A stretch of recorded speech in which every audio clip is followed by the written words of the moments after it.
healthcare provider. Nais natin ang ating mga healthcare providers ay makatanggap ng akmang bayad sa halagang kanilang ibinibigay. Sa pamamagitan nito, patuloy silang masiglang magbibigay ng lunas sa ating mga karamdaman. Pinalawig na ang access points. Patuloy rin nating pinalalawig ang primary care coverage para mas marami pang Pilipino magpatingin bago pa lumala ang kanilang mga kondisyon. Patuloy din nating pinahigpit ang ating serbisyo upang tayo ay makabuo ng isang PhilHealth na mabilis, patas at mapagkakatiwalaan. Sa mas pinuhusay nating benepisyo, sama-sama ang ating pag-angat para sa bagong Pilipinas.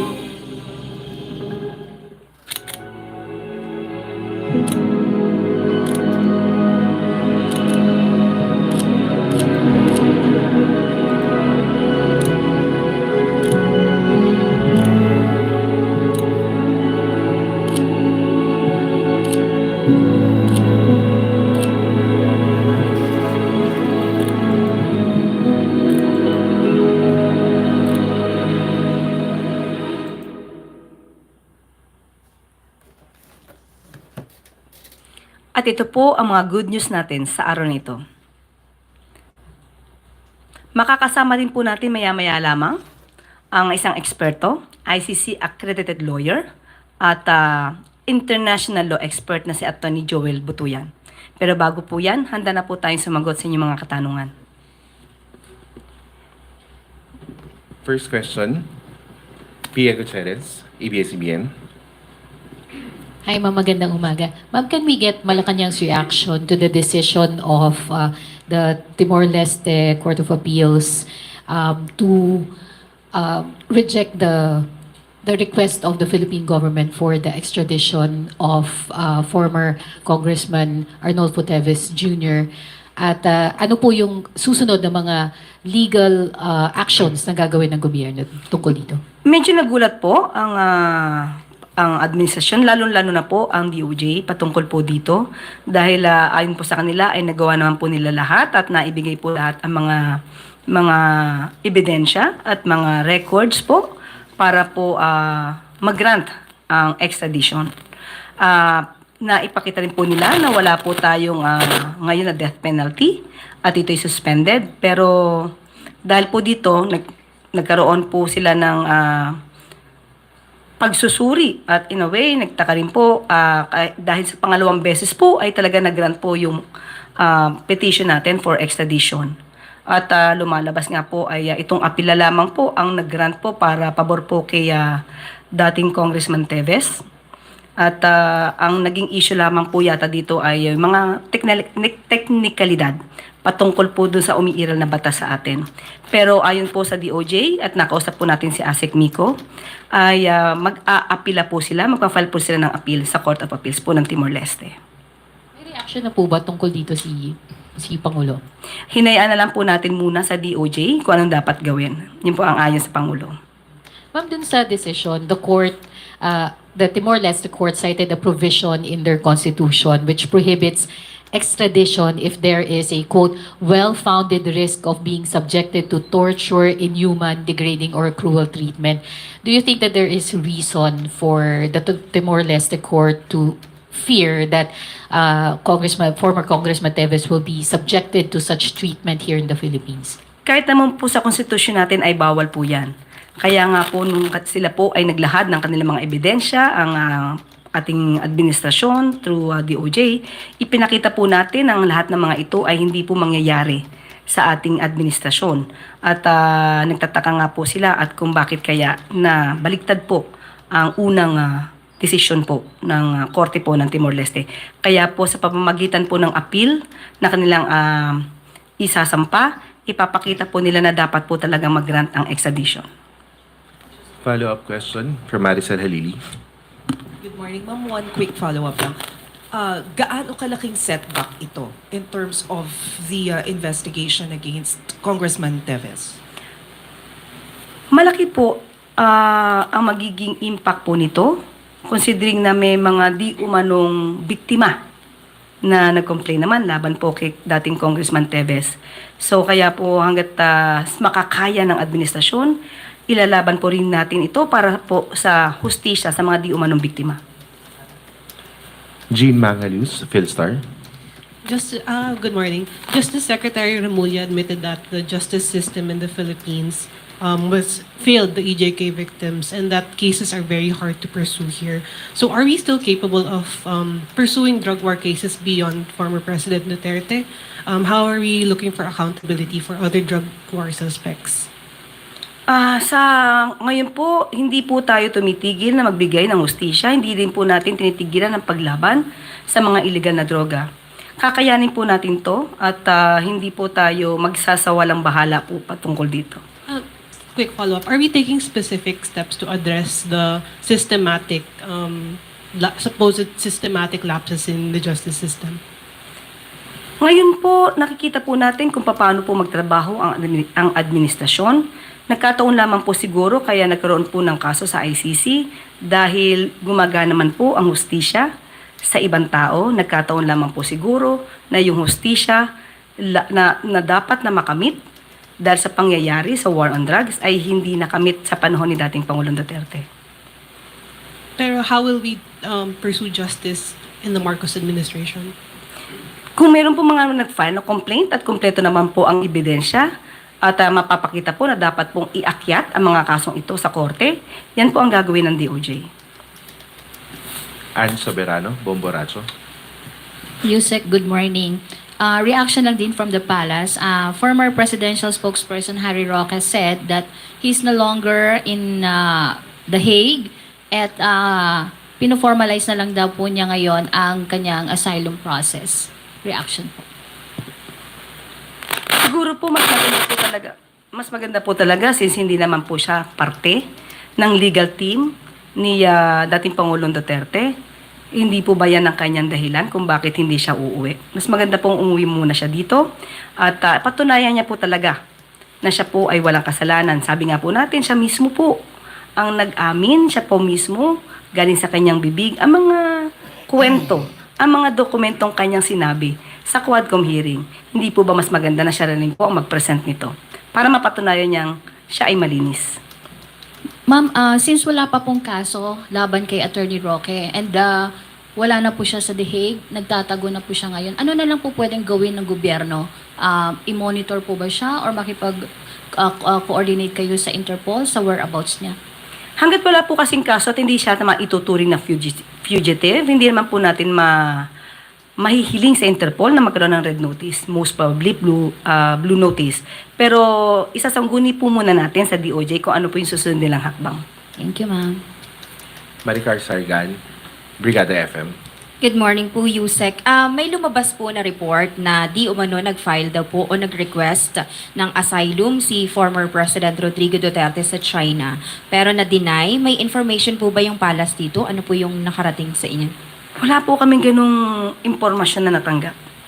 Hindi po yun ang mga lumalabas na info na dumarating sa palasyo. Ano po yung nakarating, ma'am? Napauwi siya mula sa Hong Kong. So wala po nakarating about asylum?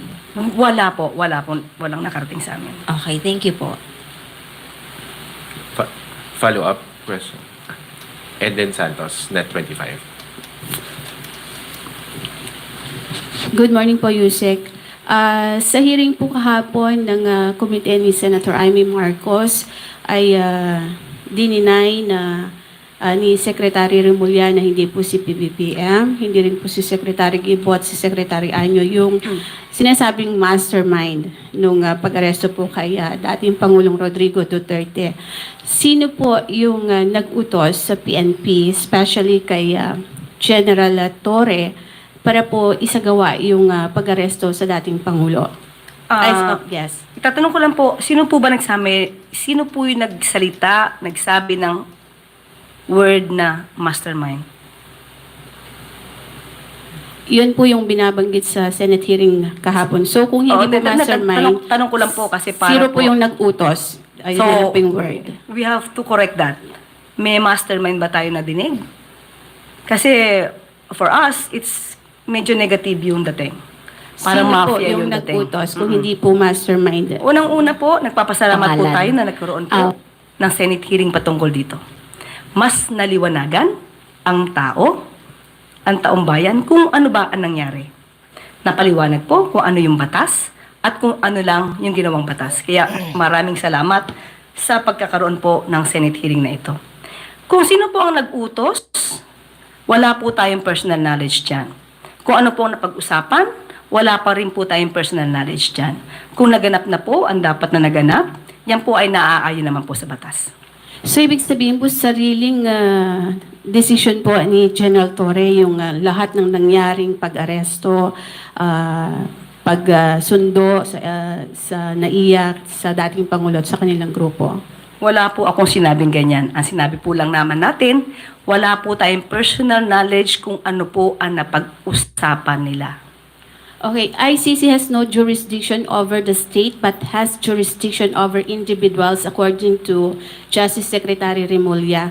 Can you elaborate po itong binanggit niya ito or can you explain it para po mas maliwanagan ng taong bayan? Kasama natin po mamaya si Atty. Joel Butuyan at siya po ang mag-explain patungkol po dyan. Thank you. Yusek, one last question from Pia before we go with Attorney Butuyan. Yes, ma'am. Ma'am, tatanong ko lang kung may directive po ba ang Malacanang sa mga otoridad patungkol po dun sa situation sa NLEX, yung heavy traffic po dun sa NLEX because there are fears that there may be economic implications, lalo na at nabanggit na yung repair ng Marilao Interchange Bridge may take 2 to 3 weeks after yung nangyari dun sa aksidente. Tatanungin po muna natin sa pinaka-head po ng ahensya dahil as of the moment wala po tayong impormasyon patungkol po dyan. Pero ibibigay po namin ang agarang kasagutan kapag ka po nakausap na po natin. Okay.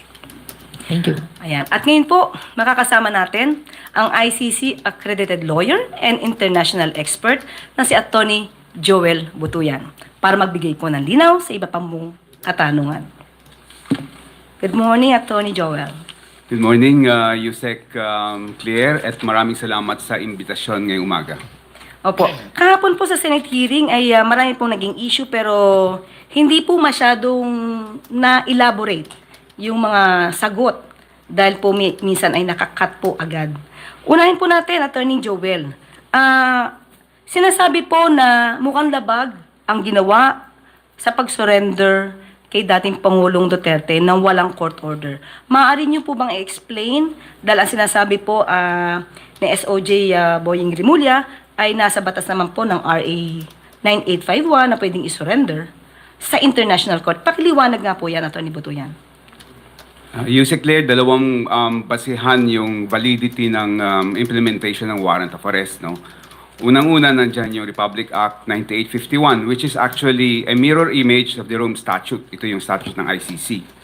And nakasaad dun sa may Article 17 ng RA 9851 na kapag may warrant of arrest na inisyo ang isang international court, merong option ang Pilipinas na i-surrender directly to the international court yung suspect. No?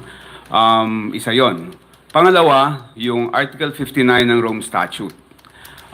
Nakalagay doon na kapag inaresto yung isang tao sa Pilipinas, no, halimbawa, ang procedure ay pwedeng idaan sa competent judicial authority at meron lang very basic na pwedeng tanungin yung competent judicial authority.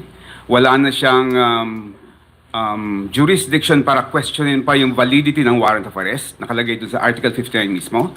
Ang pwede niya lang gawin is i-verify yung identity ng naaresto, kung siya nga yung nakalagay sa warrant of arrest, and to make sure na yung rights ng yung arrested person ay respected pursuant to our domestic law. No? Ngayon, meron ng decision ang ICC mismo with respect to ano ba yung binding effect ng procedure under Article 59 kung kinakailangan dumaan sa domestic judicial authority. Sabi ng ICC sa Ongwen case noong 2015 na there is no duty on the arresting country to follow the procedure under Article 59. So hindi kinakailangan dumaan sa domestic judicial authority for as long as yung substance ng Article 59 is complied with, which is what yung identity ng accused, saka kung respected yung rights ng accused. Anong nangyari nung pag-aresto kay former President Duterte? Binasahan siya ng Miranda rights niya, no? So that's pursuant to our domestic law on arrest. And then meron siyang abogado doon. Hindi lang isa, dalawa, no? So yung substance ng Article 59 were actually complied with. So talagang both under our local law and under the ICC statute complied with valid yung implementation ng warrant of arrest. Yusek Claire. Ibig sabihin, Attorney Butuyan, kahit hindi po tayo miyembro dito sa ICC, at ang ginamit natin primarily ay ang ating batas ng RA 9851, kung itatanungin pa rin nila kung may substantial compliance tayo dito sa Article 59 ng Rome Statute, ibig sabihin, nakapag-comply tayo, although hindi yun yung ginamit natin na batas, kundi yung RA 9851, ganun po ba yun? Tama yun, Yusek Claire, no? We fully complied with our domestic law dahil nga merong discretion yung Philippine government to directly surrender the suspect to the international court. Okay, so hindi po kailangan na ng court order, katulad ng sinabi niyo po. Sa batas ho natin, hindi na kailangan ng court order. Meron po, siguro nadinig niyo po sa hearing kahapon, sinasabi po ni VP Sara na ito daw ay maliwanag na warrantless arrest dahil daw ang warrant of arrest ay dapat daw nagmumula sa local courts ng Pilipinas. Ano po masasabi niyo po doon? Meron hong warrant of arrest. It was issued by an international court na naging miyembro tayo, no? So hindi ho totoong warrantless arrest ito dahil talagang merong warrant covering the arrest of the former president. Ini-issue rin po na sabi po ni Senator Amy dahil ang una yatang pinakita ay i-warrant. Ano po masasabi nyo sa batas po natin patungkol dito sa i-warrant of arrest? Yusek Claire, sa batas mismo natin, hindi kailangang ipakita yung physical warrant of arrest at the time of the arrest, no? For as long as there exists the warrant of arrest, no? Pwede mag-aresto. In fact, pwede na sa atin yung e-warrant na sinasabi dun sa may revision ng ating rules of court, no? Even sa ICC mismo, hindi kailangan ipakita yung physical warrant of arrest dahil po pwedeng e-warrant din yan. In fact, yung proceedings ng ICC, even yung kanilang trial lahat, paperless na yan. Talagang, lahat, talagang e-documents lahat yung ginagawa doon. Pero kung napanood niyo po yung hearing kahapon, may pinakita po kasing video na sinasabi ni dating Pangulong Duterte na kasi may pinapakita sa kanya na warrant of arrest. Parang sinabi niya na, bakit niyo ipapakita sa akin yung papel na yan? So it means meron din physical copy ng warrant of arrest na pinakita sa kanya? Tingin ko, prinit yung e-warrant na yon, pinakita sa kanya, and valid ho yung ganong klaseng procedure. Valid po yun. Aha. At ito pa po, attorney, sinabi po nila na ni VP Sara, lumalabas daw pong ito ay extra rendition lamang. Ano po masasabi niya doon? Yung extra rendition ay yung pag-aresto ng parang isang terorista na isusurrender sa isang country, no? Sa ibang country, hindi sa international court, no? Dito merong doon walang warrant of arrest 'yon, yung extra rendition. Ito meron hong warrant of arrest issued by an international court, and hindi ito country to country. So hindi ho extra rendition yung nangyari dito. At isa pa po, pinag-uusapan din po yung diffusion at saka po yung red notice. Ang sabi po kasi, ang natanggap po nila ay yung wanted person diffusion. So, ano po sa tingin niyo po, nakapag-comply po dahil hindi daw po red notice ang natanggap? Ano po yung masasabi niyo po doon? Para sa akin, Yusek Claire, yung Interpol actually is just an international coordinating organization. No? Hindi siya talagang yung may power to really have a warrant effected, no? Siya lang yung nagko-coordinate na para may bigay yung warrant of arrest na galing sa either isang country or isang international court and idadaan papunta dun sa may country na may custody ng suspect, no? So whether it's diffusion or red notice yan, it doesn't matter kasi talagang kung yung yung red notice, binibigay yan na shotgun sa lahat ng mga members ng Interpol. No? Yung diffusion, usually country to country yan. No? Pero regardless of the terminology, coordinating agency lang, organization lang yung Interpol.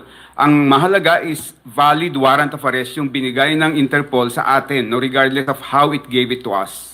So in other words, Attorney Butuyan, kapag ka wanted person diffusion at may nakalagay doon ng papatulong para arrestuin, kailangan pa rin po makipag-coordinate ang gobyerno natin sa Interpol? Pwede hong kailangan may pag-coordinate din dahil member tayo ng Interpol, no? Pero kagaya nga ho na sinabi ko, kung sinerve yan sa atin ng Interpol, ibig sabihin valid yung warrant of arrest na yan, no? And meron talaga tayong obligation na i-implement yung warrant of arrest na yan. Tinanong din po kasi ni Senator Amy, kapag ka daw po hindi tayo nakipag-coordinate sa Interpol, ano po yung maaaring maging consequence nito? Pwede hong sa susunod na sila naman yung may kailangan, hindi naman tayo pagbibigyan, no, ng Interpol kung sakaling meron tayong request for extradition halimbawa or implementation of a warrant ng halimbawa ng citizen natin or any foreigner who commits a crime in the Philippines, and we request for the custody of that suspect or that accused, pwede tayong hindi pagbigyan because we violated our commitment sa Interpol. Meron pa po kayong nais na idagdag, yung panghuling salita patungkol po dito sa silbi ng warrant of arrest at pag-surrender kay dating Pangulong Duterte sa ICC? Nakita naman natin yung pag-serve ng warrant of arrest, no. Naka-video nga lahat yung mga pangyayari. And kung ikukumpara natin yung pag-serve ng warrant of arrest kay former President Duterte sa pag-serve ng warrant of arrest sa ordinary suspect or criminal sa Pilipinas, sobrang nakakalamang si former President Duterte. In fact, ang daming privileges that were extended to him, no, over and beyond what is required by law. So, sa substance, wala talagang na-violate and valid yung implementation ng warrant of arrest. Okay, maraming salamat, Atty. Butuyan. Salamat din po. At dito na lamang po nagtatapos ang ating briefing. Maraming salamat, Malacanang Press Corps, at magandang umaga sa Bagong Pilipinas.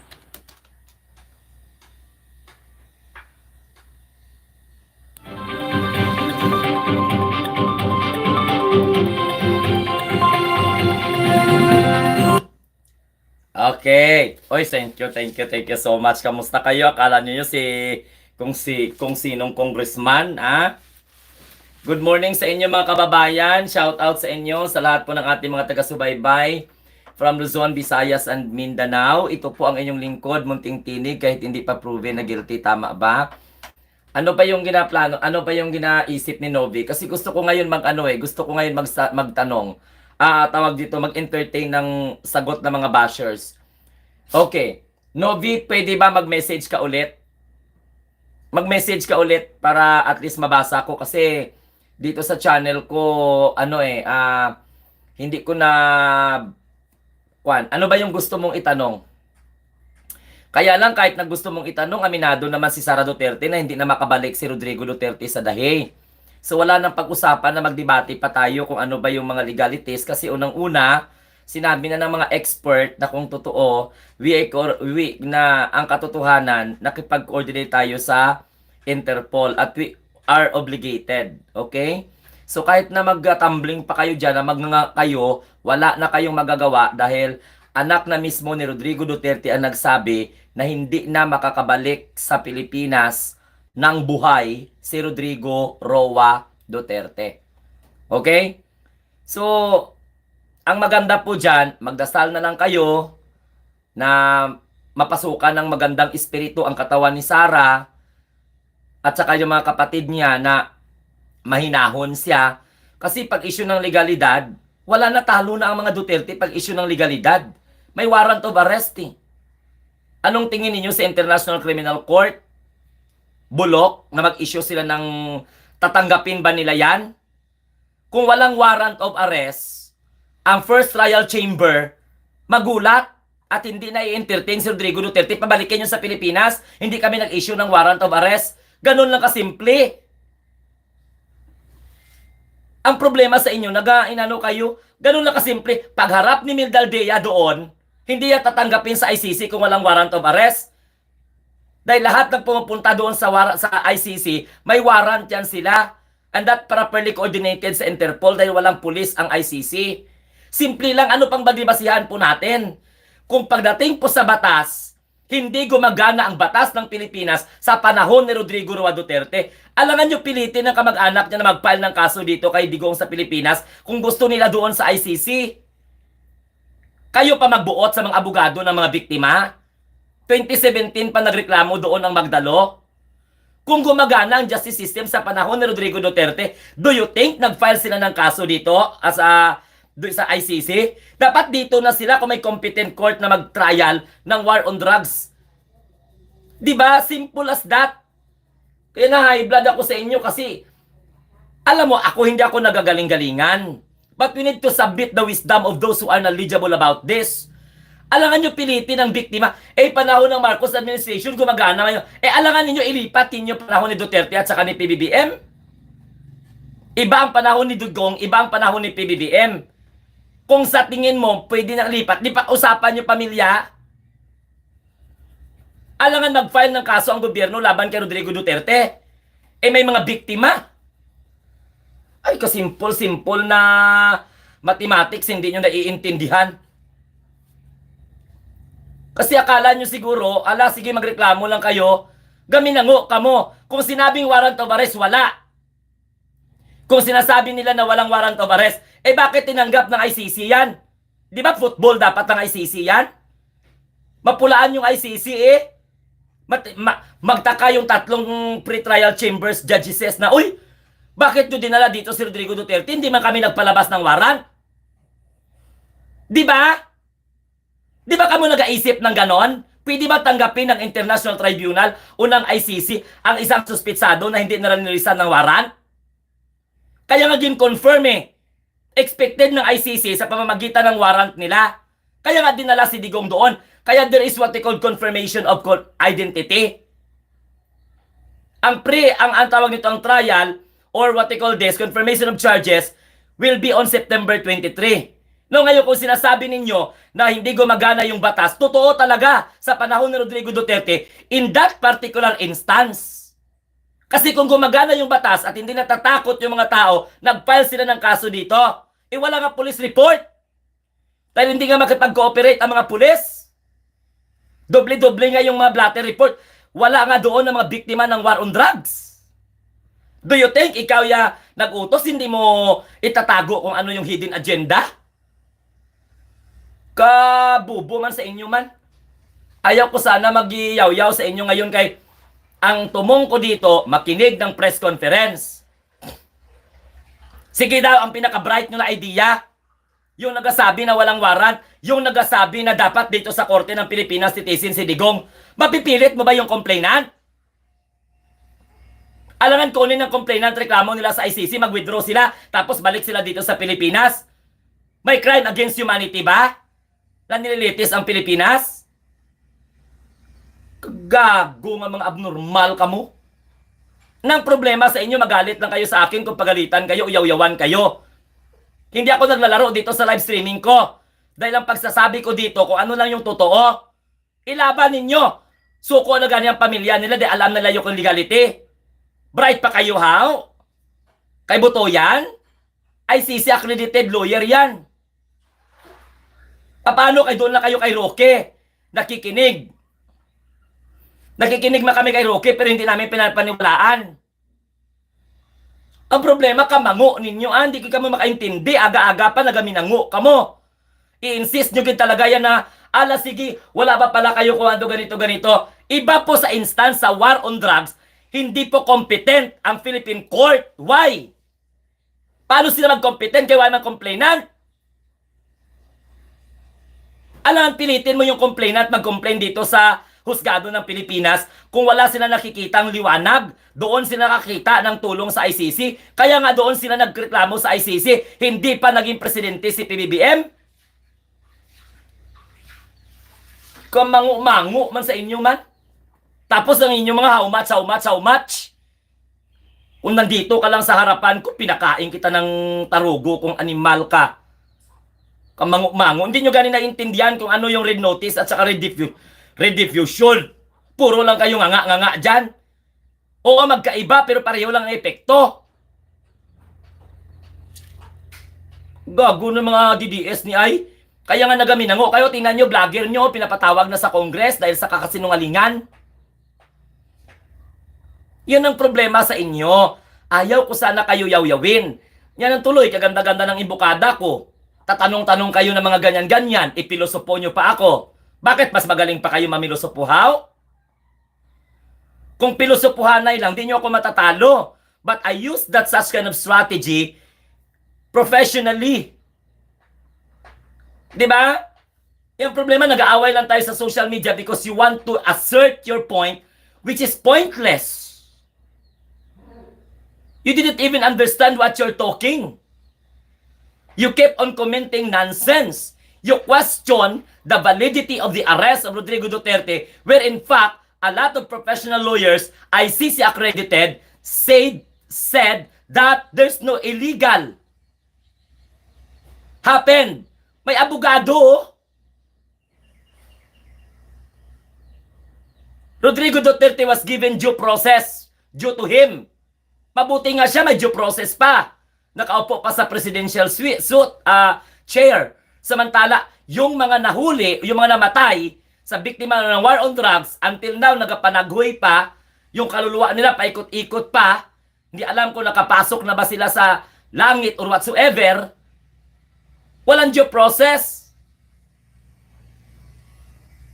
Gago ng linti nga mga klasika, mga buwisit nga mga DDS ni ay.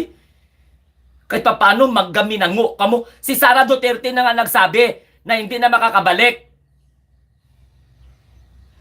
Hindi, sino kasuhan nila? Interpol ang kasuhan nila. ICC, pailan nila ng kaso. Kung kinidnap yung tatay nila. Anong matulong ng kabubuhan ninyo at kagaguhan ninyo, katangahan ninyo? Wala kayong matulong. You cannot add up the body of knowledge. You can't be a source of enlightenment of our Filipino people. Don't make Filipino people your fellow as ignorant as you. Inaamin na nga na during that time, when it comes to local court competencies, it doesn't mean that general. Sino ba naman na magreklamo? Kahit na abogado ka during that time, mag-abogado ka sa drug-related cases, patay ka. Hindi nyo ba narinig yan sa Quadcom? Na mayroon nga siyang kapatid, abogado, namatay? Once mag-abogado ka sa mga biktima ng alleged addict or whatsoever, you will become dead. That's happened during the Duterte administration. Magpa-file ka pa ng kaso, pobre ka na nga, wala ka ng pambili ng bigas, ang inaasahan mo lang nabubuhay sa'yo, pinatay pa ng mga kapulisan. Because they follow the directives from the high-ranking officials. That is the reason why Rodrigo Duterte charged crime against humanity because siya yung nag-utos. Siya yung commander-in-chief. May command responsibility. Plus, yung mga perpetrators, sino yung mga kasama nila? The former chief of the Philippine National Police and the rest. Tapos sabihin ninyo, kung dito lang sana litisin, ganun na kayo kadali. Kaya nga yung mga biktima, walang mga pera yan. Huwag kayo magsabi ng biktima dito ay mga patay na. Hindi. Ang mga biktima dito, yung mga naiwan. Dahil alam nyo kung bakit? Nakapag-aral pa sana yan kung hindi sila naiwan ng tatay nila. Hindi na iwan ng nanay nila. Hindi na iwan ng mga kapatid nila na naghahanap buhay. Hindi lang yung patay ang suspect dito, ay yung victim. The rest of the family na may mga pangarap, biktima ng war on drugs ng Duterte administration. Tapos sabihin nyo sa, ay, kagago nga mga DDS to. Mango-mango niya eh. Piling mga presidenteng mga animal na ito. Wala nga kayo alam-alam sa mga comment ninyo dyan? Kung competent ang korte ng bansa natin maglitis ng crime against humanity, dapat itong mga abogado na ito, hindi na ito nagpasaklolo sa ICC. Wala silang nakitang justice dito panahon ni Rodrigo Duterte. That's the reason why nagpasaklolo sila sa International Criminal Court. Because International Criminal Court is the last resort. Mali man pagkaintindi ng gagagagang Amy Marcos. Pwede ba? Kung wala kayong alam, magmumog kayo ng mga bunganga ninyo dyan kay sobra kabaho. Kung hindi nyo naiintindihan yung mga comment nyo, pa-bright kayo nga mga mangu. Si Sara Duterte na nga nagpa-interview a matter of 1 hour. Hindi na makakabalik si Rodrigo Duterte. Mag-move on na kayo. Kaya ang pamilya Duterte lumalaban sila. Supporter lang kayo nga hangag. Supporter lang kayo nga mango. Supporter lang kayo nga tanga.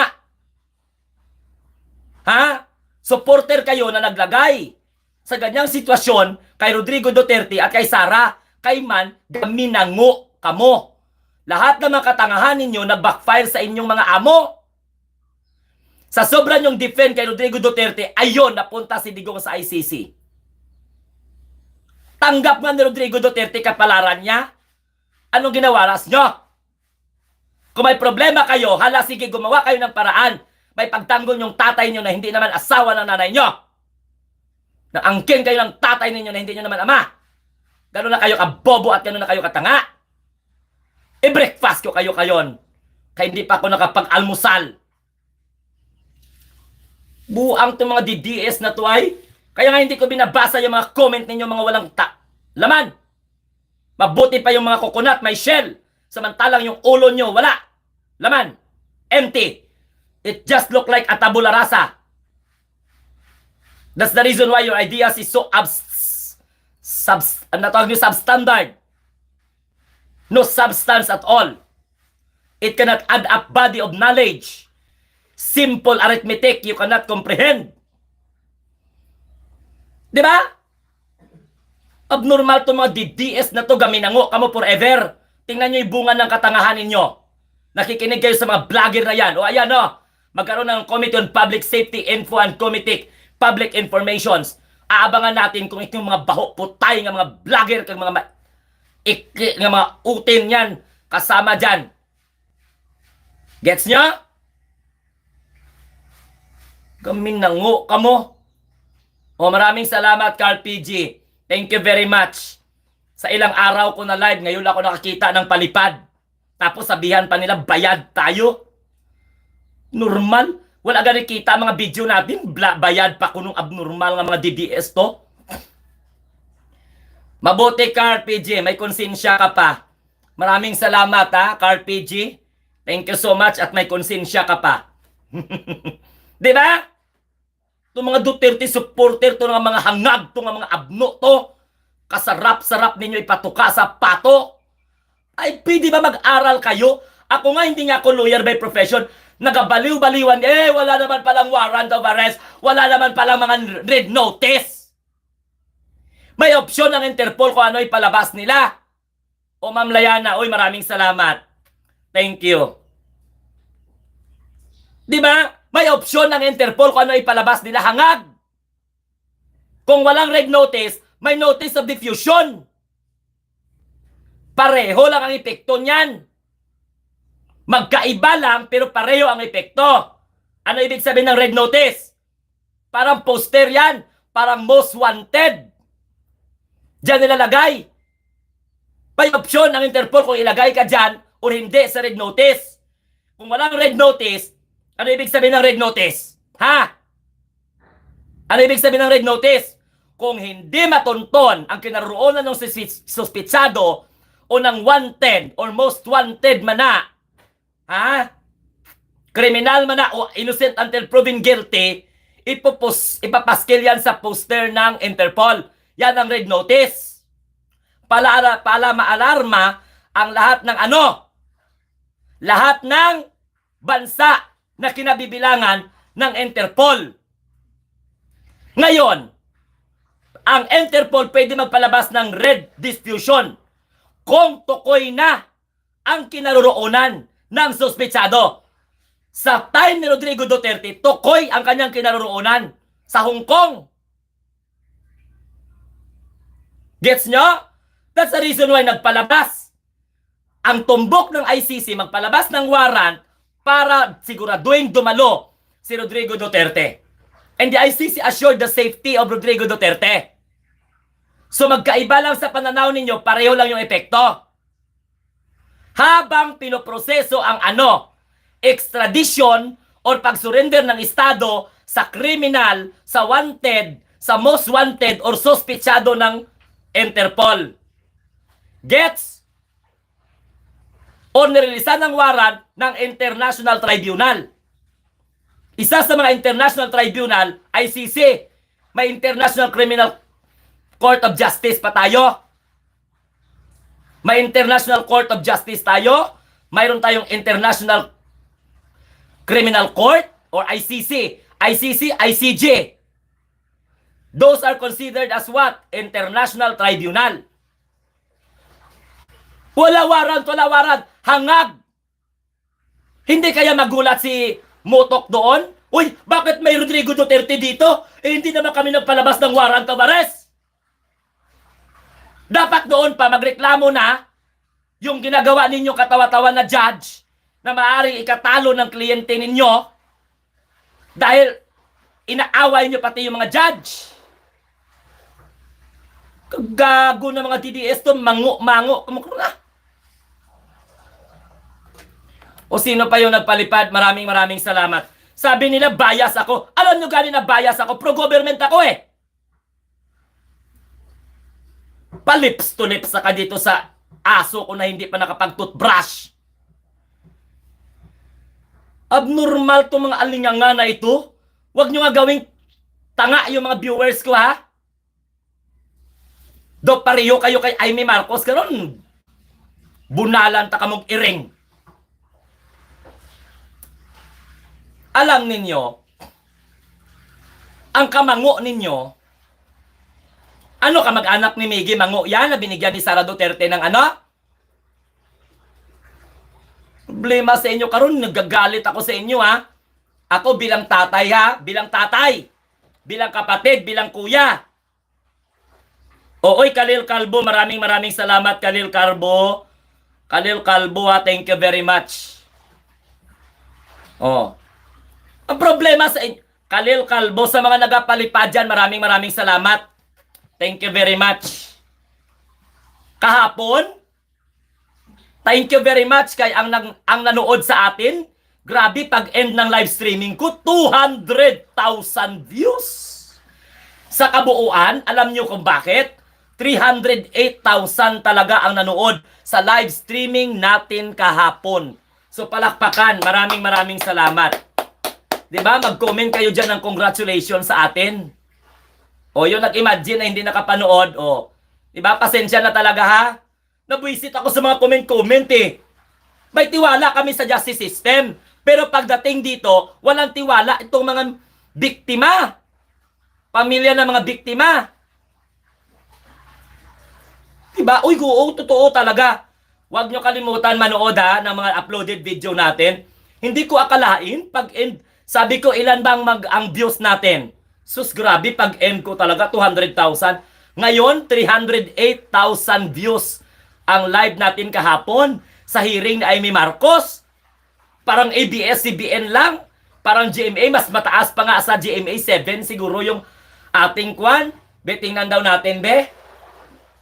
Kasi yung ABS-CBN, kunti lang yung views nila. Samantalang yung atin kahapon, grabe, 308. Pag-end pa lang ng live streaming natin, the highest viewers ever. Congrats sa ating lahat. Tama pala kami, sir. Sobra pa. Kaya gani Ma'am Ananyada, grabe si paano grabe ang promote ni Ma'am Aina. Uy, pa-like, pa-share, ganyan. Alam mo, sa totoo lang, masaya. Oh, Michael Cabrera, shout out. Rapsa Gonzales. Oy, kay Khalil Calvo ha. Maraming salamat. Shout out sa inyong lahat. Thank you, thank you. Ay, yung mga Duterte, mga diehard supporter kayo, imbis na mang-bash kayo, mga Duterte diehard supporters, makinig kayo, manood kayo. Di na nga aawayin nyo ako. Sir Hiwalaini, shout out. Bong MGR, miss you. Good morning. Sino pa ba dito? Amilio Mall, Evelyn Caro, shout out. Yari si OD, sabi ko kahapon 120. Oo nga. Di ba? 120. Pero alam nyo guys, sa totoo lang, wala ngang kita yan kasi minsan pala naka-close pala yung mga monetization. Paring Dan, good morning sa inyong lahat ha. Pogi, shout out sa inyo. Meaning kapag mas maraming nanonood, may kredibilidad. Yung mga didishets na yan, mga inutil, mga Duterte diehard supporters, hindi ko naman kayo inaaway. Bakit kayo galit? Kasi akala ninyo nagaling-galingan ako na maano ko kayo ba? Masapawan ko kayo. No! Wala akong pakialam dyan sa kung ano-anong galing ko whatsoever. Yung akin dito is, syempre, mabigyan kayo ng tamang paliwanag. In fairness, kumunti ang mga delicious na garapata sa mga LS. Sorry, wala ini, natulog na sila. Imagine, 5 hours and 30 minutes. Almost 6 hours po yung live streaming natin kahapon. Magboto kayo dyan ha, kung nagustuhan po ninyo o hindi nyo nagustuhan ang hearing na ginawa ni Amy Marcos. Mag-reaction pa sana ako. Problema, nakita ko, waiting tayo ngayon sa hearing ng TRICOM. Abangan natin kung ito mga Duterte diehard supporters na mga vlogger, katulad ni Loren Badoy, katulad ni Trixie, patuloy pa rin nilang i-ignore ang panawagan ng TRICOM na dumalo sila sa hearing. Pag hindi, kakasuhan na sila. Sa bagay, may mga abogado. Do you think yung mga abogado ng mga Duterte tutulong sa inyo yan? Busy-busy na yan sila ngayon sa kakaka-strategize kung paano nila maipanalo yung kaso ni Rodrigo Duterte sa The Hague. Di ba? Alam mo ako sa totoo lang, yung tama-tama lang. Bakit hindi nyo naiintindihan yung paliwanag? Reklamo kayo ng reklamo, walang warrant. Alam ninyo mga kamunting tinig, mga DDS kung walang warrant, hindi po in-entertain ng pre-trial chamber si Rodrigo Duterte. Gets ninyo? Common sense ba? Common sense. Kung walang, yung sinasabi ninyo na walang warrant, electronic pwede na ngayon. At ginpa-print. Bakit alam ba ninyo kung ano nangyayari sa loob? Kami alam namin nangyayari sa loob dahil nakikita namin sa video. Kayo, kahit na sa video, doon kayo naawa kay Kitty at saka kay Hanilet. Doon kayo binabalingan. Diba? Ay, ginoo ko sa inyong lahat. TRICOM ba ngayon, Sir Glenn? Sorry, di ko narinig malayo. Yes, Sir Hiwalaini. TRICOM ngayon. Oo. Diba? Sa inyo mga Duterte diehard supporters, very simple lang. Kung walang warrant of arrest, do you think magdadala ba ng suspitsado sa The Hague? Kung walang warrant of arrest, magkakaroon ba ng time para ikumpirma ng pre-trial chamber judges na ang identity ni Rodrigo Duterte? Kung walang warrant of arrest, mag-ano ba talaga yung Interpol? Sabi ko nga sa inyo, makinig kayo. Ako, bilib ako sa mga gabinete ni PBBM, DOJ, DILG, AFP, lahat-lahat, pulis, si IDG, andon. Hindi pinigilan ni Pangulong Bongbong Marcos ang mga cabinet officials niya na sumagot sa mga tanong ng Senado. Ganong katapang ang Marcos administration kasi alam mo kung bakit? Nasa batas ang kanilang ginagawa at they nothing to hide. Ang role ng gobyerno, nakipag-coordinate. Diba? Following their mandate, their obligations, our obligations. Naintindihan po ninyo? Ngayon, kung may pagpaplano, naturalmente yan para hindi po magkaroon ng untoward incident. Ang bahagi ng armed forces, okay, i-assist ang Philippine National Police. Magtataka pa kayo? Magtataka kayo kung walang coordination ang pulis, ang PNP, sa ganyang klaseng operation. Big time na operation yan. Hindi basta-basta yan. Si Rodrigo Duterte, may mga abogado yan. Abogado yan! Sa tingin po ninyo, gagawa ang gobyerno ng ikakalabag sa karapatan niya? Anak niya, abogado. Vice President. Siya, former President, abogado din siya. Katabi niya, abogado. Andyan si Maldaldea. Andyan si Bello. Tapos sasabihin ninyo, gin-violate ang karapatan niya? Walang due process? Ang ginaproblema ninyo kung binasa ni Rodrigo Duterte, kailangan pang basahin ng 16 pages na warrant? Kaya tama man yung hilain siya. Alam nyo kung bakit? 12 hours na. Anong hinihintay? Okay?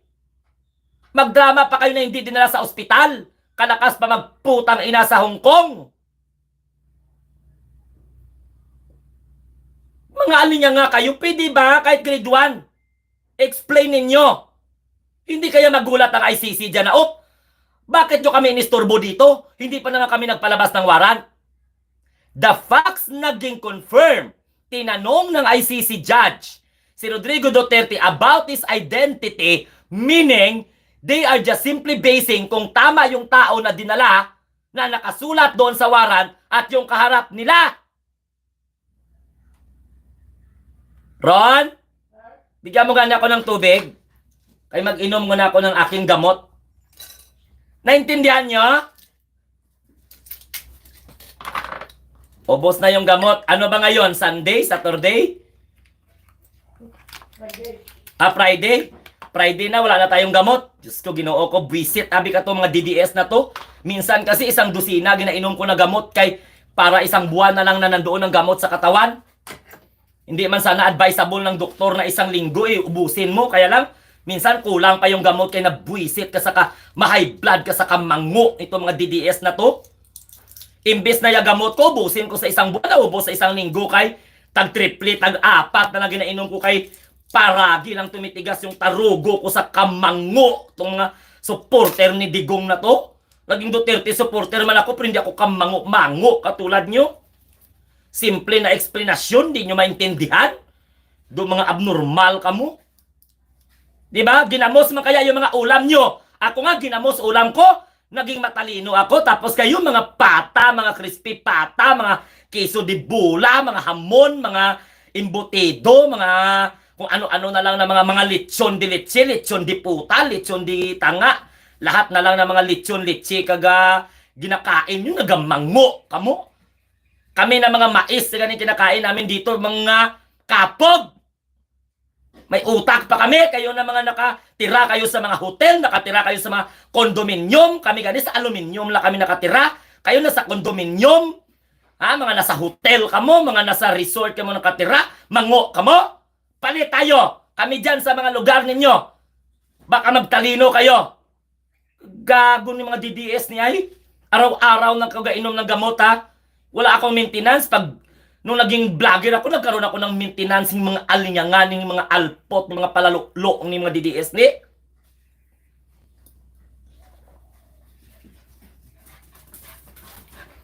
Imbis na, hoy! Ano may ginaaway nyo dalawang mga aso ka mo? Kaalinyangan nga kabobo-bobo. Parang ang mga DDS na to ayaw makinig sa mga pinagsasabi. Nagulat pa sila, wala daw warrant. Hinka alpot. Kung walang warrant, di dapat masyak doon yung judge. Gago nga mga abnormal ni magtanong-tanong pa ko no. Ang hindi pagana ng justice system in that particular case, hindi ibig sabihin na wala tayong tiwala sa hustisya ng Pilipinas. There's some exemption to the rule. Kaya problema, ang role nyo, ang roll call, ang alam nyo. Gago nga mga DDS niya eh. Makamura lang tayo sa inyo, makamura. Gusto nyo man ng mura dahil ayaw nyo man ng mahal. Buti niyang murahin kayo simula ingrown hanggang sa kaduluduluhan ng ulo nyo, kay ayaw nyo man ng mahal. O di mura. Mabuti yung mura yung ipabigay ko sa inyo araw-araw, kay ayaw nyo man ng mahal. Kamango sa inyo, ayaw nyo ng mahal? Ayaw nyo din ng mura? Mura na gani ginabigay ko sa inyo araw-araw?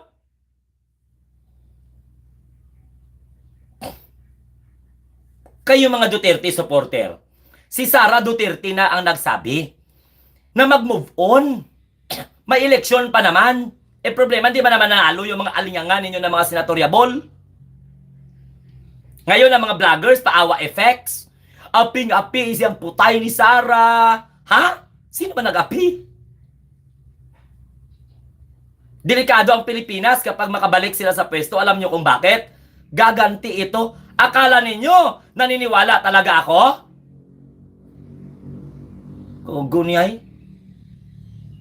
Sila ang masunod? Katagal man ang hearing, ah? Katagal man ang hearing, shout out sa inyong lahat. Daming tungaw. O, ganon talaga, Ma'am Ay. Ganon talaga yung role natin. Uy, by the way, maraming salamat, ha. 120,000 na subscriber na tayo.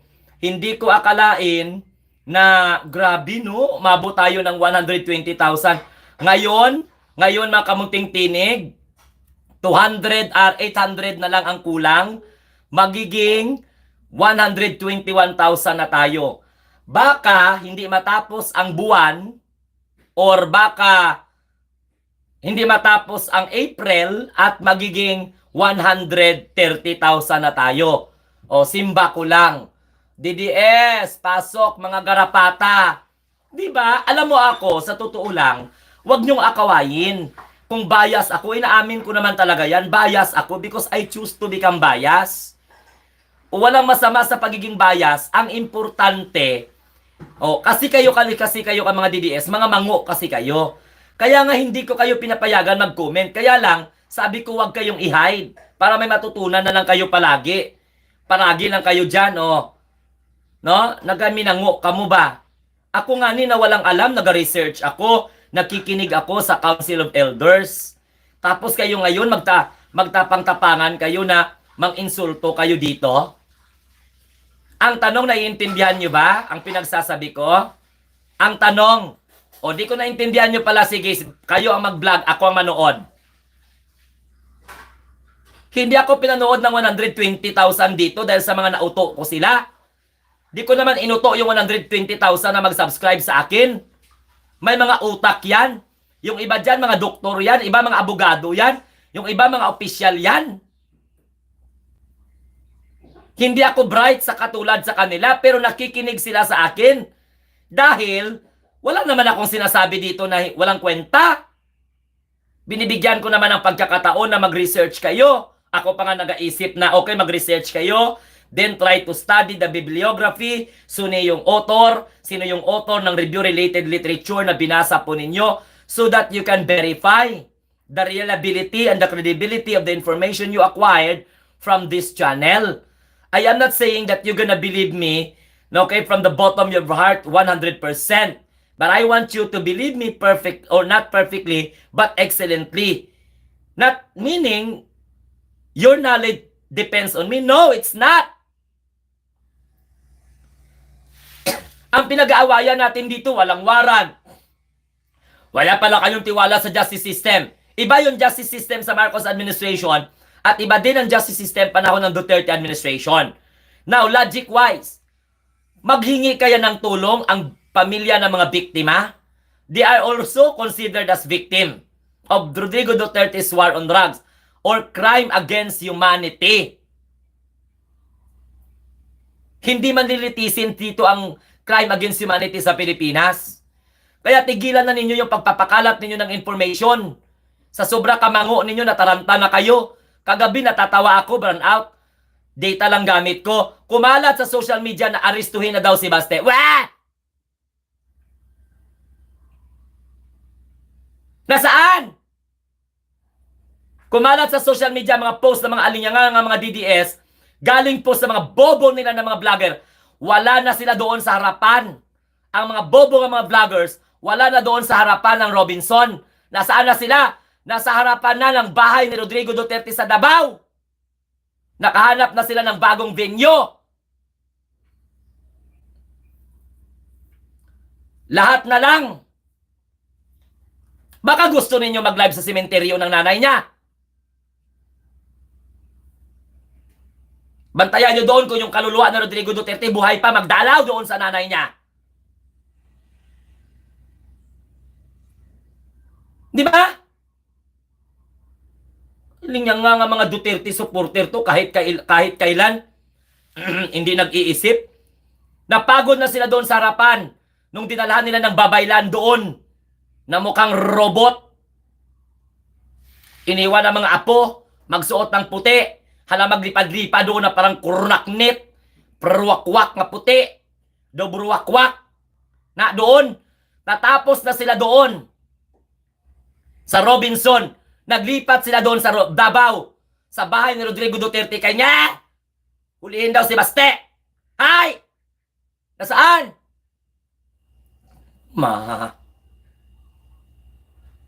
Nga mga animal ni mga bobo, kahit kailan kaya mga bobo, kahit kailan mga tanga, pinapaliwanagan, hindi pa rin sila makamove on doon sa mga justice system.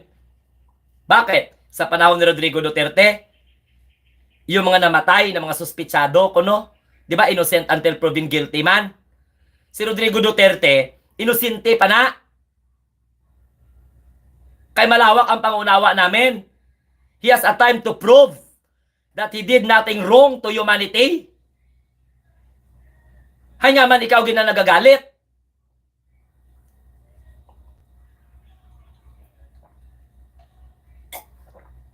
Ka mga alinyanga sa inyo. Manood kayo kung ano yung mga process. Ako hindi ako abogado. I am not a lawyer by profession. But sometimes may mana-acquire tayo ng mga magagaling magpaliwanag sa social media, so we gonna get their opinions and inform it to the Filipino people. Ganon dapat. Kung makaasta kayo, makapang-insulto kayo, bakit kayang-kaya nyo ingron ko?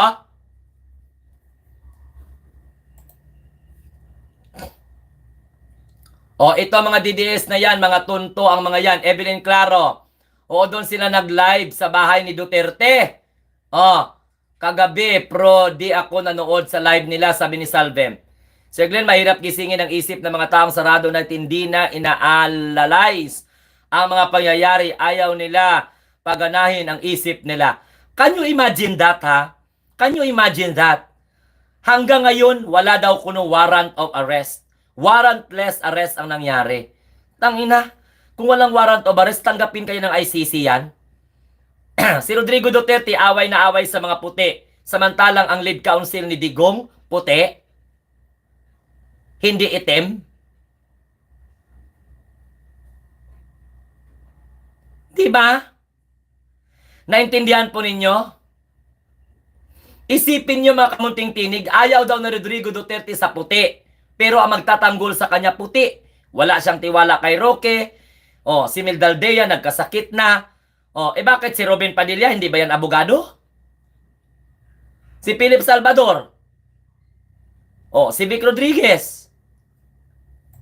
Alam ang kamango sa mga DDS ng mga abogado ganito.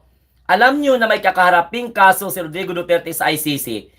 Bakit tinayaan yung si Roque lang ang magmalaki na siya lang daw yung kauna-unahang Filipino lawyers na accredited ng International Criminal Court?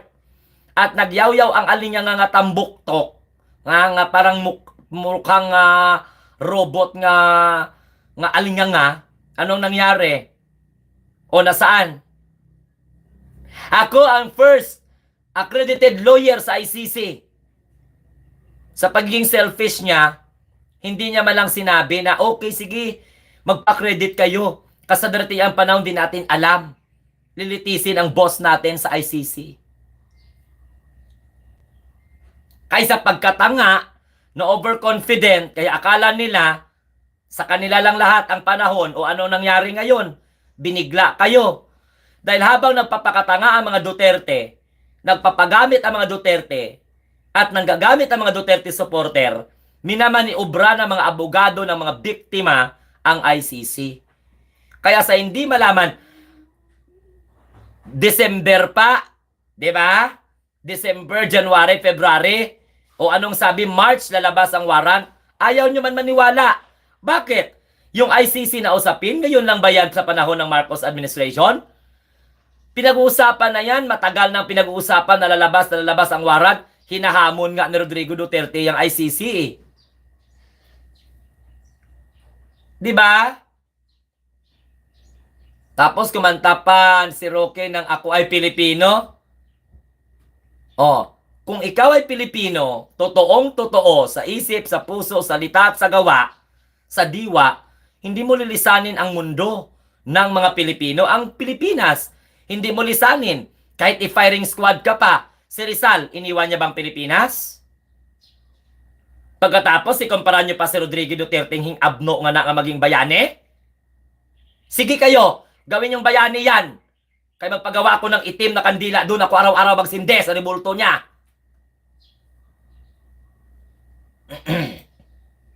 Oh. Ay, salamat sa mga Duterte supporter na yan, naga-bright. Okay? Manood na tayo guys sa hearing. Heavenly Father,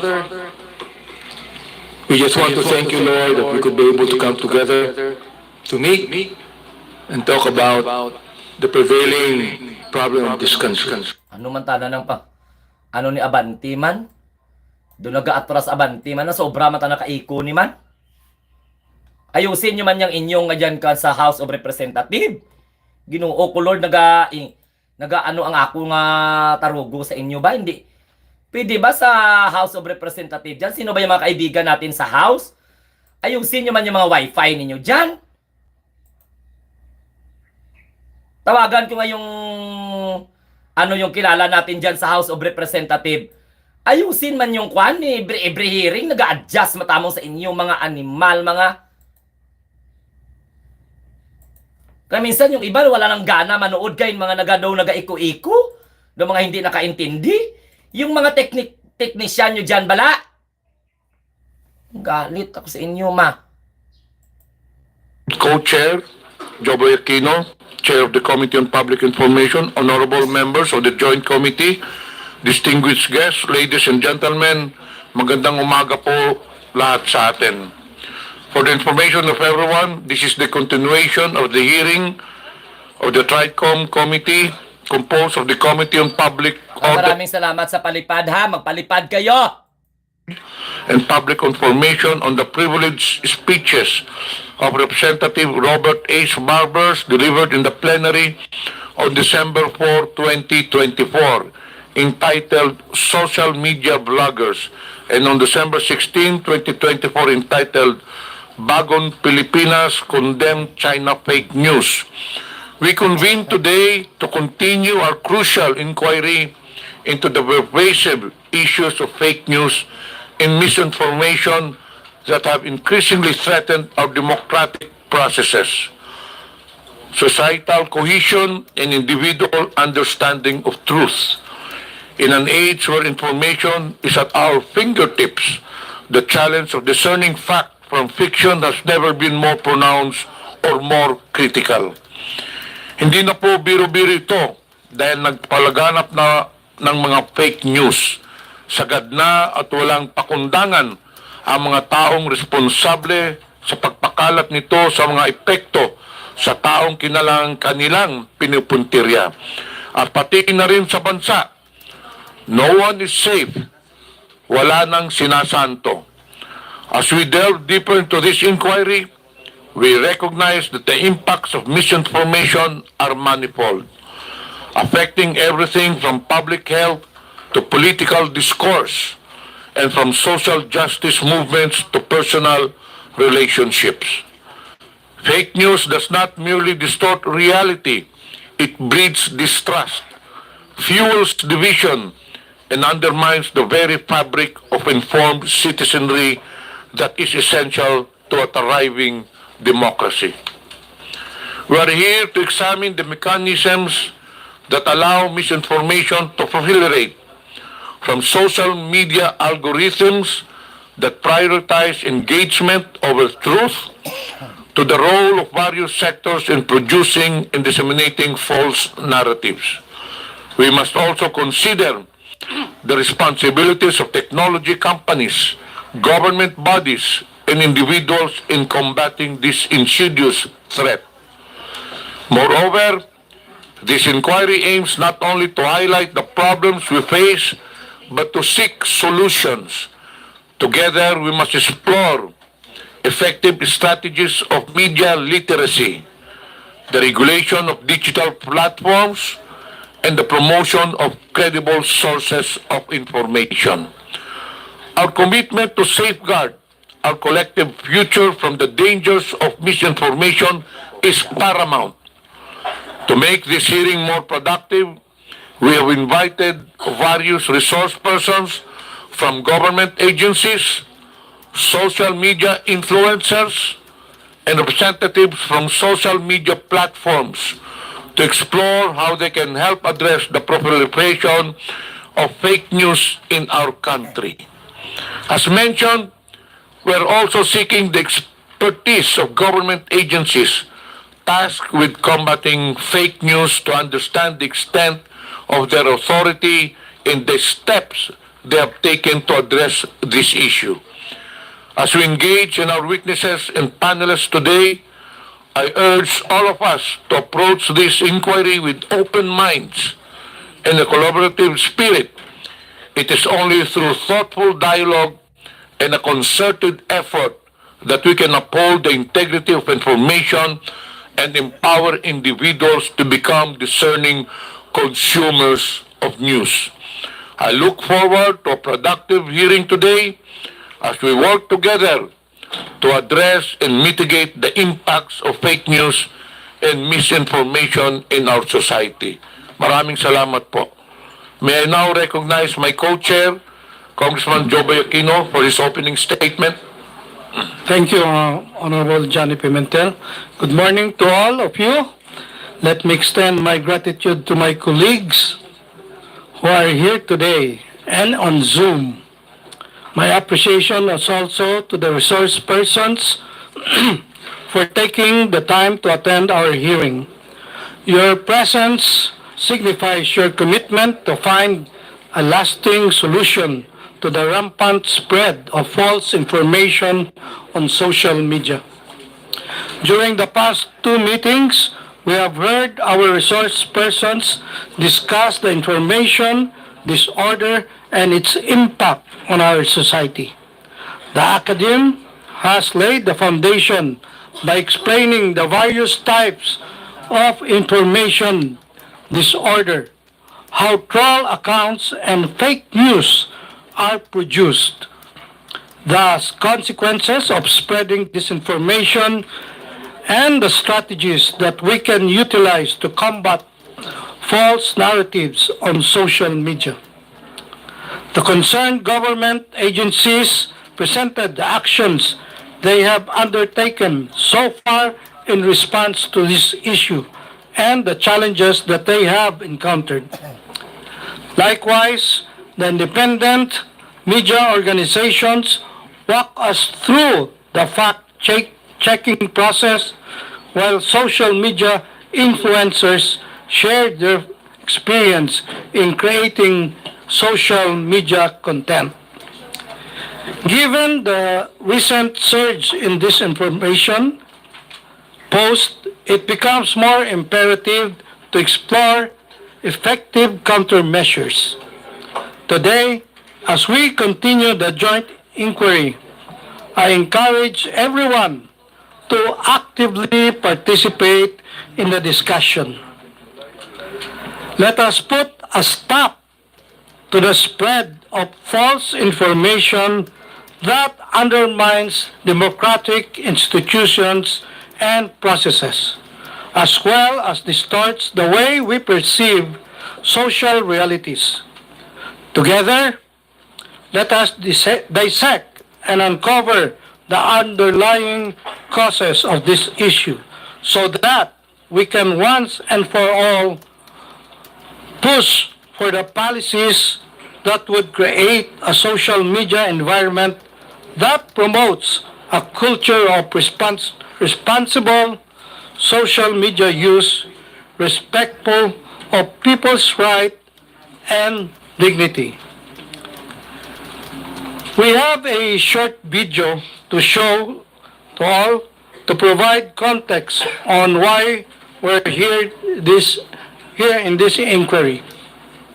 Can we have the video, please? COMSEC, COMSEC? can you please present the video?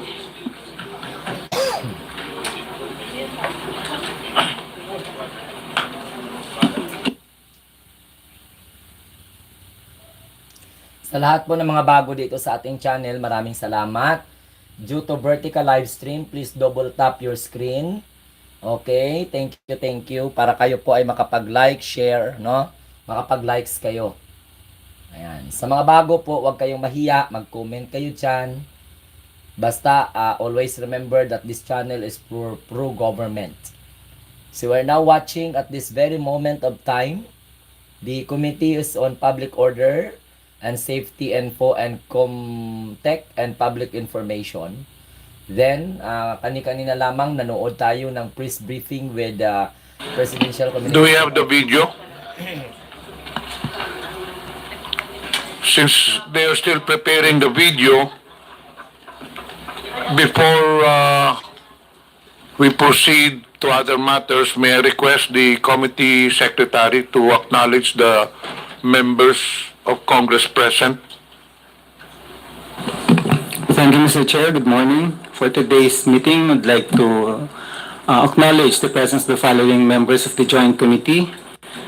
We have Chairperson Jose Chobay Aquino. We have Vice Chairperson Romeo Acop.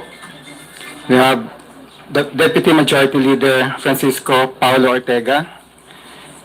Representative Bienvenido Abante. Representative Rodante Marcoleta. Representative Joseph Stephen Caraps Paduano. Representative Franz Castro. Deputy Majority Leader Jude Asidre. Representative Geraldine Roman. Representative Jefferson Congun. Representative Amparo Maria J. Zamora. Online, Mr. Chair, Your Honors, we have the following. Representative Sani S.L. Lagon. Representative R. Nancy Panaligan. Representative and Vice Chairperson of the Committee on ICT, Igmedio Tanhuatco III. Vice Chairperson Judin Jesus Romualdo. Representative Antonio Tonipet Albano. Deputy Speaker Janet Garin. Deputy Majority Leader, Deputy Speaker Roberto Puno. Representative Raul Buboy Tupas. Representative Robert Ace Barbers. Representative Jexy May Cardema. Representative Roberto Uy. Representative Bambi Emano. Representative Renante Arrogancia. Representative Jaime Castro, Jane Castro. Representative Ed Christopher Go. That's all, Mr. Chair, Your Honors. Thank you. Is the video presentation ready already? Okay, please proceed with the video presentation.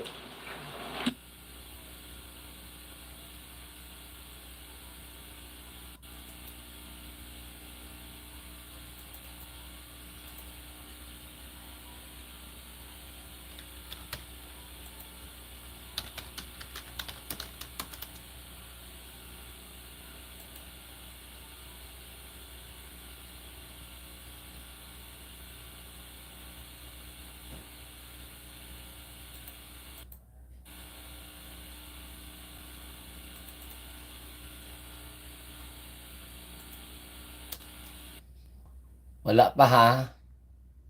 While waiting for the video presentation, COMSEC, can we acknowledge the resource persons present? Thank you, Mr. Chair. For today's hearing... Before you proceed, may I request the resource persons, once your name is called, please raise your right hand so we can recognize you. Thank you, Mr. Chair. For today's hearing, we're happy to have it as the following resource persons. From the Anti-Money Laundering Council, we have Attorney Romeo Trujillo. From the Bureau of Internal Revenue, we have Attorney Mon Michael Uy. From the Commission on Elections, we have Director John Rex Laudianco and Attorney Maria Lourdes Fugoso Alcain. From the Cybercrime Investigation and Coordination Center, we have Undersecretary Alexander Ramos, the Executive Director, Attorney Alvin Navarro, the Director for Anti-Cybercrime Policy Planning and Legal Affairs.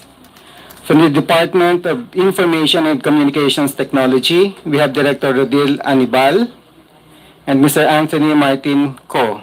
And I understand Undersecretary Jeffrey EMD will be joining us a little later, Your Honors.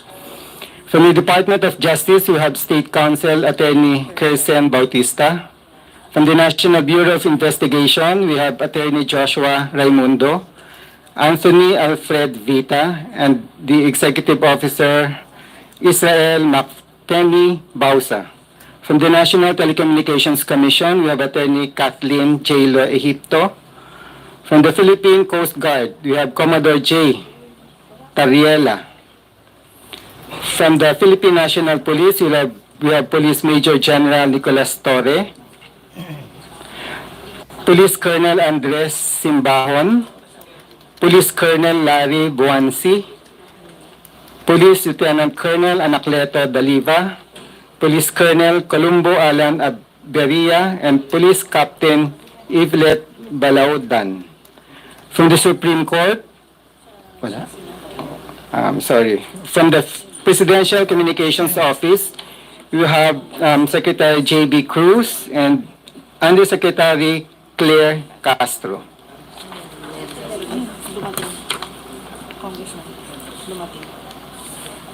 From the ByteDance Philippines or TikTok Philippines, we have Ms. Pichi Paderna and Ms. Bea Bautista. From Vera Files, we have Ms. Ellen Tordesillas, the President and Co-Founder. From the Press One Philippines, we have Mr. John Hart Alowigan and Mr. Lay Jensen San Diego.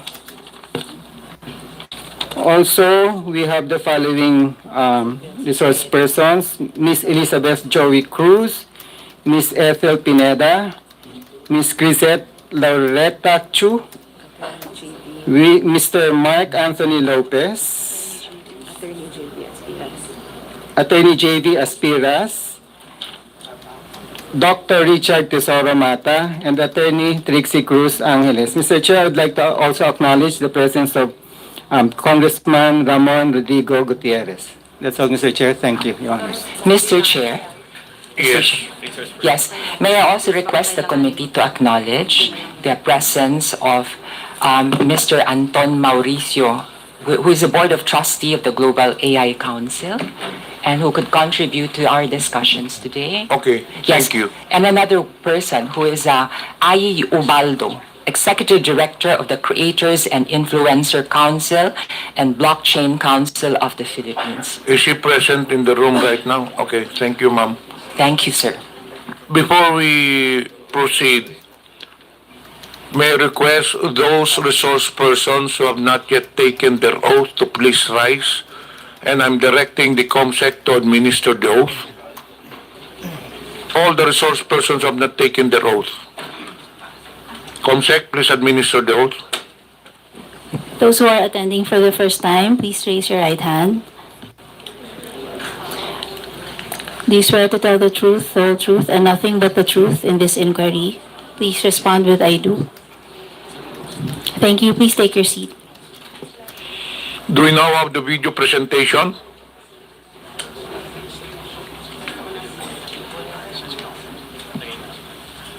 Can we now present the video, COMSEC?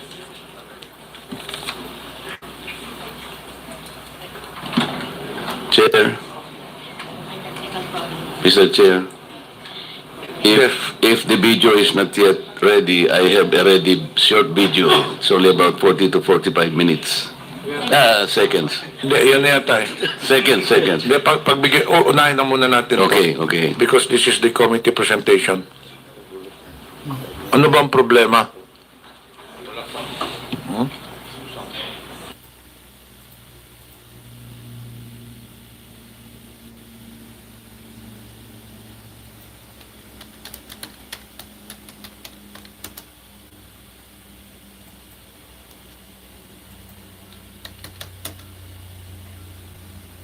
Do we have the presentation of Senator Marcoleta? 45 seconds. 45 seconds or 45 minutes? What is the content of the video? It's about providing context to what Chair Joboy Aquino said, false narratives and false information. Ano bang pwedeng ready dyan? What video is ready? Yung kay Marcoleta o yung sa presentation natin? May problema yung presentation natin. Okay na ba?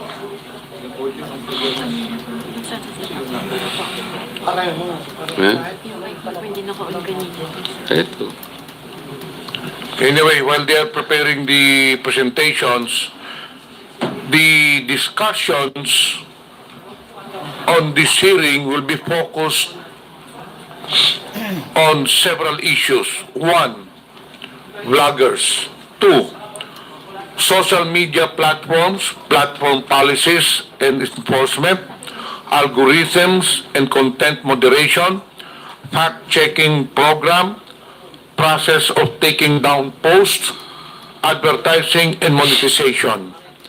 Number three, independent media organizations, involvement in fact-checking initiatives like Check.Philippines, database of fake posts and peddlers, engagement with the public, key insights and experience. And the government agencies, if they will have any presentation or statement, NBI, DICT, BIR, AMLAC, PNP, COMELEC, and PCO, of course. And number five, I don't know if we have celebrities here, but celebrities who are victims of fake news, and then afterwards we'll proceed to the interpellation. Okay na ba ang presentation? Mr. Chair, Senator Abante. if we don't have the presentation yet, I don't think that we have already recognized all of the resource speakers. You would like to ask that all of them be recognized today. Is there anyone from the resource persons that have not been acknowledged? Yeah, can you take the microphone and then introduce yourself, please? Magandang umaga po. Ako po si Mary Jean Kiambao Reyes or MJ Kiambao po sa Facebook. Good morning po, Mr. Chair. Si Aaron Peña po, old school Pinoy po. Thank you po. Meron pa bang iba? Wala na? Rina Seco po for Manila Broadcasting Company. Okay. Yes. Please recognize yourself. Mark Gamboa po. From? Vlogger po. Okay. Mr. Chair, I remember also the committee committed during the last hearing that I attended that we will also invite representatives from Philippine Inquirer and Philippine Star because of the issue that I raised. I raised then the issue that we are not only concerned with the fake news and the false narratives and false information being peddled in our society, but we are concerned as well with the truth that are being suppressed. Truth that might have given enlightenment and further information for our people, but they were deliberately and intentionally being suppressed for reasons that they themselves know. This is also alarming as well, Mr. Chair. So, I was promised by the committee last time that in the next hearing, representatives from these two giant broadsheets will also be invited to shed light on the Representative information that we should. according to the COMSEC, the representatives from Philippine Daily Inquirer and ano yung isa? Philippine Star? Yes, Mr. Chair. Were present during the last hearing. However, accordingly, there were no members who asked questions to them. So, is there any representative from Inquirer and Philippine Star at the moment? Wala. So then maybe we can invite them next time. We did not include them anymore today because they were already present during the last hearing. Does that follow, Mr. Chair, that because nobody questioned them in the last hearing, they can simply absent themselves today? We required them to attend the last hearing.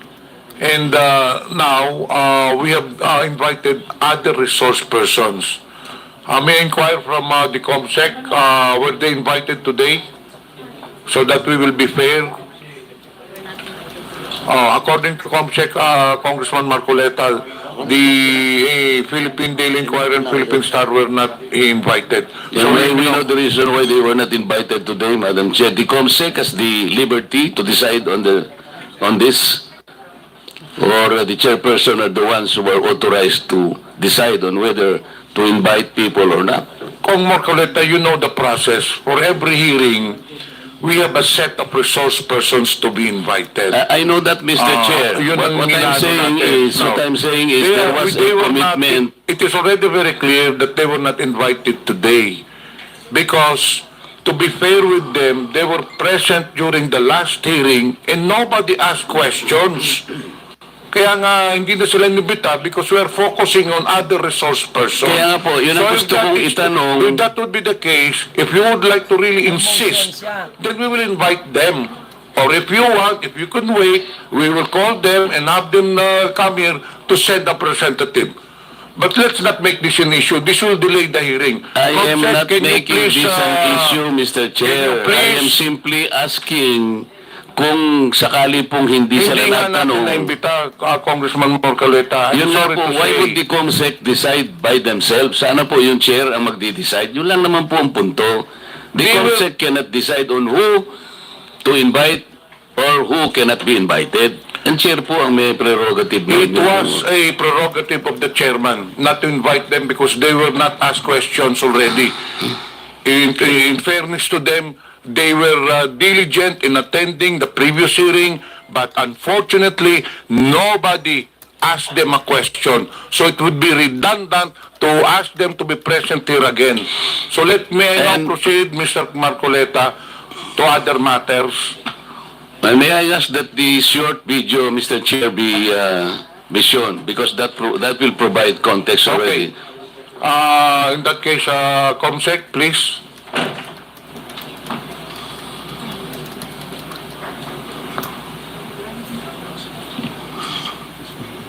Ng Iglesia ni Manalo.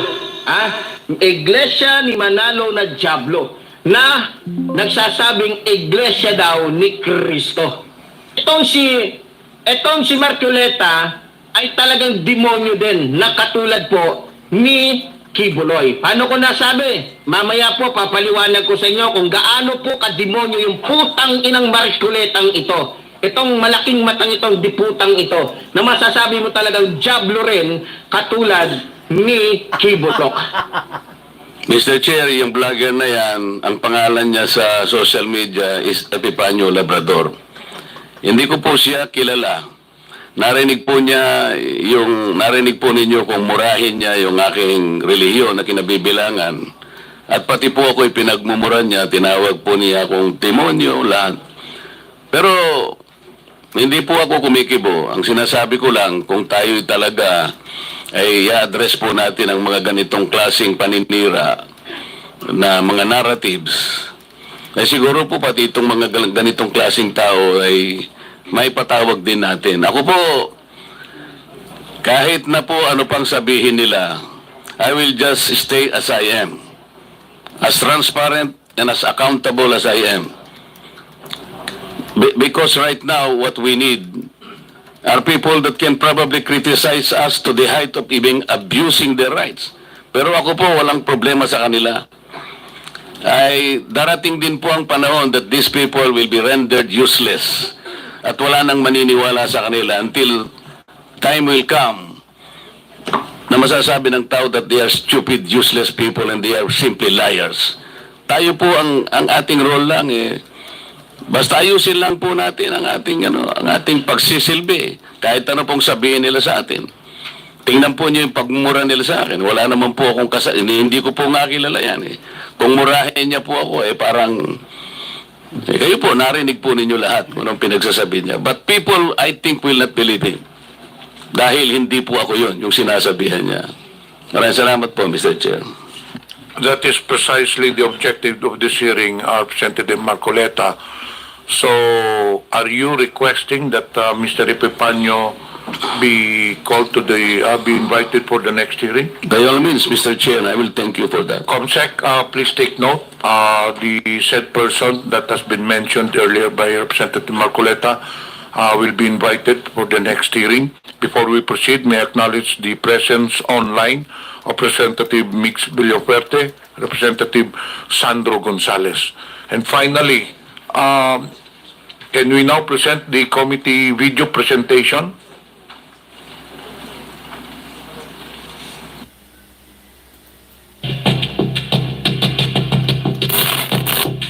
Anumang impormasyon, mabilis na ma-access sa pamamagitan ng internet at social media. Clean at komportable sa online marketplace. Trabaho ba ang kailangan mo? Marami ring online job postings. Pero ang problema, mayroong mga bad actors na nagkalat sa internet. Kung di ka maingat, mabibiktima ka ng online seller na scammer. Ang binili mong cellphone, bato pala ang laman. Bato! Mamaidin, bato! Mamaidin, bato ang mama! Nandiyan yung pera ko, mamaidin! Ang online job application mo, elaborate phishing scam pala para sa identity theft. At ang news na binasa at pinanonood mo ay maaaring disinformation campaign o fake news. Tingnan nyo lamang ang mga bidyong ito na nagsisirculate sa social media kung saan sinasabing ang Luzon kasama ang Palawan ay dati umanong teritoryo ng China.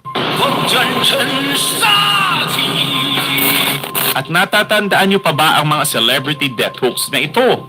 Patay na raw si Chris Aquino, si Kuya Kim, si Gary Valenciano, si Doc Willie Ong at si Jaime Fabregas. At maging ang death hoax ni Celine Dion, kumalat rin sa ating mga social media feed. Marami pang ibang example niyan. Pero ang pinakamabigat ay maraming disinformation campaign na layuning guluhin ang ating lipunan.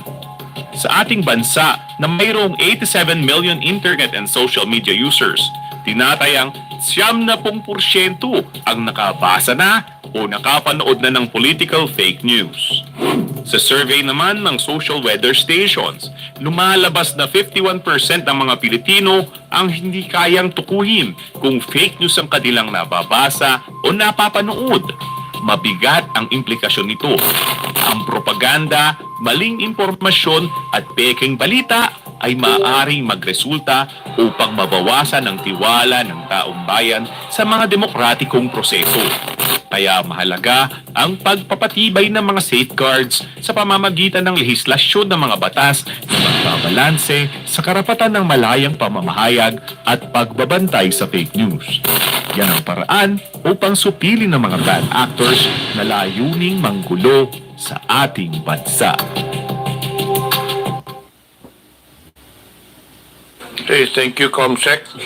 Before we proceed with the interpellations, Mr. Chair, yeah, do we have other bloggers that we have today? We would like to know if there are other bloggers present right now. COMSEC, can you read again the vloggers present and those who are absent?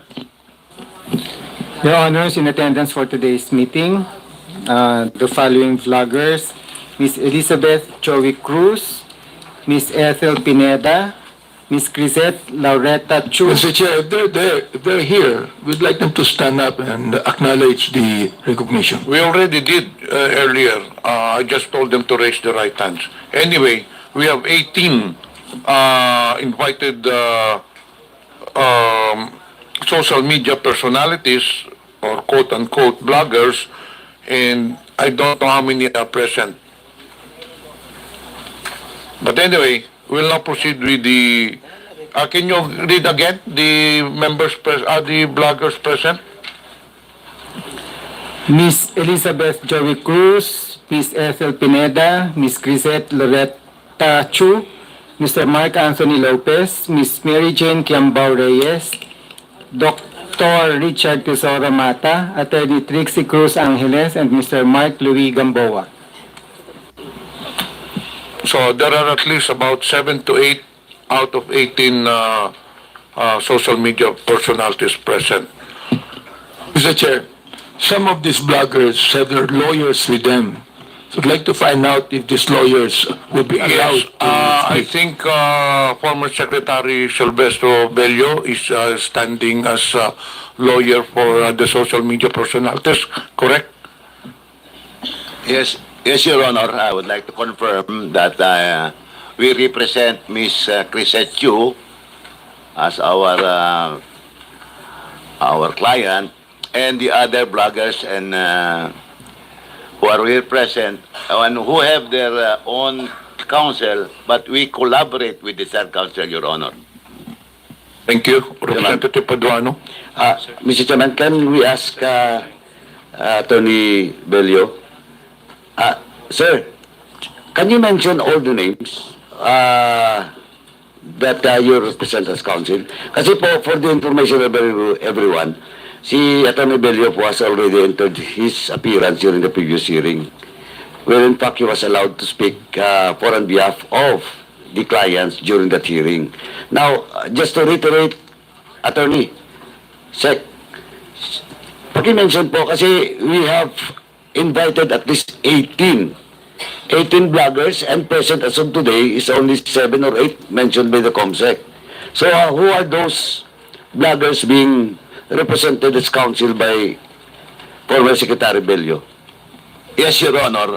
As I stated earlier, we represent Miss Crisette Chu. And in addition, Your Honor, as collaborating counsel, we have the following bloggers, Your Honor. Miss Mary Jane Reyes, Miss Trixie Angeles, Miss Joy Cruz, Miss Aaron Peña, Mr. Ahmed Paglinawan, Miss Ethel Pineda Garcia. That's all, Your Honor. Mr. Chair, how many of them are present? Can you count COMSEC? Ilan ang social media personalities na present in your record? Out of 18. Correct. My estimate was 8. Representative Paduano. Thank you, Chairman. Anyway, out of the 8 mentioned by former Secretary Attorney Bello, ilan po yung nandito ngayon? 8. No. The client being represented by Attorney Bello. They are 7, Your Honor. Present 7 today. Yes, together with our client, Miss Crisette Chu. And those absent today, out of 8 ata yung, you mentioned 8 names?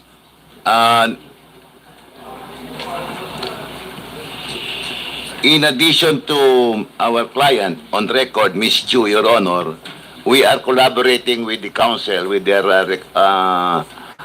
counsel, Attorney Gonzales. They are only 6 present this morning, Your Honor.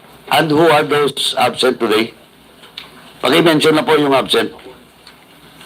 Para ma-check lang po sa record, dun sa invitation that was sent to them. Kung ano pong status nun.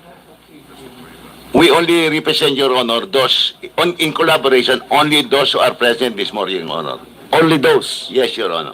So that's, Mr. Chairman, that's on record that they will only represent those present today.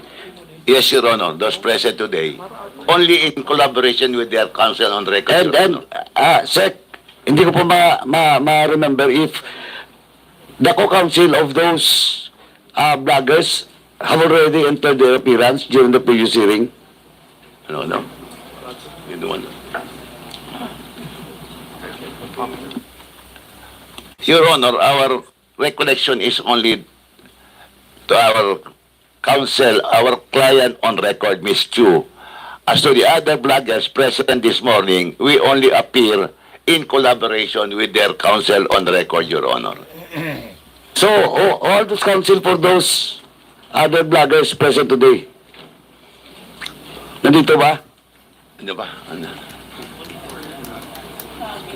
Okay. Ito si Juan. Si Ethel. I mentioned already Dr. Ethel Pineda and MJ Q. Reyes. and also with Attorney Tricicon Angeles, Your Honor. And Ahmed Paglinawan, Your Honor. We mentioned that earlier. I understand there are 7 names you mentioned, but what I'm asking is there a counsel for these vloggers na nandito ngayon? Wala, Your Honor. You only represent them? Yes, Your Honor. Wala kaming ano. Only those present this morning ang nire-represent namin only in collaboration with the recorded counsel, Your Honor. Okay, thank you, Mr. Chairman. But anyway, Chairman, just for the record, with regards to all those indictees and those resource persons that was issued a show cause and subpoena, we'll discuss it later, Mr. Chairman, for the status of all those resource persons that was issued show cause orders and subpoena. Thank you, Mr. Chairman. Thank you. We'll now proceed to tackle the... Yes, please state your name to be recognized. Yes, good morning, Your Honor. I'm Dr. Richard Tesoro Mata. I'm one of the social media. I have counsel, Your Honor. Her name is Attorney Faye Singson. Good morning, Your Honors.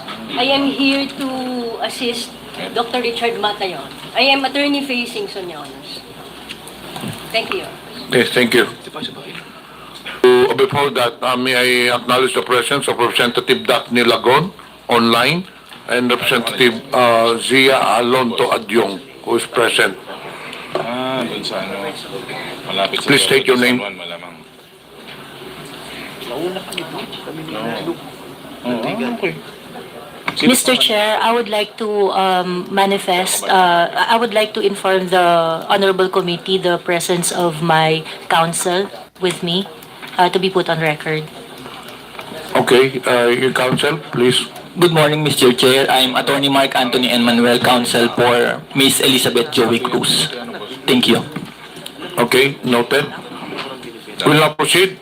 The first issue that you tackle is the social media personality. Representative Pablo Ortega. Sorry. Siguro po, Mr. Chair, maganda po na kunin din yung ginagamit nilang mga pangalan, yung mga vloggers. Kasi may parang account name po sila, saka screen name or aliases to be included po sa record as... Kasi may attendance po sila as their individual names. Maganda po siguro makuha din po yung account names. Comsec, please attend to it. Para hindi na natin isa-isahin pa. Can you approach the social media personalities? What are the names that they're using in their blog? Are there any statements from the social media personalities? Do you have a leader or a spokesperson? Yes, proceed. I'll give you 2 to 3 minutes for a statement.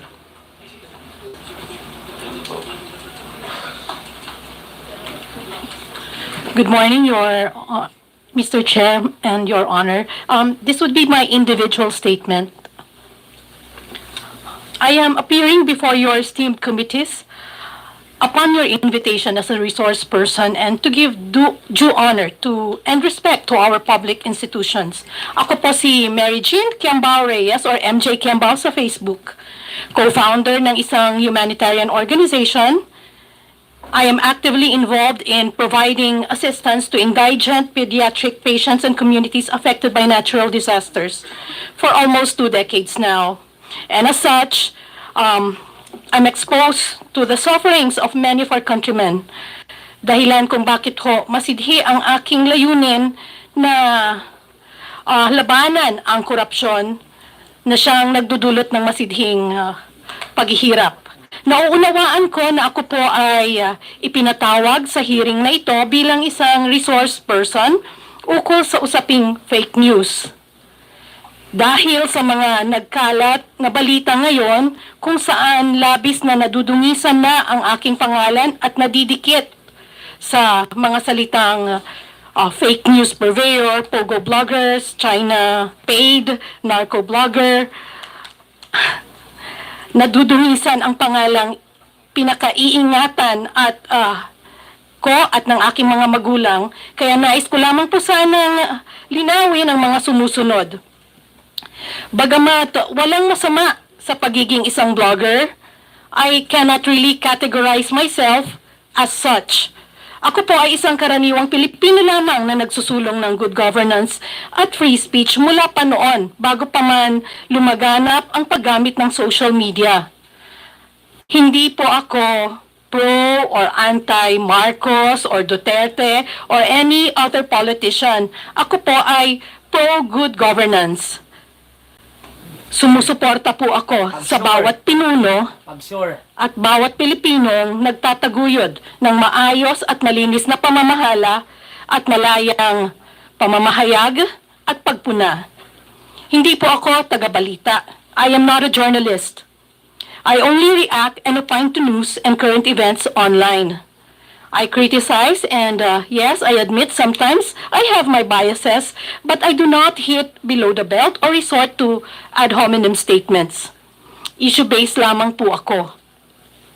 Lalong hindi po ako nagsusulat o deliberately nag-share ng fake news. Bagamat hindi ko pinasok ang mundo ng pagbabalita, ako po ay isang mass comm degree holder. Isa rin akong editor-in-chief noon at dala-dala ko pa rin ang mga pinag-aralan ko at code of ethics ng mga mamamahayag. Ang bawat opinion ko at reaksyon sa social media ay base po sa aking katotohanan ayon sa aking karanasan, pinaniniwalaan at prinsipyong pinanghahawakan. Hindi po ako tumatanggap ng anumang bayad o pabor mula sa Pogo, sa narco, China o sa kahit sinong politiko. I have always been against all forms of gambling and illegal drugs. Kabilin-bilinan po ng aking mga magulang, magdildil ka na ng asin. Huwag ka lang magnakaw at huwag mong ipagbibili ang iyong dangal. Nag-aral po ako ang maigi at kumayod ng gusto para maitaguyod ko ang aking pamilya at ang aking sarili sa marangal na paraan. Kaya masakit po na madikit sa mga ganong salita na yung mga fake news purveyor at narco-bloggers. Ngayon naman sa usaping China at West Philippine Sea, I do not claim expertise on this matter. Ang sa akin lamang bilang isang Pilipino, marapat lang na protektahan natin ang bawat isla ng ating bansa sa legal at mapayapang pamamaraan. I am afraid, Your Honor, na wala po ako masyadong maiambag sa usapin ng fake news, pogo bloggers, narco bloggers, as I am not in any way involved in any of that. I also cannot claim expertise on social media and blogging. In fact, my SOCMED account is not even monetized. Now, given my limited knowledge on the topics of this legislative hearing, ang maimumungkahi ko lamang sa ngayon ay dalawang bagay lamang. Una, labanan po natin ang fake news sa pamamagitan ng paglalabas ng mas maraming reliable information mula sa iba't ibang ahensya. Pangalawa, and more importantly, paigtingin po natin ang edukasyon ng bansa. Gawin nating mas matatalino ang mga Pilipino so they themselves can more easily decipher what is true from what is false. And I think everyone here sa mga kasama ko sa social media, support the efforts of the TRICOM. We agree that free speech and freedom of expression must be protected and that fake news, disinformation must be eradicated. These are our common grounds that unite us. We wish TRICOM every success. Yun lamang po sa ngayon ang aking maimumungkahi. Sakaling may mga issue sa mga susunod na pagkakataon ukol sa free speech, anti-corruption at disaster relief operations kung saan mas doon po ako linya, at doon yung mas marami kong maiaambag, ay handa po akong makipagtulungan.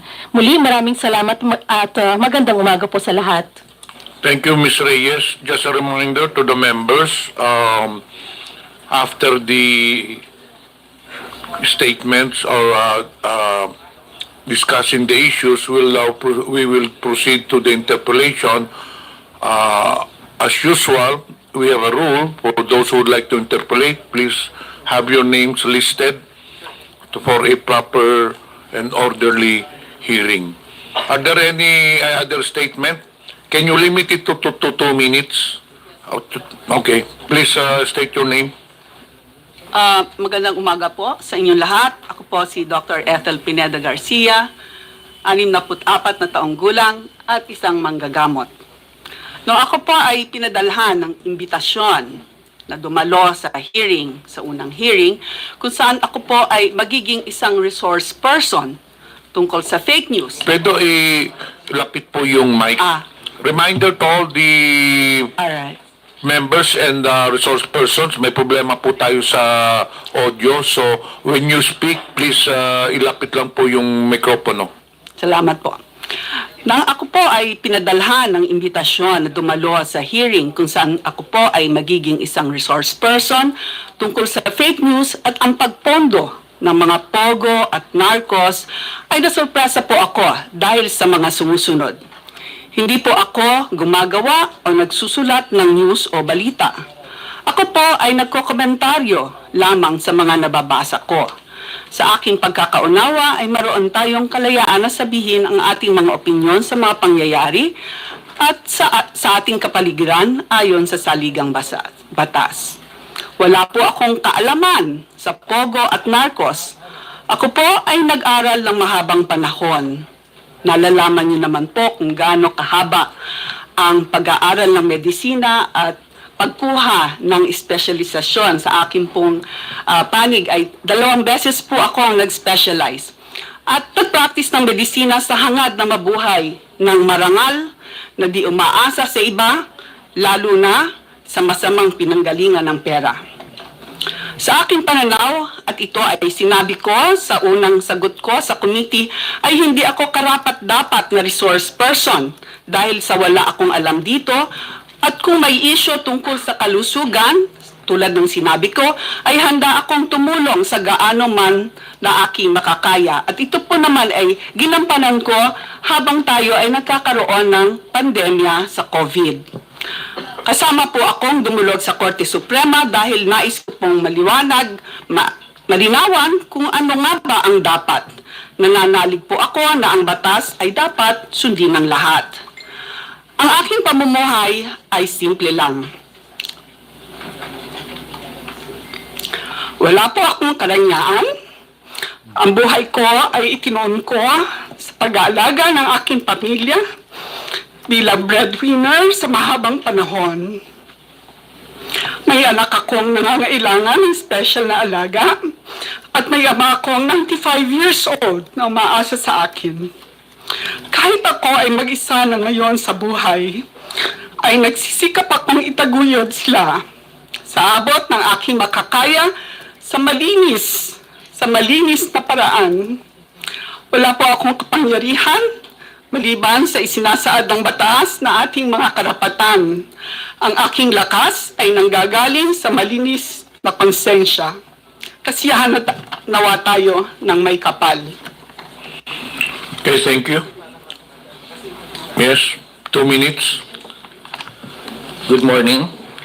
Ako po si Dr. Richard Tesoro Mata. I'm a pediatrician for more than 20 years sa Davao City and Panabo City. Naging health blogger po ako about 7 years na. So yes, I have some experience na about social media. At tumabot na din ng about 3 million yung ating total followers. I understand that I have been invited to this forum as a resource person in aid of legislation. So here's po my 2 cents. Agree po ako sa inyo, Your Honors, na dumadami na po ang mga fake news online. Karamihan ay mga clickbait, yung gumagawa ng fake headlines para mapunta ka sa online shops dahil may commission sila to earn or just to gain more followers. Meron ring mga intentional na fake stories in order to destroy someone's reputation. Do we need to make a fake news law? In my opinion, may Cybercrime Prevention Act law na po tayo, which nasa inyo na po yan if you need to amend it.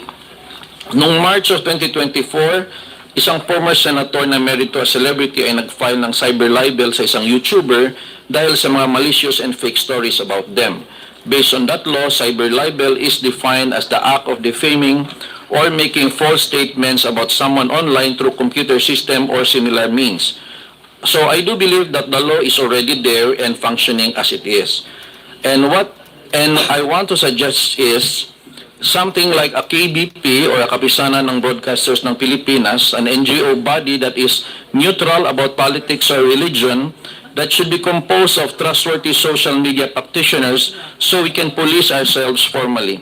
Such NGO body is where we can ask assistance regarding a certain controversial post. Such NGO body can also assess if it's freedom of speech or fake news. Such NGO body can issue warnings and reminders to the influencers in question if seen necessary. That is what we lack, because what we have now are just AI that detects posts that are against community standards. And usually, if you report an influencer, it's hard to talk to a person in charge, but what we have are automated reporting system only. I do believe if we can make this kind of neutral body with the guidance of KBP, we can lessen the fake news, solving the issues without much hassle of filing cases in the court. But of course, for extreme cases, a person can still use the cybercrime law, which is already available. Thank you very much, Your Honor. Thank you. Are there anybody else who would like to make statement from the social media personalities? Chair. Yes. Are you a blogger also? Yes po. Okay. Make it short, please. Okay. Thank you, Mr. Chair. I'm Mark Gamboa po, political vlogger. Pangatlong appearance ko na po ito sa TRICOM. Gusto ko lang pong masaya po ako na nakasama na po natin ngayong umaga.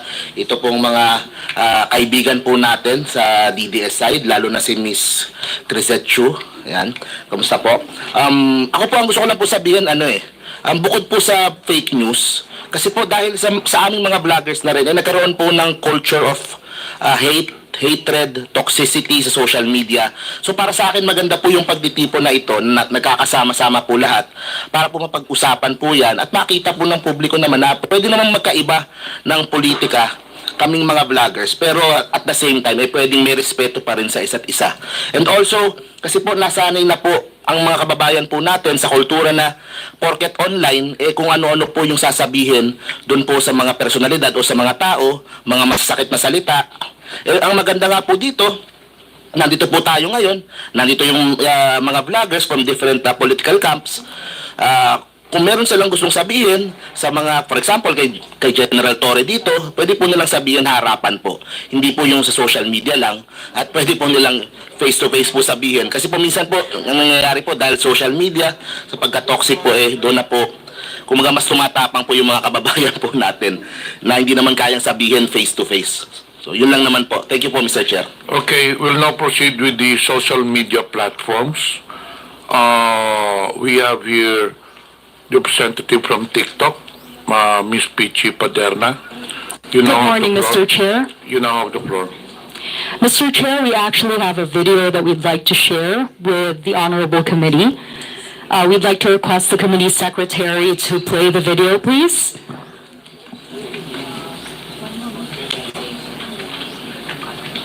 COMSEC, is the video ready already? Then we'll get back to the social media platform. While the video is being prepared, we proceed to the independent media organizations. Do we have representatives from the independent media organizations? Meron po ba? Seems wala. So we'll now go to the government agencies. NBI, do you have any statement? None, Your Honor. DICT? None, Your Honor. BIR?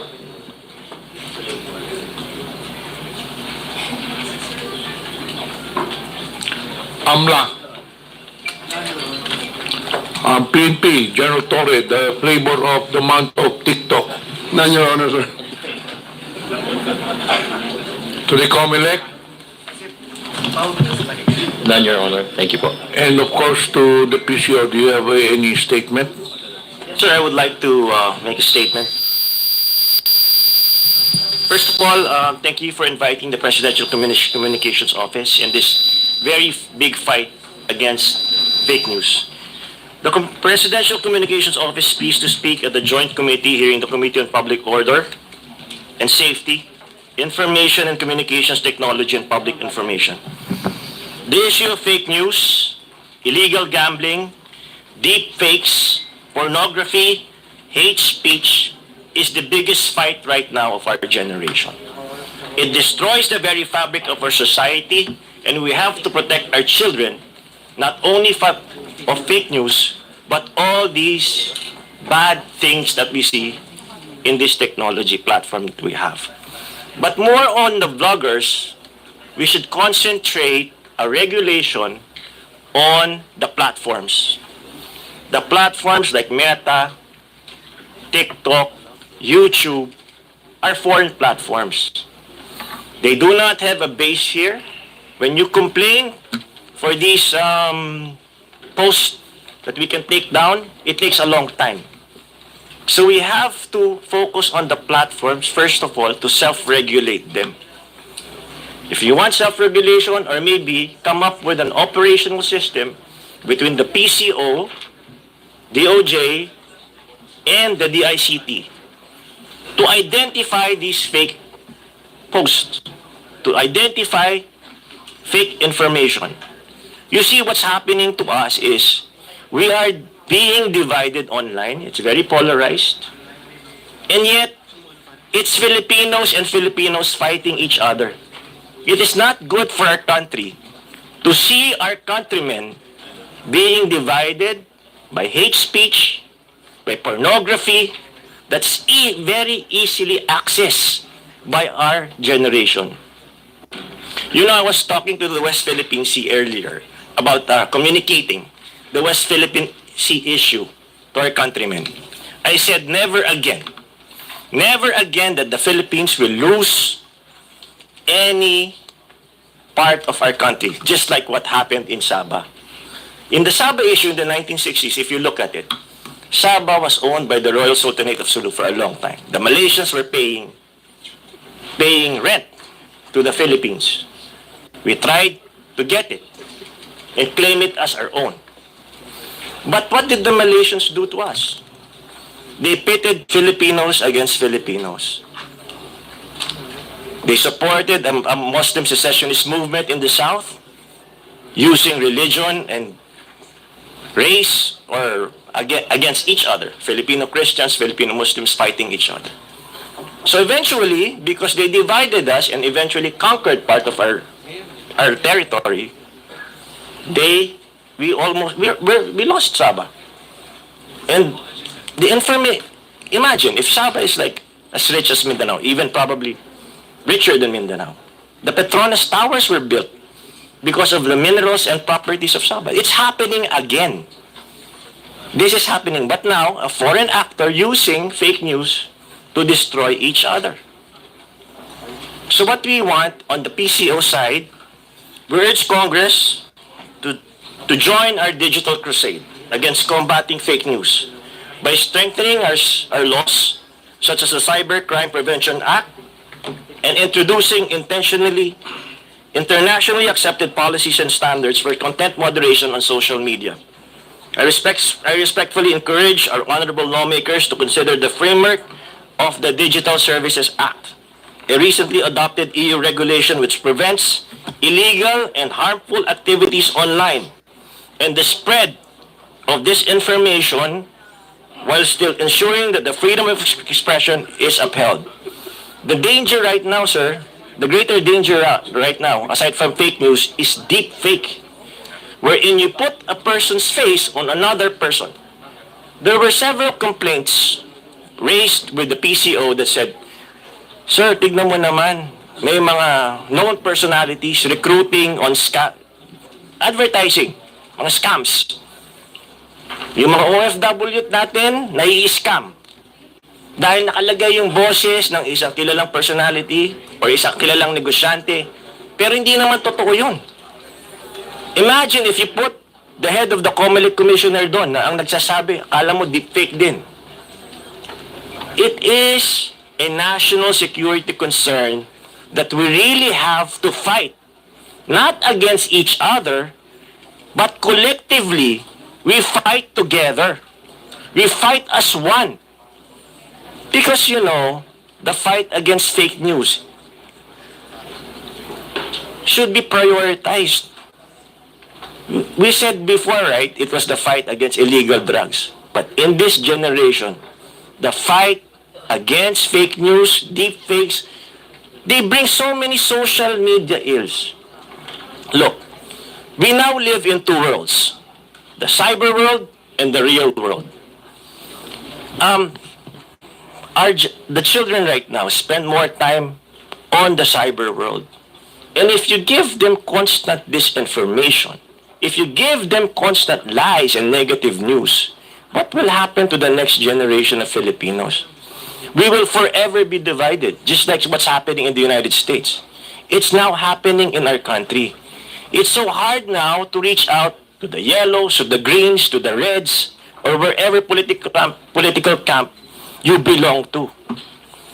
What we need to do is to unite. Look at what happened, example, to Congressman Rodante Marcoleta. Pinagbumura siya. Nilait-lait ang kanyang relihiyon. Tama ba yun? And yet, there's no regulation.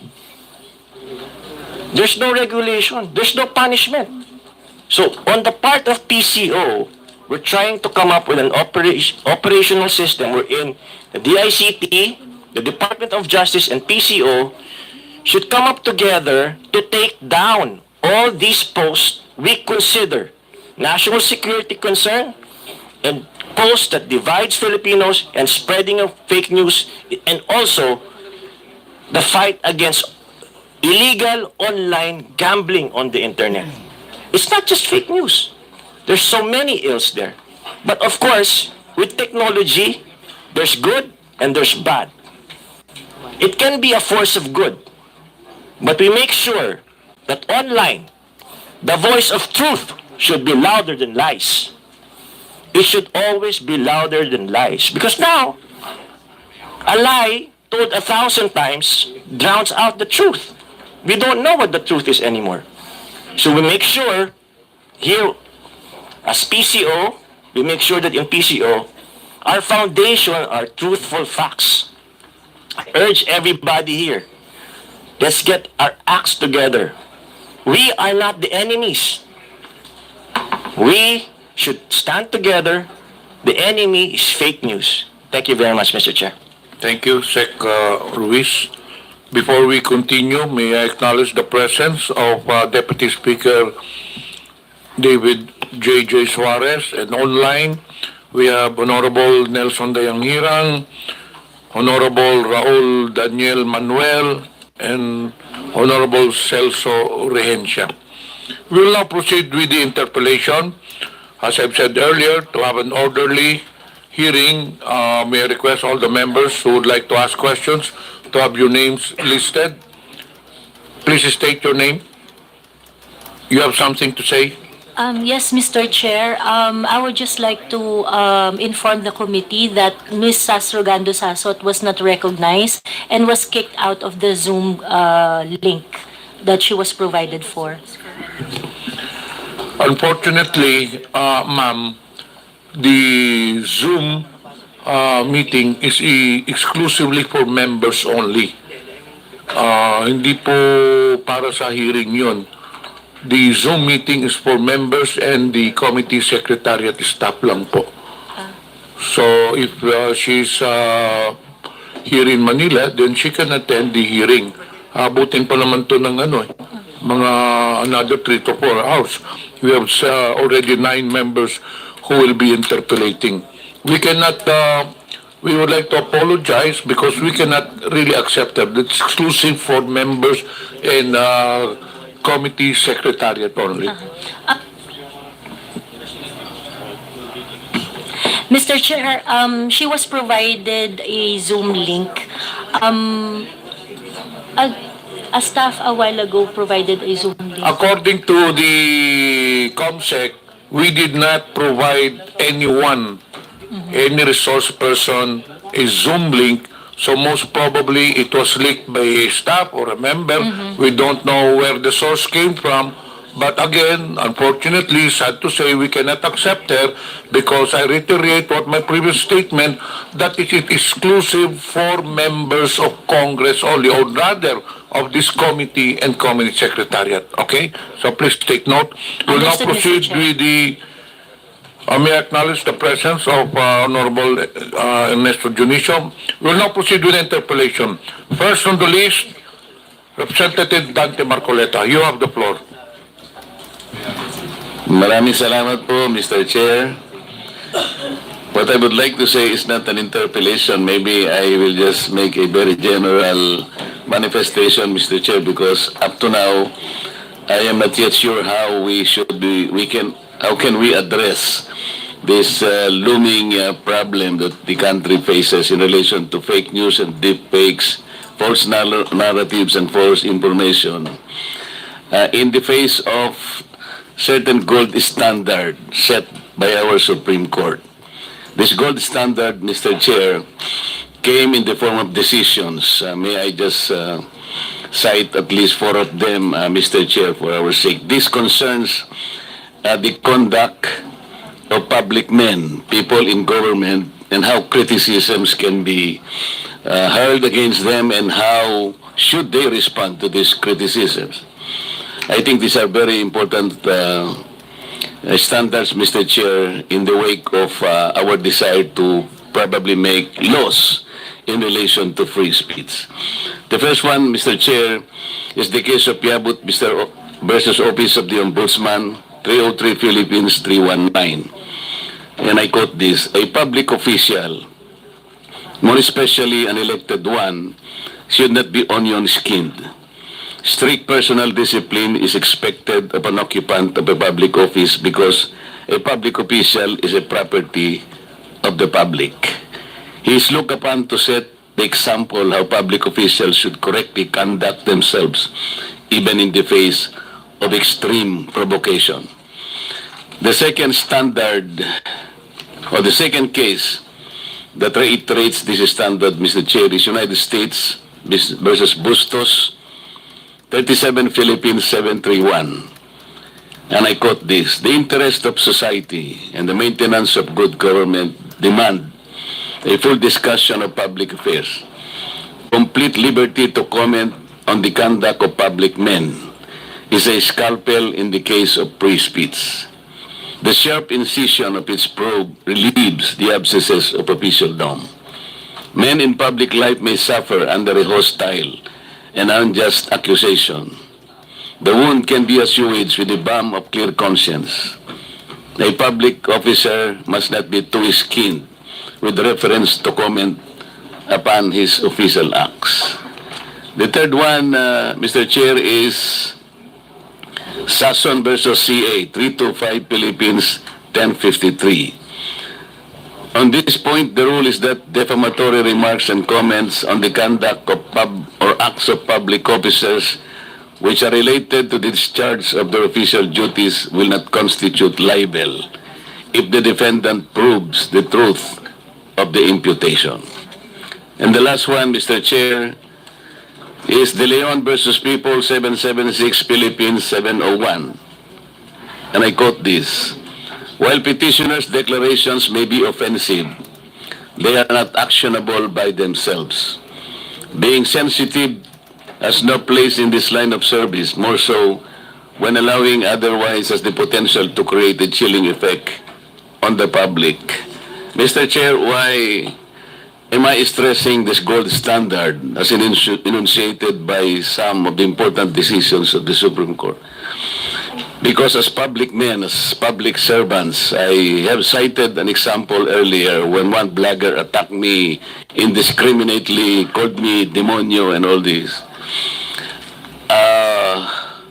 My defense to that, Mr. Chair, is not probably to ask him in public to explain or even ask for an apology or he be restrained by this committee, but I will just stand upright, as upright as I can and clean as I am, because people would judge me for what I am and for what this person could do against me.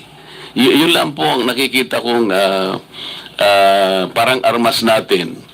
Kapag nakikita nila tayo as transparent as we can to these people, people can easily distinguish na wala yan, sinungaling yan, like Yun lang ang gusto kong maging karanasan ng tao, kahit na siguro hindi ko na siya demanda o pagalitan o gumawa ng action against him. It is enough that people would not listen to him anymore.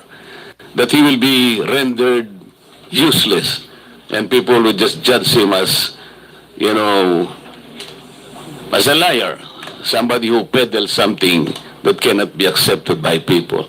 To me, that is already a consolation, Mr. Chair. So kung ating pong mga vloggers ay maaring napapasobra po yung kanilang pagkikriticize sa atin, talaga kung minsan po ay ganon. We have to strike a balance between the public affairs, between the public issues that must be deliberated completely and in the light of an extensive discussion of public affairs of government. You have to strike a balance between the importance of these issues discussed in public and the hostile accusation that might arise from this. Yun po yung gusto ko po. May mga batas naman po tayo, once they attack us on a private side, ang sinasabi po ito very, very easily.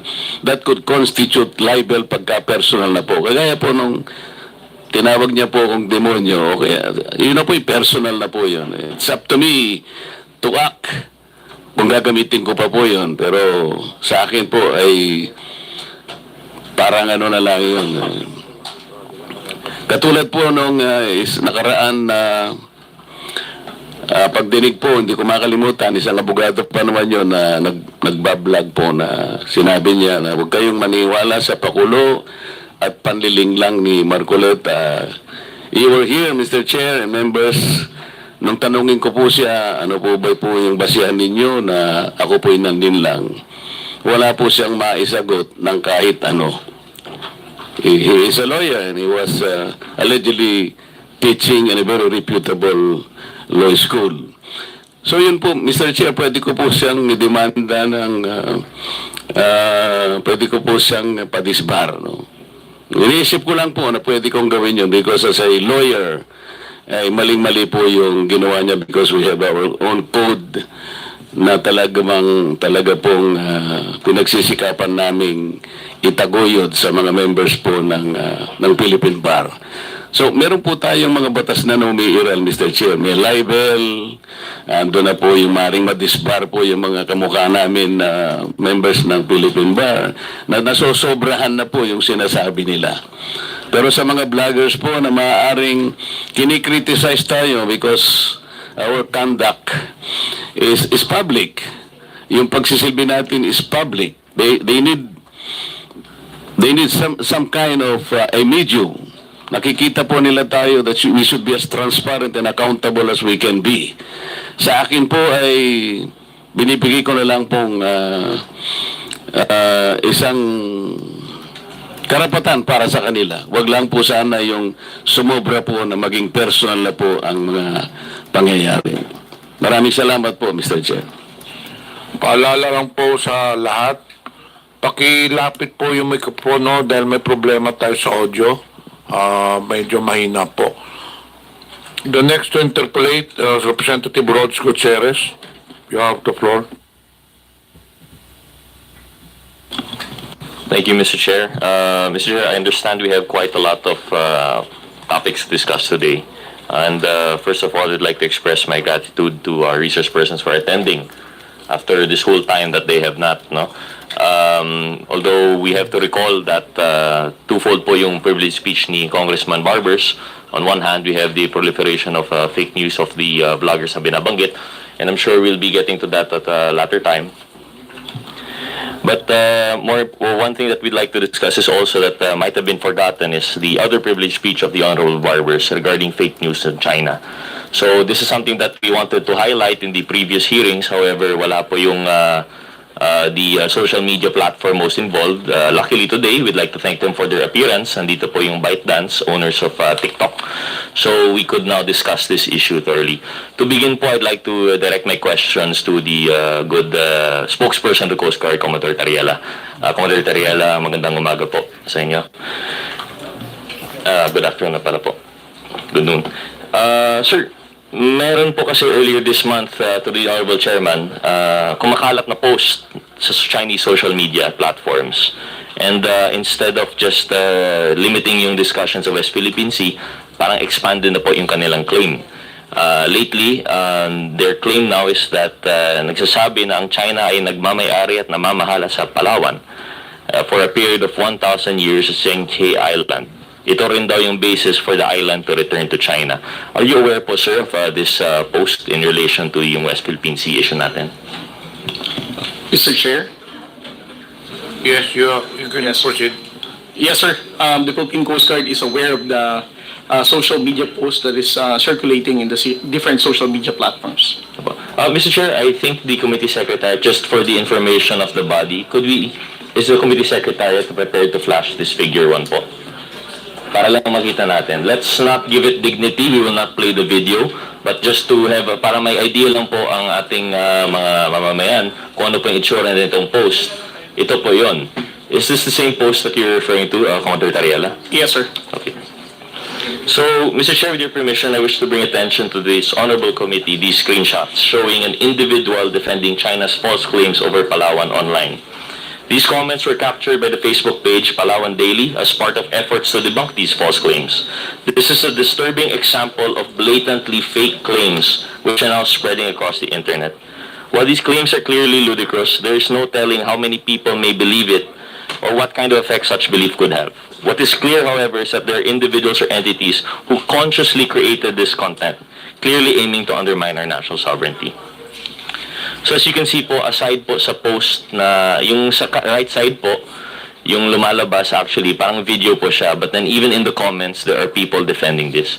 And I think it would be hard for us to determine the authenticity of these persons, Chinese nga po yung characters, that is, an issue po ng fake news in relation to the West Philippine Sea is that some of the actors are beyond our territory po, no? So that's another aspect that would add complexity to the regulation of these things. But we'll go into that po siguro with TikTok later on. So, Commodore Tariela, sa buong panahon mo po sa PCG, nakarinig ka na ba ng parehong balita na kinaklaim ng China ang Palawan? Kailan po ninyo unang nalaman na may kumakalat na balita na sinasabing pag-ari ng China ang Palawan? Well, Mr. Chair, this is the first time that I heard about this, about the social media post. That kind of claim has never been done before by the People's Republic of China. This is their new narrative right now. Ang dating narrative po nila ay simply limited to the surface features in the West Philippine Sea po, no? But never have they claimed Palawan as having their ownership. Yes, sir. At kung nakita po ninyo yung comment, kasama rin po yung isang comment doon, kasama na rin daw yung Luzon Island na inhabited daw ng China at pagmamay-ari po nila. Is that the first time for you to hear this claim also? Yes, sir. Ano po ba ang, well, if this is the first time, then we, obviously, for us, walang claim, walang basis naman po yung claim. Upon hearing this po, I know this is now, ano po yung magiging reaction ng PCG in relation to this? Well, the reaction, sir, of the national government is that we asked the National Historical Commission to directly debunk such historical claim of the People's Republic of China or whoever spread that fake news or misinformation. The position of the Philippine government is saying that Palawan and the entire island of Luzon has long been part of the Philippine archipelago. So, ang usual response po natin is to fight it with information, proper information naman po. Yes, sir. But that does not take away the fact na this would be circulating pa rin online, sir, no? Yes, sir. Ang PCG po ba ay active in requesting for takedown of such information sa social media platforms? In this case, for example, TikTok. Yes, sir. In coordination with the Philippine Information Agency, sir. Sir, can you please give us an idea po kung ano yung proseso po ng PCG in relation to? Kasi the way that I see it, although lahat po tayo ay biktima nito, the agency most involved would be the PCG po, no? Kayo rin ang, parang ito ay attack sa inyo because this would be your area of responsibility. Ano po yung process po ninyo when trying to debunk these claims po? Well, especially if it concerns our operation, sir, that clearly countering our factual narrative. We relay our concern to the Philippine Information Agency, the PIA, which is also under the PCO. And since PIA has established connection with Meta, that's the only time that we can wait for any response, whether it will be taken down or we have to wait for or we have to provide for additional information to be taken down by Meta, sir. Commodore Tariela, through the Honorable Chairman, meron po ba kayong opisina na task para ma-monitor mga online activities or information, lalo na nagmumula sa China? Right now, sir, the Commandant of the Philippine Coast Guard, Admiral Ronnie Hilgavan. Originally, sir, my designation is the spokesperson of the Coast Guard for the West Philippine Sea. My office was only Philippine Coast Guard West Philippine Sea Transparency Office. But it has already upgraded to Philippine Coast Guard West Philippine Sea Transparency Group. And that now includes monitoring of social media platforms that spread fake news and misinformation. Sir, ito po ba ay kasama sa original mandate ng PCG? Or is this part of the evolving new frontier nga po na tinatawag nila sa conflict over the West Philippine Sea? This is part of our evolving role right now, especially that the national government is supporting the Transparency Initiative to make the Filipino people understand and be aware of what's happening in the West Philippine Sea. And the only way that we can be more successful in creating awareness and right information to the Filipino people is also to safeguard the spread of fake news, sir, to have it prevented to proliferate in the social media platforms. I see. Generally po kasi, Commodore, ang pagkakaintindi po namin sa PCG, no, ay napaka-physical po dapat ang ating role, no? Kayo po talaga ang defenders of the West Philippine Sea as our internal waters there. Kayo po ay nandun, kayo po ay talagang watching over yung mga transgressions. Ngunit ngayon, it seems to be transgressions are also appearing in the cyberspace. Ano po yung epekto po nito sa ating soberenya? Kasi isa iba po, ang minsan sinasabi nila, these are just words. And this would not really affect, it should not affect us. But do you stand by that sentiment po? You know, sir, one of the main reasons why President Bongbong Marcos, through the National Task Force West Philippine Sea, supported the Transparency Initiative, because he basically inherited a nation wherein Filipino people, right after he assumed the presidency, there's a very limited information that Filipino people learned about the West Philippine Sea. From 2016 to 2022, there are very small portions of information that we told the Filipino people. And for the President to only deliver his commitment of not surrendering a square inch of our territory to any foreign power, he has to get the support of the Filipino people. And the Filipinos will not be supporting our fight in the West Philippine Sea if they do not know what's happening in the West Philippine Sea. So with the transparency effort that we're doing now, as we can now see from different surveys, more Filipinos are being aware of what's happening in the West Philippine Sea. And that's, you know, as what Justice Carpio said, our fight in the West Philippine Sea is intergenerational. It is important for the younger generation, especially, to understand our fight in the West Philippine Sea. That's why our fight for fake news and misinformation is very important for us to sustain our fight for sovereignty. Thank you, sir. I would agree with that po, no? As mentioned actually by Secretary Ruiz. For example, ako po, generation namin, we're not aware already of the Sabah issue. And I fear that might be what will happen, no, with the West Philippine Sea with this continued disinformation. So we are glad to know po na at least the PCG, despite your mandate being the actual physical defense of the West Philippine Sea, physical monitoring and the regulation of the area, we're glad to know po na that you're evolving. Unfortunately, it shouldn't be that case. We will try to do our best here in this committee to combat at least yung cyber aspect of the of that front.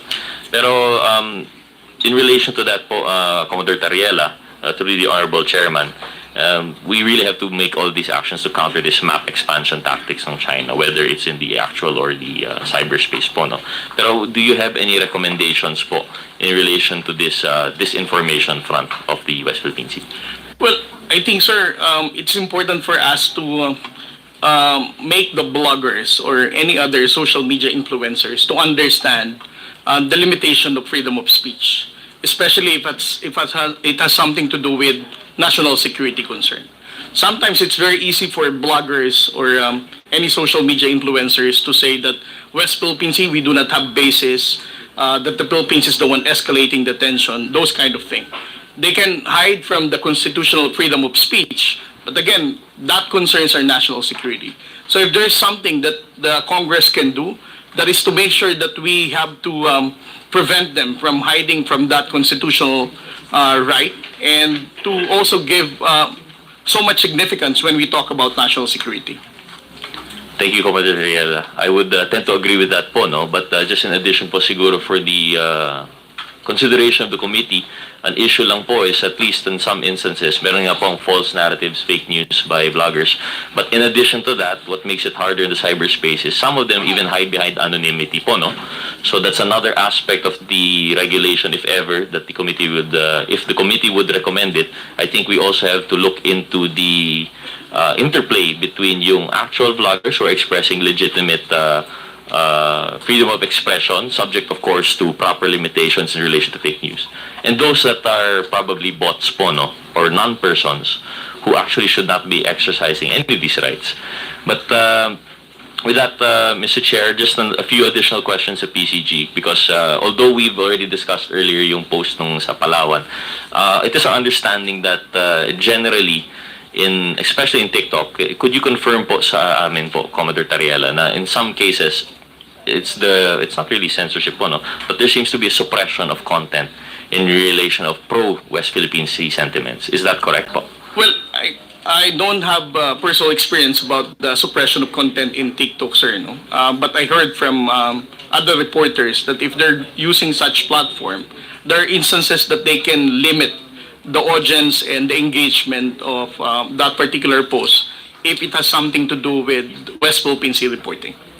I see, sir. Actually, that question is coming from the source that, I also heard of the same sentiments. Unfortunately, I don't think we have any of these media reporters here with us today as resource persons. So I wanted to ask from you po sana, because what I recall would be in those instances where there are actual, how do you call them, conflicts between the Coast Guard and also yung counterpart po natin sa China. Sometimes we've adopted that strategy of having journalists on board po, no? But what we've heard is that when they were posting to their personal social media accounts, sometimes they will block out the audio, or sometimes they would limit po its proliferation in the algorithm. And I just wanted to hear po siguro from you, Commodore Tariela, if you had any similar experience to this. Well, for other social media platforms, we don't have any experience about suppression of the reach of the audience, sir. As I said, according to some journalists, their main concern is only TikTok, sir. TikTok lang po talaga. Yes, sir. So with that, Mr. Chair, and I understand generally we want to compartmentalize the topics, but if I still have some time, siguro a few questions po kay TikTok, Mr. Chair. Tapos na po yung oras, Chair. Okay lang. A few more interjection questions po. A few questions na follow-up lang po. So, Mr. Chair, we'd like to acknowledge po, we'd like to, if the Honorable Chair would acknowledge po yung representative ng TikTok. Hi, yes, good morning, Mr. Chair, and good morning to the Honorable Committee. I just wanted to clarify that I'm here to represent TikTok and not ByteDance. And actually, Mr. Chair, if you would allow, would we be able to play the video that we had prepared for today that we were hoping to show the Honorable Committee this morning? We will now proceed with the presentation, then afterwards, maybe you can answer some questions from Representative Gutierrez. Comsec, please play the video.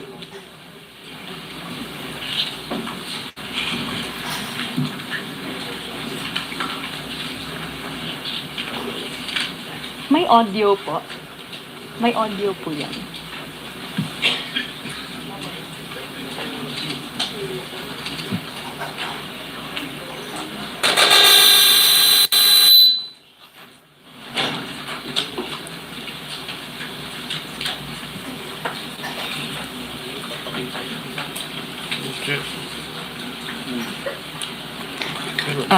Our apologies, Mr. Chair. This video is supposed to have audio accompanying it.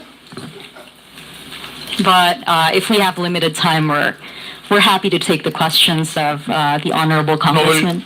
This is what we will do. We will get back to it later. Medyo ayusin lang nila. So you can now proceed with the questions, Representative Gutierrez. Thank you very much, Mr. Chair. So, Mr. Chair, questions directed at this.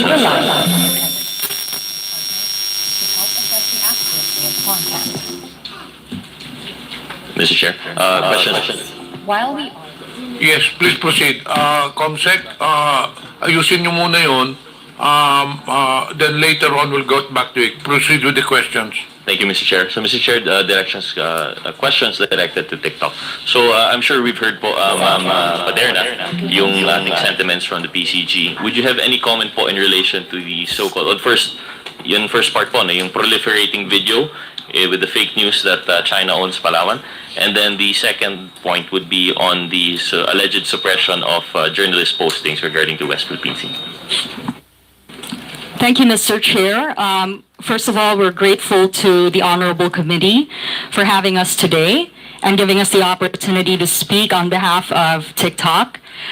We do want to address the concerns of the Philippine Coast Guard and the Honorable Congressman here today.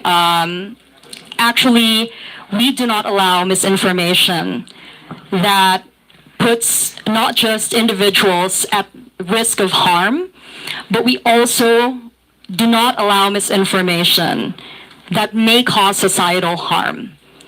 We have taken down posts in the past similar to these videos, citing territorial disputes, and we are happy to work with the Honorable Committee in securing links to these videos so we can endorse them to the appropriate teams within TikTok. We have already coordinated with the committee secretary to secure the links so that we can report them accordingly. Because as I said earlier, we have taken action on similar posts in the past. And we'd like to be able to get the opportunity to send this content to our teams for review. Thank you, Mr. Chair, and thank you po, TikTok, for that response. So, Mr. Chair, in relation to disinformation sources or fake news, the action on TikTok is actually more on a reactionary. Mr. Chair, we also take proactive measures, especially around misinformation that could cause severe harm. Every video that is posted on the platform undergoes a quick review by our machine technology, by our technology moderation. And that initial pass, that initial sweep of the content, often studies signals for misinformation that could be harmful. Now, we also rely on our independent fact checkers who make an assessment on the accuracy of the information on the platform on certain kinds of content. And we also rely on community reports. So user reports also assist us in spotting misinformation that violate our community guidelines. Thank you. Mr. Chair, sorry, let me just clarify po. No? While I understand that there would be these measures, for example, that you've mentioned, these community moderators, and the review upon posting, this would be actually after the fact that the video is posted, correct? That's, Mr. Chair, incorrect, actually. Before a video is posted, if you notice, if anybody is familiar with the way that TikTok works, when you post a video, there's a processing time. That processing time is actually the period when the video undergoes technology moderation.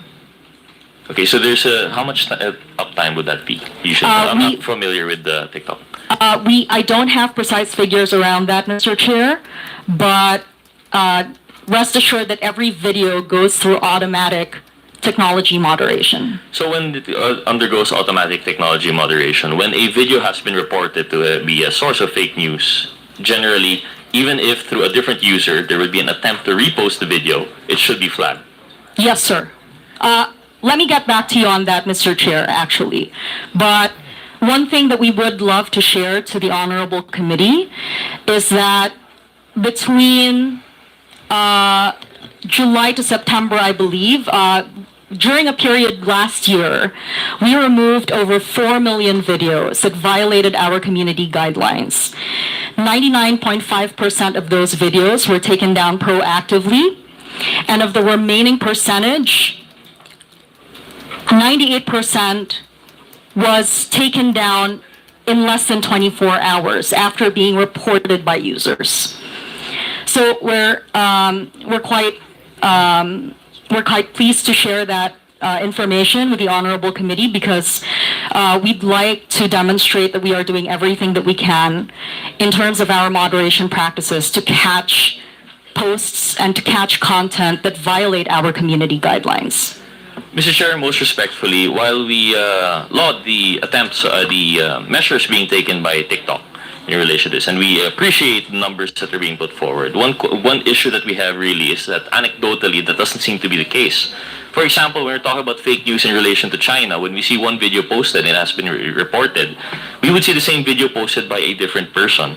So that's why I wanted to ask how do we ensure that a video that has been flagged for disinformation is not posted again? And quite frankly, perhaps we'd have to get cold hard evidence point. We'd like to have a research person invited in this. But it tends to be that when once there is a narrative being taken by certain bad actors in relation to fake news and it's posted and they take it down, they just post it through another user.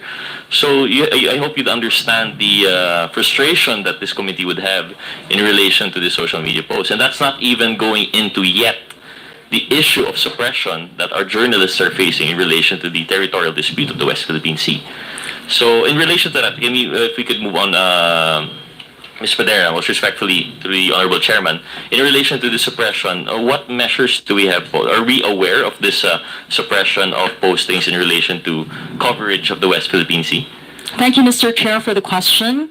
We did not suppress any content that pertains to the West Philippine Sea. We welcome the diversity of political expression, and what we can share is that if a video is muted, there is a possibility that the content may have committed a violation of our guidelines, specifically perhaps around intellectual property. That kind of action, muting a video, is typically something that we do when there is an intellectual property violation. So we want to reassure the Honorable Committee that we do not silence voices that advocate for greater awareness on West Philippine Sea issues. Thank you, Mr. Chair. I guess we are forced to take that on face value po, no? But as far as anecdotally, if I recall right, the video that was suppressed, I don't think there's an intellectual property issue. That was a coverage of yung journalist po having an altercation with yung counterparts sa China. Walang music naman na nagpo-play doon. In fact, nagmumurahan pa po sila. So, Mr. Chair, I guess to advance, to progress this issue siguro, we can ask the Honorable COMSEC if we may po, Commodore Tariela, if you could point us in the right direction kung sinong journalist po ito that were allegedly suppressed, we could probably invite them or communicate with them through the committee secretariat. Then we can probably have them coordinate with TikTok, and we'll get to the bottom of this at a later hearing po, no? Because as it stands, it's going to be a anecdote versus general guidelines. So if we're going to get into the specifics, probably at a later time when the resource person will be available po, no? Yes, Mr. Chair, and if I may, we're also happy to engage these personalities, these individuals from the press, to understand their experience. Our technology moderation is very sensitive around audio. And so even though two people might be speaking and just speaking, our moderation technology is able to pick up signals of background audio. And as I emphasized earlier, often when a video is muted, it's not because of the content. If content violates our guidelines, we take them down. If content violates intellectual property rights, quite frequently, the action that is taken is to mute the audio. So we want to reassure the Honorable Committee of that. Thank you, Mr. Chair. So I guess we'll have to leave that to the discussion at a later time when we have the resource persons available. So, Mr. Chair, I understand my time is up. I had more questions for TikTok, but I'll probably reserve it for the second round. With that, Mr. Chair, I yield the floor. Thank you very much, Mr. Chairman. Thank you. Secretary Ruiz has a previous engagement, so this committee has decided that he will be excused. Anyway, Jose Castro will be here to attend. Thank you for your presence, Secretary Ruiz. Thank you very much, Mr. Chair. Before we continue, may I acknowledge the presence online, Representative Jonathan Flores, Representative Ambrosio Cruz, and we have some social media personalities who arrived also, or present rather. Mr. Ramon Gerardo San Luis, are you here? Mr. Manuel Mata Jr. Do we have now the presentation, COMSEC? Okay na ba? Hindi pa. Okay, please proceed with the presentation. At TikTok, we encourage our users to express themselves authentically and creatively in a safe and positive environment. We have a dedicated global trust and safety team that works alongside innovative technology to keep our platform safe and welcoming. From July to October 2024, we removed 4.5 million videos. 99.7% were proactively removed, and 98% were removed within 24 hours. While we welcome the respectful expression of different viewpoints, we do not allow misinformation that may cause significant harm to individuals or society, regardless of intent. We rely on independent fact-checking partners to help assess the accuracy of content. In the Philippines, we partner with Agence France Presse. While we are a global company, we partner with local stakeholders to understand cultural norms and local context. For the 2025 Philippine midterm elections, we partnered with COMELEC, NAMFEL, and RENTE to launch the Philippine Election Center, which provides Filipinos with verified election-related information. We regularly meet with civil society organizations, safety experts, and members of the academe to help inform our approach to keep our community safe. We also host media, members of the academe, and government officials at our Transparency and Accountability Center in Singapore. Meanwhile, we launched our Think Twice digital literacy campaign last February to encourage users to think twice before posting and sharing. Our Think Twice videos have already garnered millions of views across all social platforms. We empower our users to take control of their experience on TikTok, including using our comment care and reporting tools. Keeping TikTok safe is a collaborative effort, and we remain committed to working with the government, civil society organizations, members of the academe, and local experts to continue to keep our platform safe.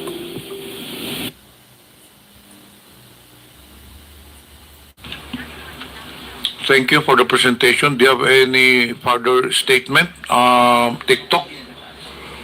None for now, Mr. Chair. Thank you so much. We'll proceed with the next interpolator. May I recognize Representative Jude Asedre? You have the floor. Mr. Chair, before I proceed to my interpellation, may I be allowed to make a brief manifestation? Good morning, dear colleagues, Mr. Chair. Today we gather to confront the troubling and complex reality of our times, the spread of fake news on social media, and the powerful role that repetition plays in shaping what people believe. It has been said that repeat a lie often enough and it becomes the truth, a phrase widely attributed to Joseph Goebbels, the propaganda minister of Nazi Germany. While those words come from a dark chapter in history, they reveal something deeply psychological and disturbingly relevant today. Modern psychologists would call it the illusion of truth effect. When people hear something over and over again, whether it's true or not, they begin to believe it. Repetition creates familiarity, and familiarity often masquerades as truth. In today's digital world, this effect is supercharged. Social media platforms, algorithms, and virality amplify repetition at unprecedented speeds. And at the heart of this ecosystem are individuals, influencers, who shape the opinion, values, and even the beliefs of millions. That influence carries weight, and with that weight comes responsibility. I believe, Mr. Chair, this hearing is not about silencing voices. It is about understanding how truth and lies compete in our public discourse and what role social media influencers play in tipping the balance. If truth is repeated more often than lies, even by a margin, say 51 to 49%, then truth can prevail. But if lies dominate the feed, even well-intentioned citizens may find themselves misled, manipulated, and misinformed. So today, we have the opportunity to ask tough questions. We seek accountability, and more than that, we call for a shared commitment to making truth more visible, more frequent, and more powerful than the lie.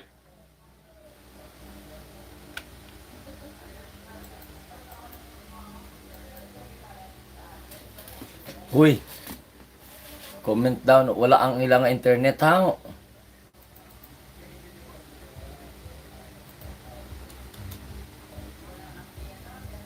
More visible, more frequent, and more powerful than the lie.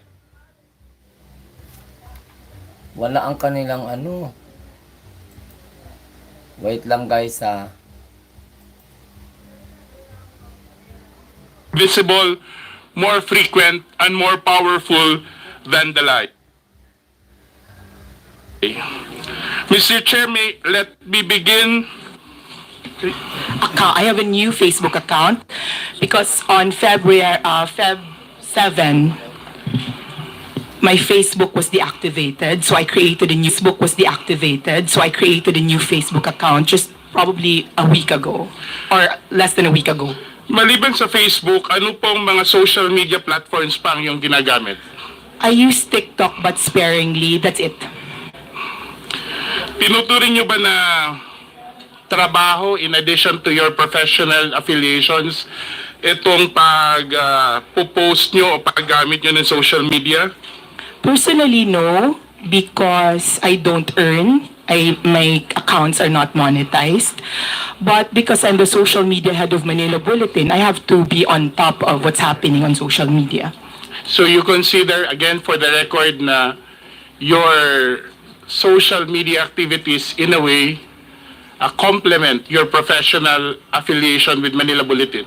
I would say so because if you're a journalist, if you're a writer, if you're an editor, you listen to what people are saying on social media because that's how you get the pulse of the people. Okay, thank you. Kailan ka nagsimula sa social media, if you still remember? I'm sorry, I don't remember. Probably as soon as Facebook was created, I think maybe a year or two after I had an account. I don't remember exactly when. So how do you decide on choosing your topics for your content? My personal content? Yes, for your personal account. I don't decide. Facebook has a what's on your mind field, and what's on my mind in that moment is what I write about. So you would say that all this are simply random, spontaneous thoughts that you have over. Yes. So, do you consider yourself, tinuturing mo ba sarili mo na influencer in addition to your professional role as a journalist? I do not know. I'm not a self-identified influencer. I cannot say that I am an influencer, even if I do have a modest following that's below 500,000, because I don't do lives, I don't do YouTube, I have never gone. I only write on Facebook, that's it. I only write on Facebook. I don't do YouTube, I don't do lives, I don't do podcasts, so. But you are aware that with your your modest following on Facebook, as you refer to it, gives you a considerable audience to your postings. Are you aware of that? Not more than the others.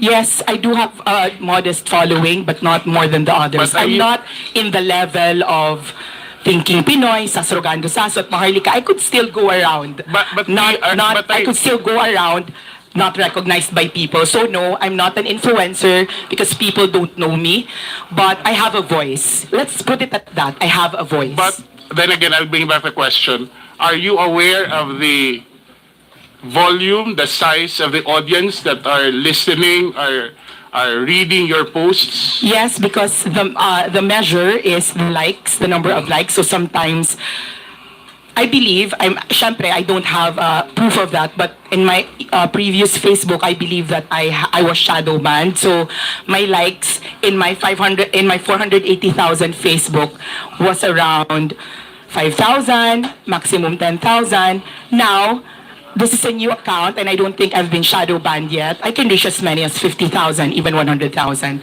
So this is the new account. 50,000 for a single post?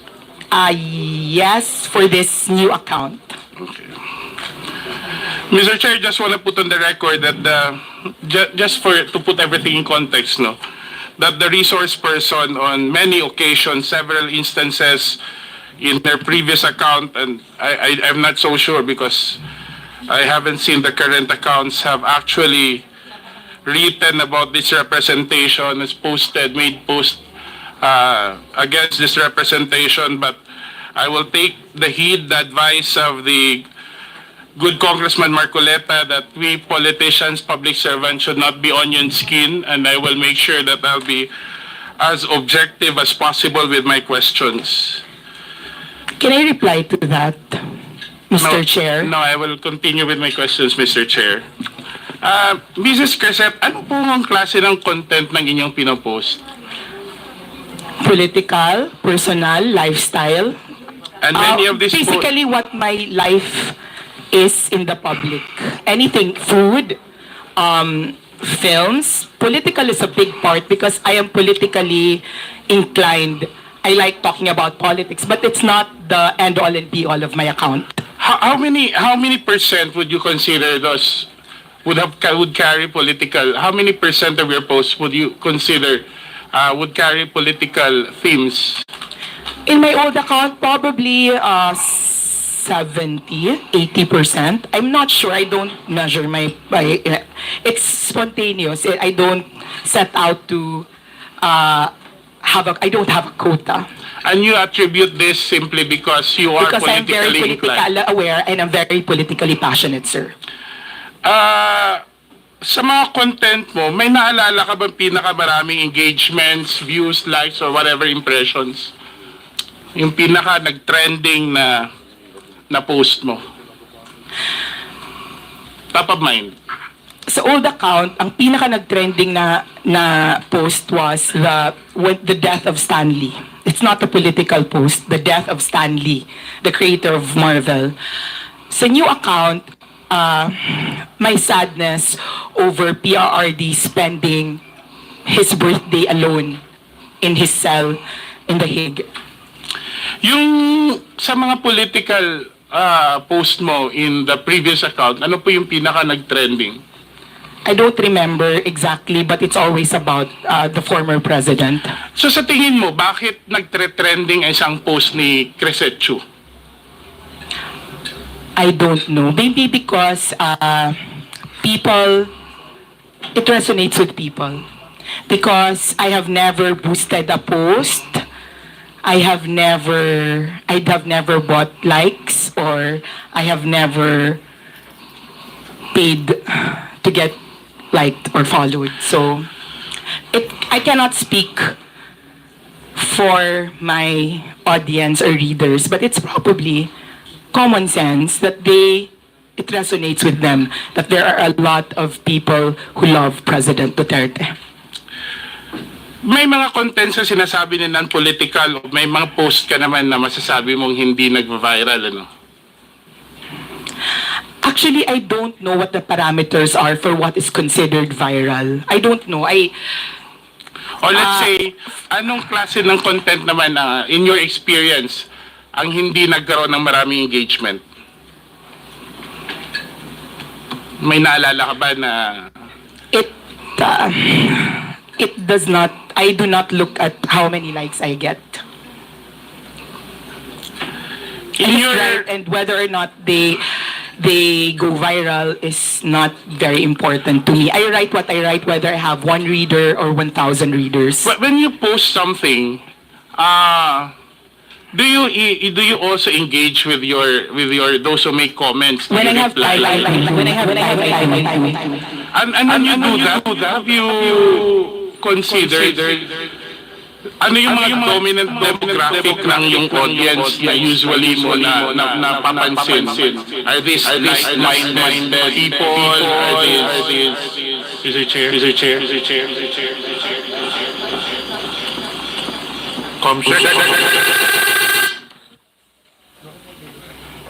Hello? Okay. Okay na? Okay. So, I assume that as with any page, you attract like-minded people. So the reason they're on my page is that they read me because they think I think like them. So even with, and it's not just political, even if you have pages for hobbies or entertainment, the people who go to your page are the people who like reading that sort of thing. And you think this is the reason also why people follow, they like, they comment your posts because they agree with your posts? Probably, yes, I think so. And you think... But just to clarify, I also have people who go to my posts just to oppose what I say. So it's not as if it's an echo chamber. It's not. Because there are people who go to my page and there are people who are trolls. And when you look at their accounts, those are new accounts, locked profiles, and they say the same thing. So it's not there's no echo chamber in today's social media because there are trolls on pages and there are people who oppose what you say. It's good that you pointed that out, but let me ask, do you think in your engagement with those who are posting, with your post, you think that the content of your post actually influence the minds of other social media users? Have you ever found yourself quoted, reposted, shared in other social media accounts? Yes, they are. But I always maintain that they would not be reading my page if they were not already feeling or thinking what I'm feeling. And a lot of the feedback that I get is that people saying, you articulate what I am feeling, except that I do not have the words or the talent to say that. So I think majority of my readers are those people who want to express their frustrations or express their hopes and are not just, I do not have my writing skills. It's good that you mentioned about feedback. So, have you ever received feedback that people are actually saying it's good that you expose this, that you wrote about this because I'm learning, I get to know what's happening, I get to understand the issue more? Yes, but that's not specific to social media. I am an editor, and if I write articles for the newspaper, it's always all the articles that you write, whether they're for social media or for traditional media, you're writing it to expose, inform, entertain, empower. But let me go back to the social media. Let me limit to the social media posts. Have you ever received feedback saying that they have learned, they're thankful that they have exposed, they have learned something, they've been influenced by the information that you posted in your social media account? Sir, I do not think that I am at the level of investigative journalist who have exposed something. I just say what unfortunately, I'm not the kind of journalist who can do exposés. So unless it's something of my personal knowledge, I don't think that somebody has thanked me for exposing something. So are you sure that in your social media posts, whether in your previous posts or not, you have not exposed any public official or agency of the government whatsoever? Remember, you're under oath. Not that I remember, and I know that I'm under oath. I don't remember anything exposing a public. And if I'm going to do it, I'm going to do it in my job for Manila Bulletin, not on my page. So I am more protected by my office. I will go back to the question.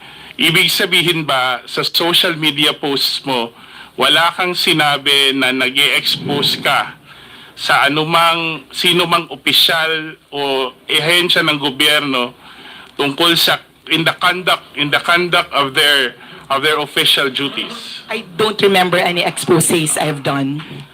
Mr. Chair, is it possible that the committee subpoena Meta for a copy? I understand that Meta keeps a digital copy of all the postings over a considerable time. I move that we subpoena the social media posts of Mrs. Crisette Chu.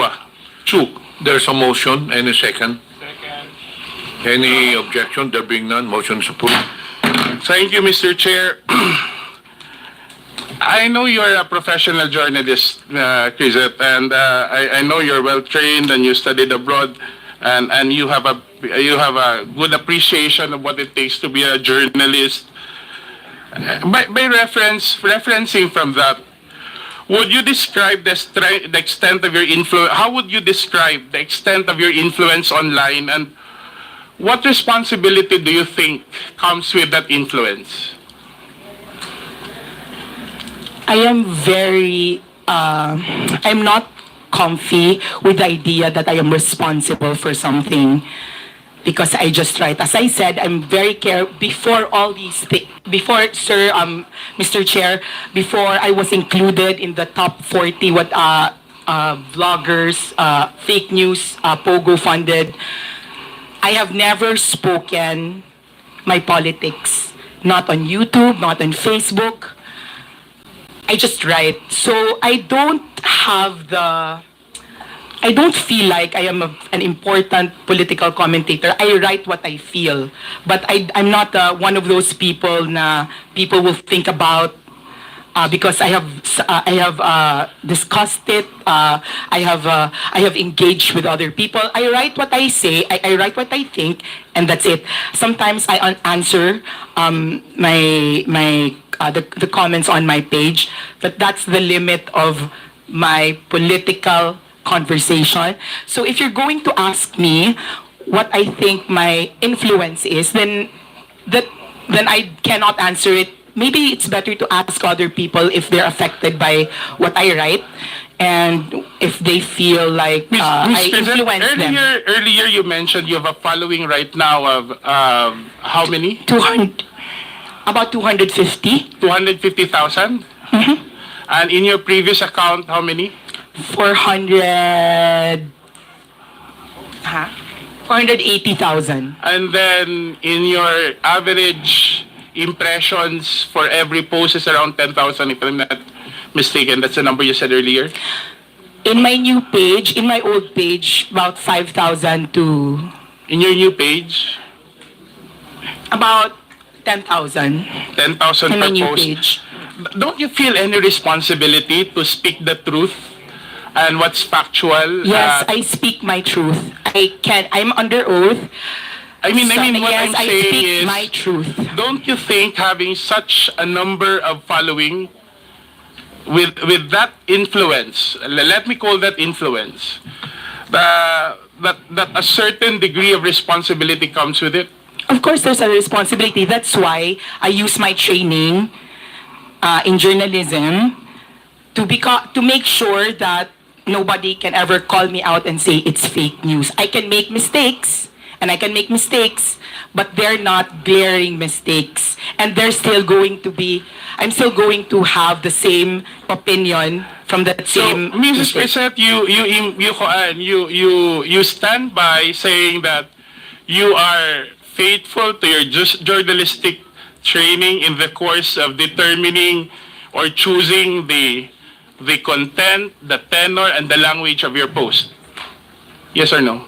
Sorry, can you please repeat that? Do you stand by your statement saying that you make sure that you're faithful to your journalistic training? Yes, sir. In I make terms sure that in terms as of, far as let me continue first. In terms of the content, the language, the demeanor with which you make your postings. As far as I can, as far as I'm knowledgeable, I post what I feel. Maybe at the moment, maybe when I'm very angry, I post some things that are more inflammatory than when I'm more calm. But basically, those are my feelings. So, sir, there will be times that I will be more angry towards one politician over another time. I'm still going to be angry at them. Let me ask a question.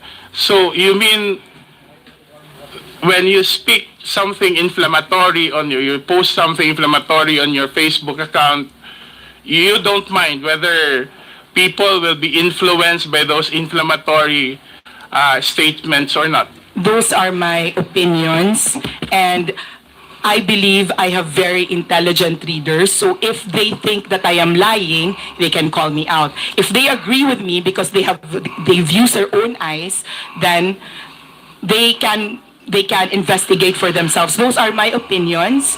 Those are what I feel. If I say I don't like this person, I stand by it.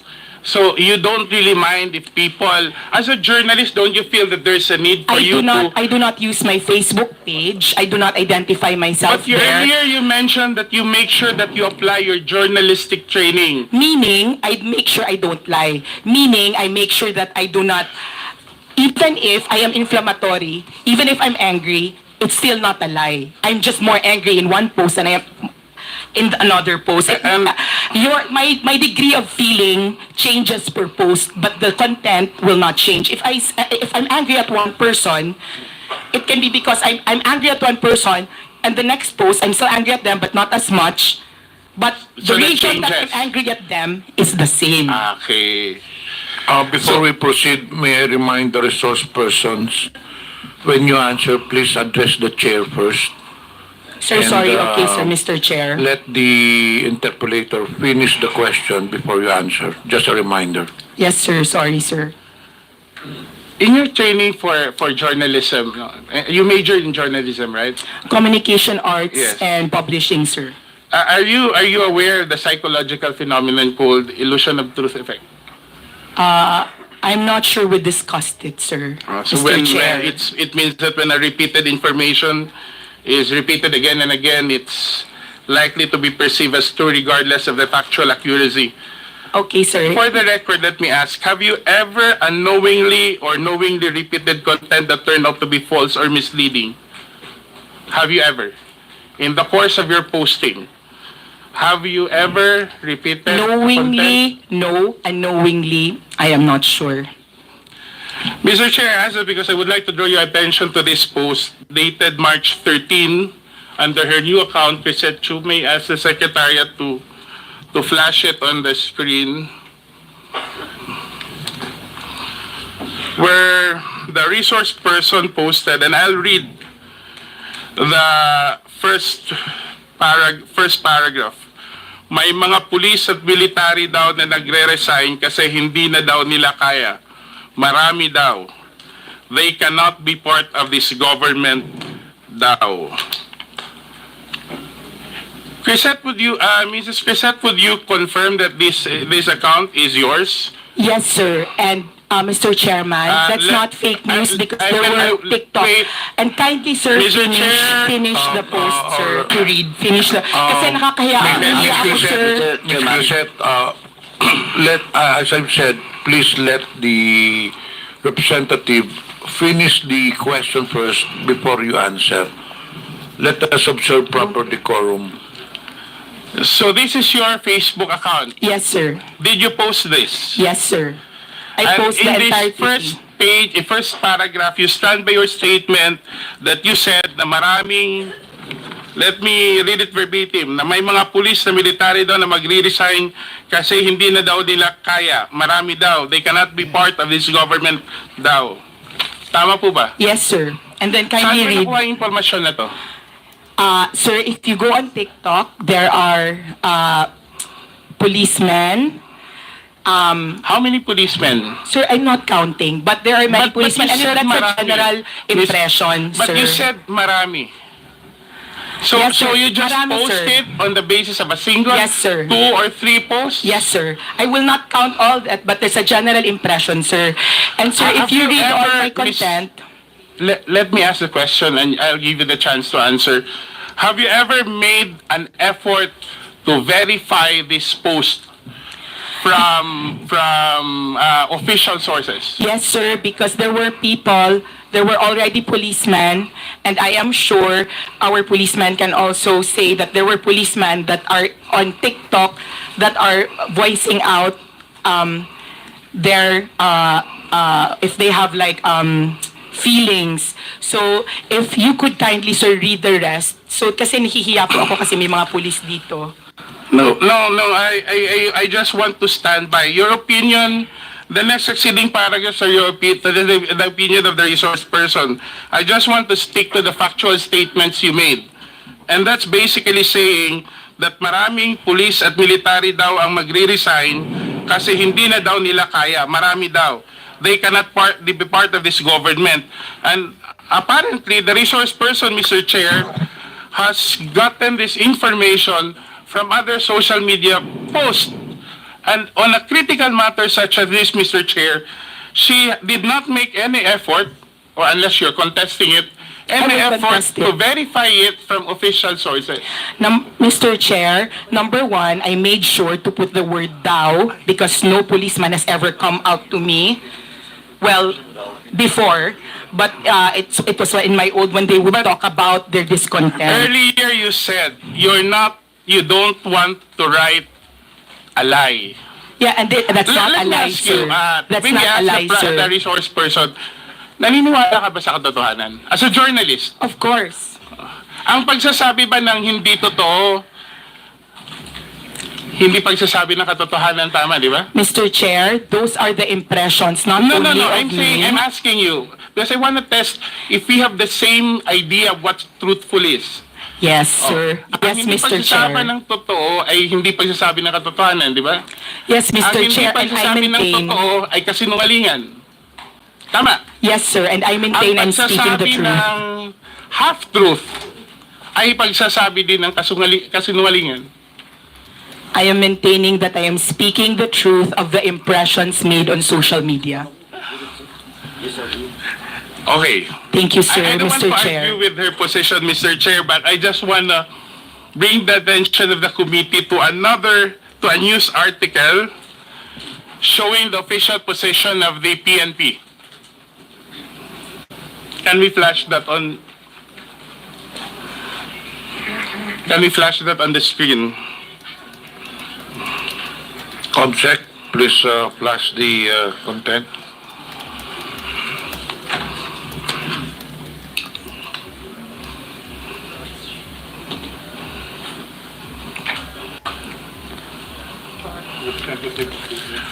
Okay, this is a press release. I think this is a news article from, if I'm not mistaken, from the Philippine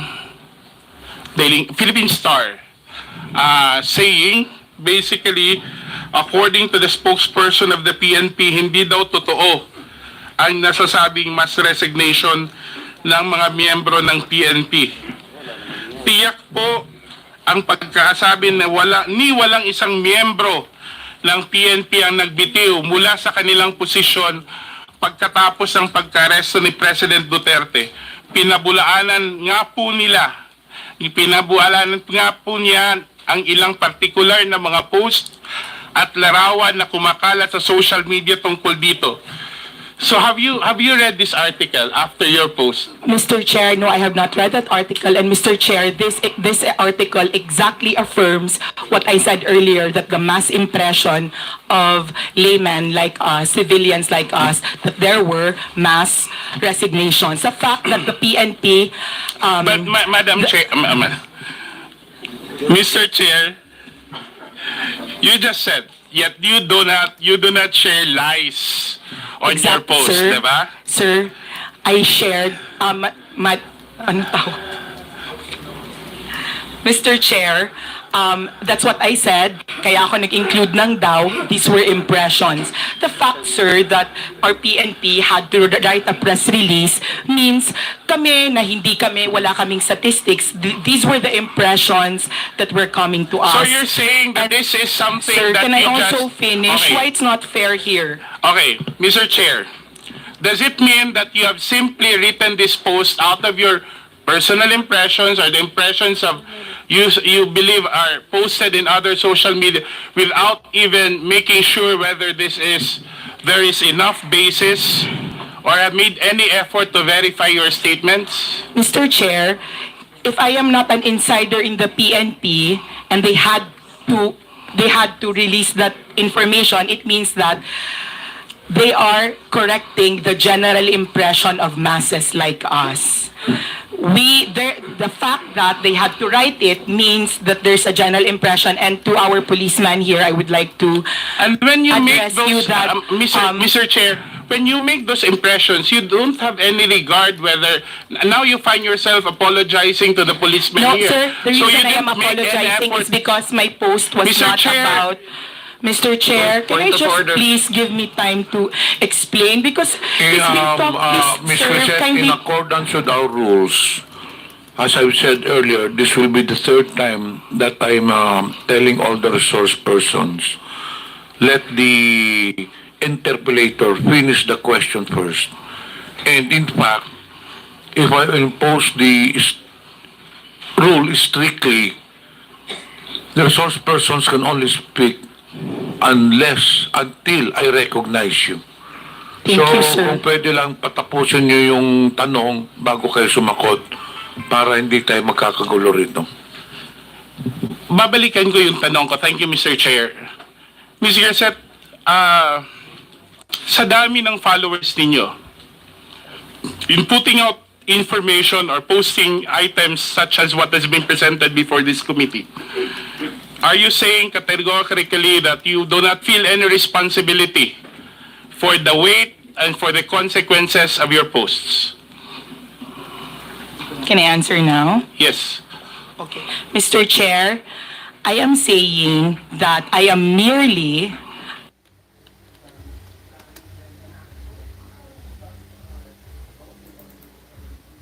writing about what I see as the pulse of the masses, which is that they were afraid that there were policemen. That's why also I am very careful that I said daw. And to our honorable policeman, I am not apologizing because I wrote that. I am apologizing because you don't...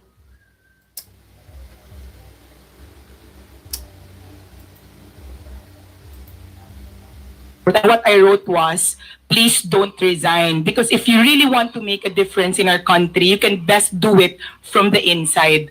It was not a condemnation of people who were resigning, but a reminder that if you're given a rare opportunity to change something that you do not like, do I it think, Mr. from the Chair, inside. I think, Mr. Chair, the resource person is not answering the question because we want to focus solely on those first two statements, which I think carries a significant weight. Yung pagsasabi na maraming pulis ang nag-resign at nagbibitiw, whether it's daw or what, we're presenting a scenario that could be harmful even to national security. And in fact, if you ask me, personally, there should have been legal consequences for this. I don't know. We have a representative from PNP, so we can hear from it.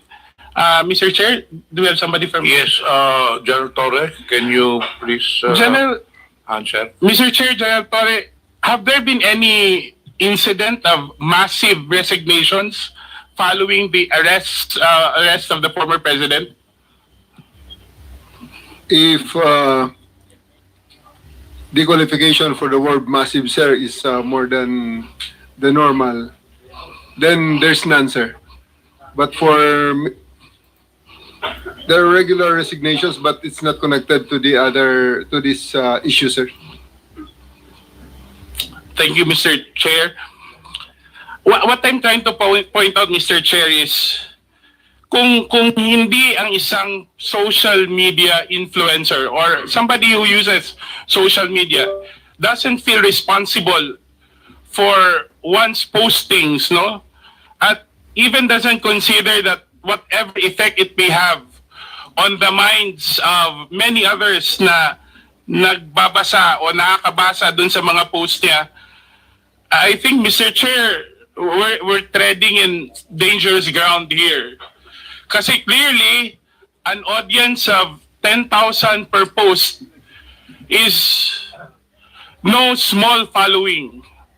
And I think, whatever the circumstances are, it's incumbent upon those who use social media to take responsibility for their postings, especially when such matter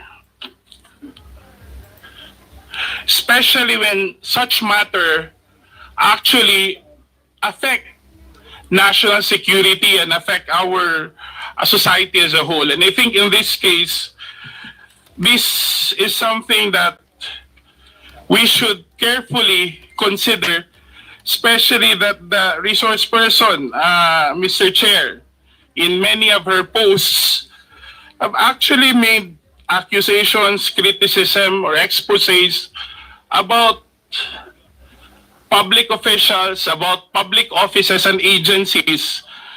And I think we have to draw the line whether the canons of journalism, especially that Mrs. Crisette Chu is a journalist by profession, Correct.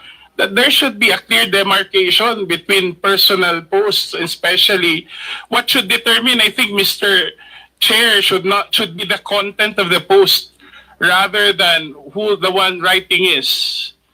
And especially in the case of Mrs. Crisette Chu, her being a journalist, make sure that a serious journalist, as she mentioned, will not publish rumors, because basically the way she explains it is that she has made this post on the basis of social media rumors. The ones who publish social rumors are actually those who are showbiz reporters. So the article on the resignation, and we can see on the following post, there has been no effort, Mr. Chair, to actually verify. May I ask the resource person again, Mr. Chair, after learning, have there been any efforts on your part to rectify or to correct the impression that you said you Mr. Chair, can I answer this, sir? He's belaboring the point that this is news. It was not news.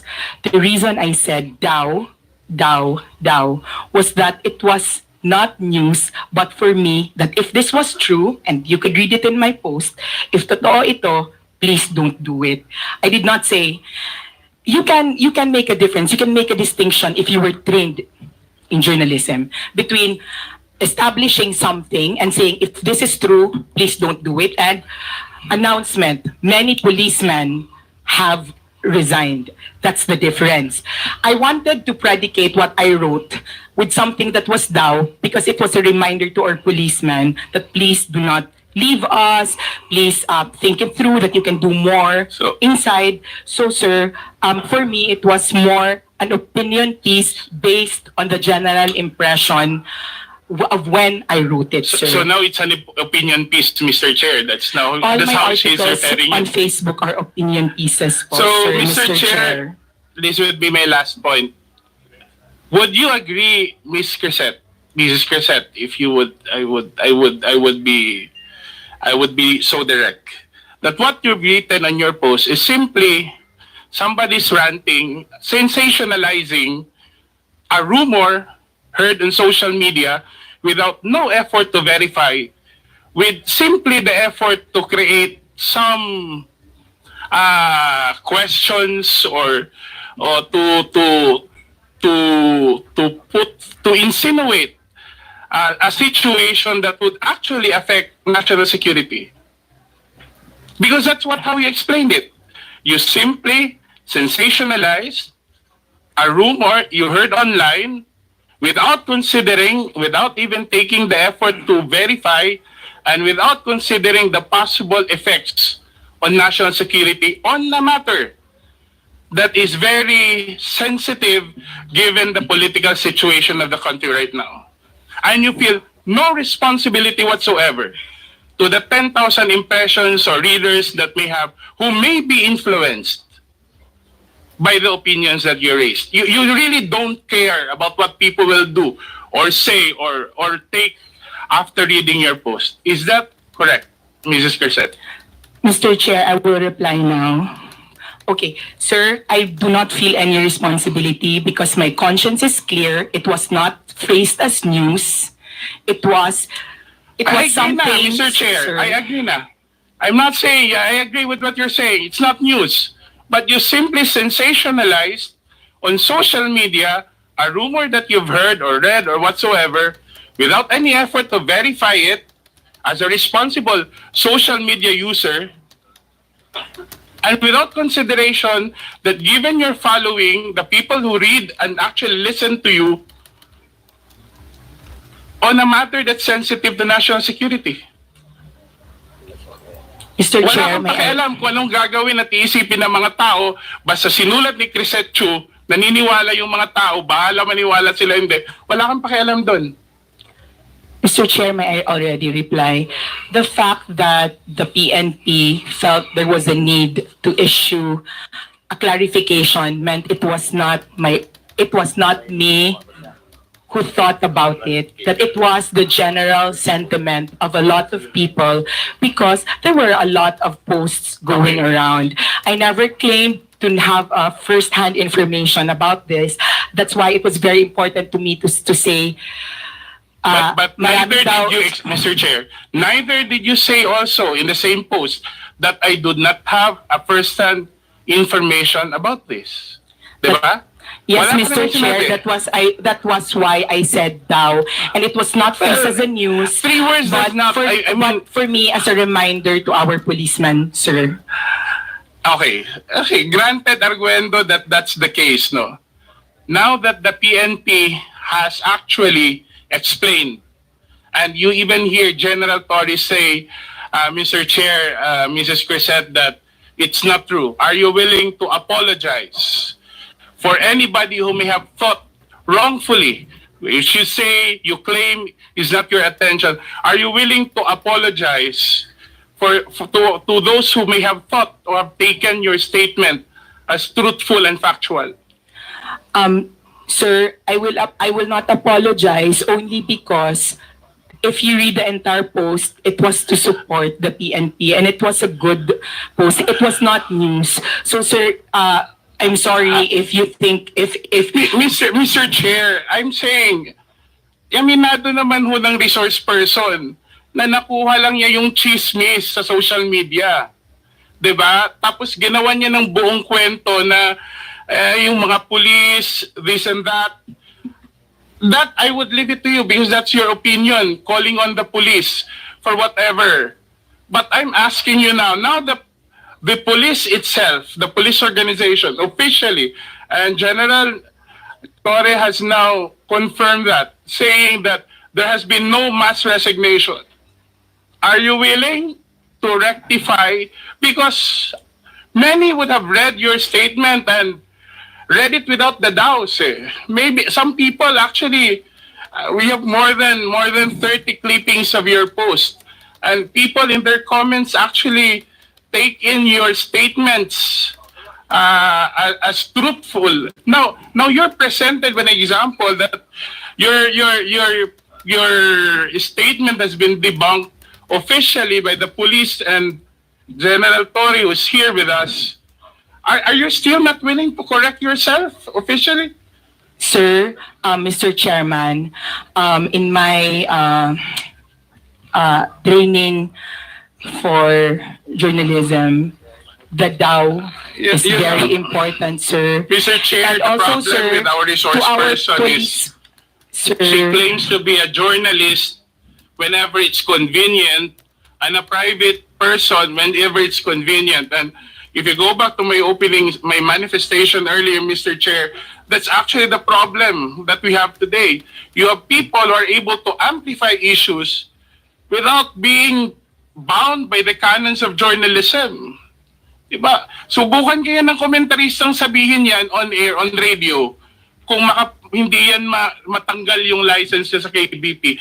And our social media influence, well, not everyone, but those who are able to peddle on sensationalized news or rumors on the basis of mere rumors, no?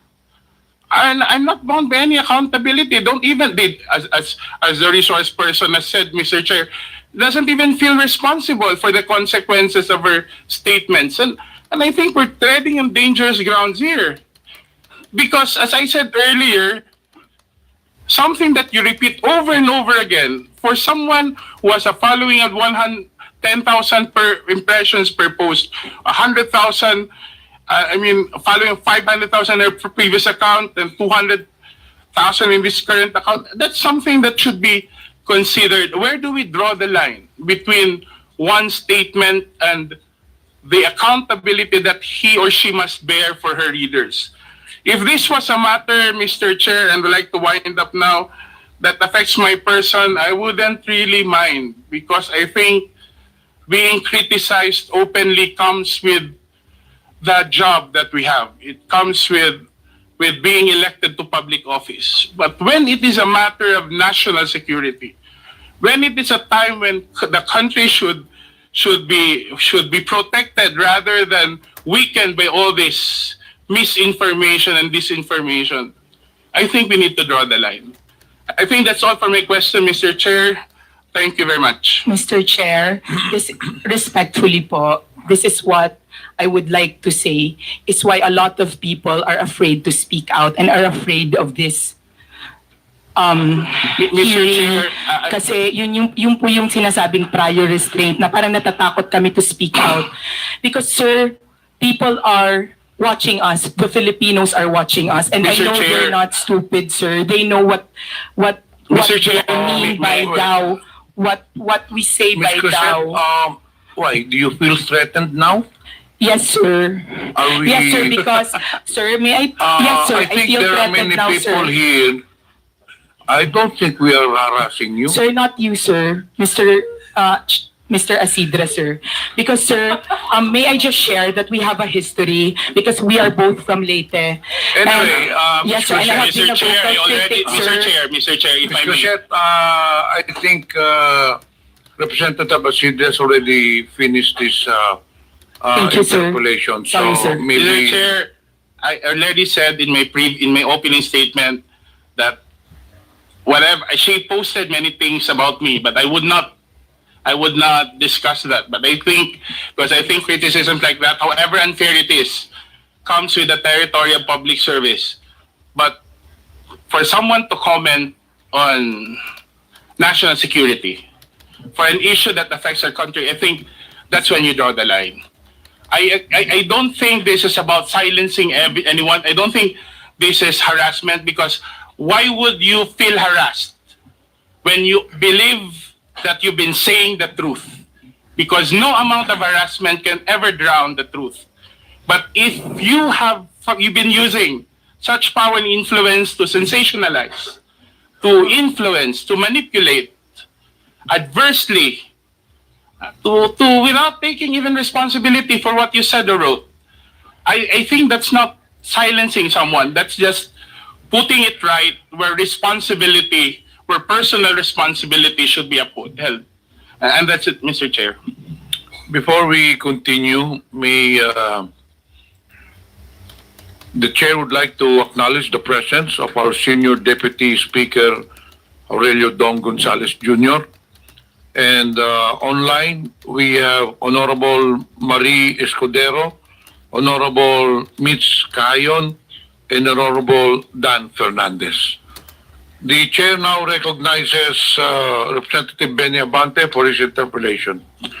Thank you, Mr. Chair. I'd like to follow up the questions of Congressman Asidre to Ms. Crisette Laureta Chu. Ms. Crisette, will you be able to answer my questions? Congressman, Mr. Chair, yes, sir.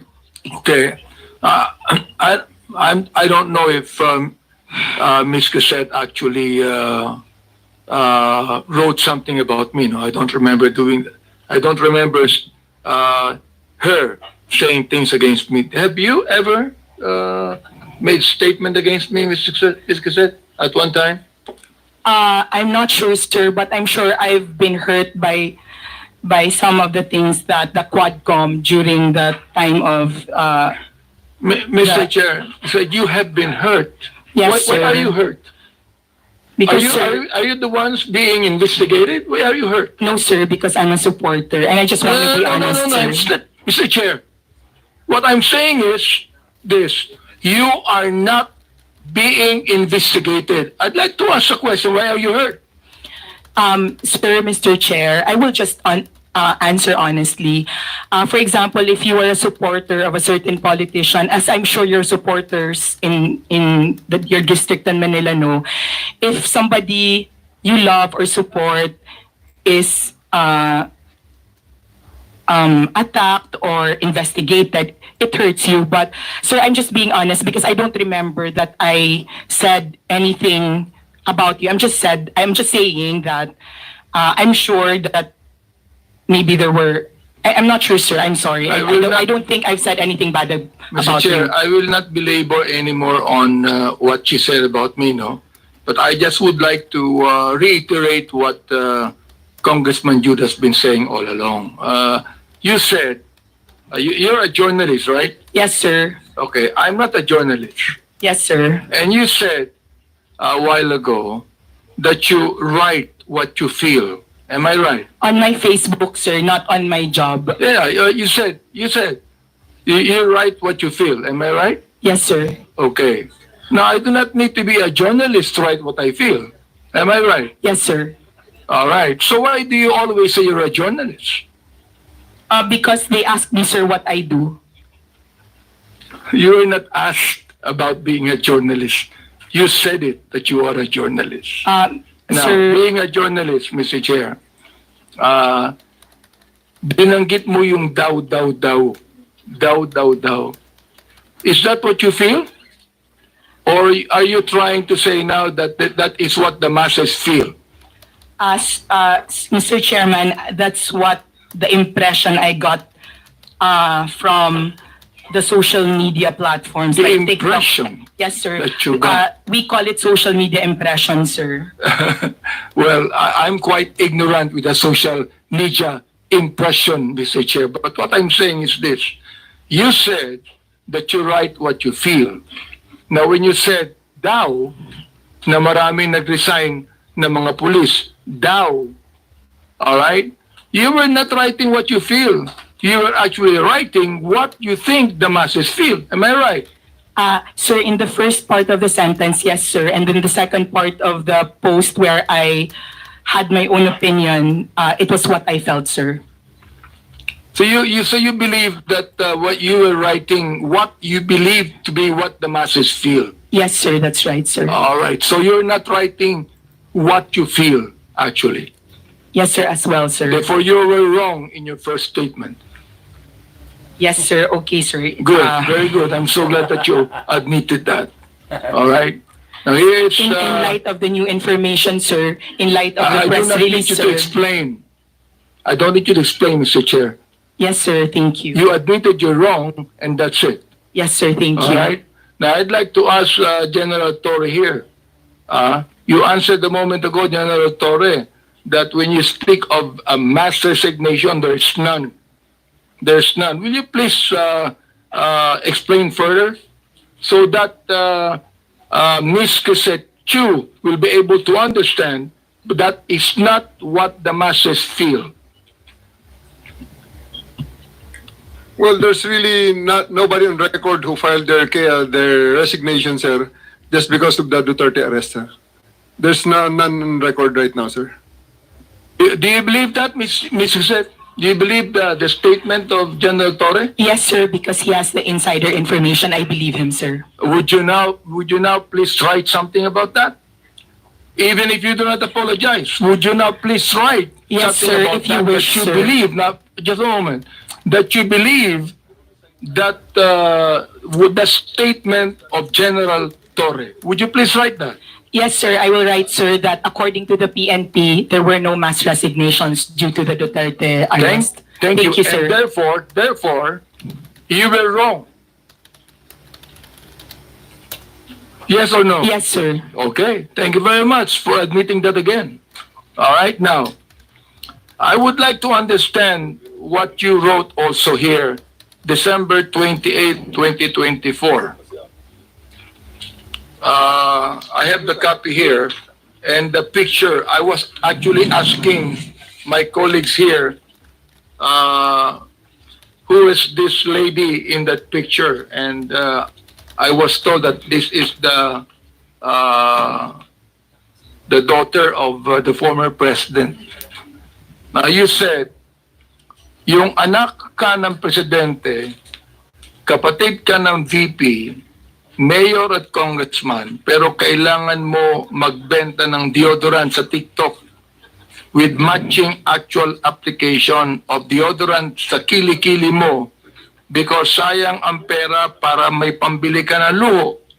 Samantalang ang anak ng mga congressman lang na kung sino-sino nag-aaral abroad sa Europe at Switzerland at walang alam sa buhay, akala hardworking lang ang kanilang mga magulang. I would like to understand this.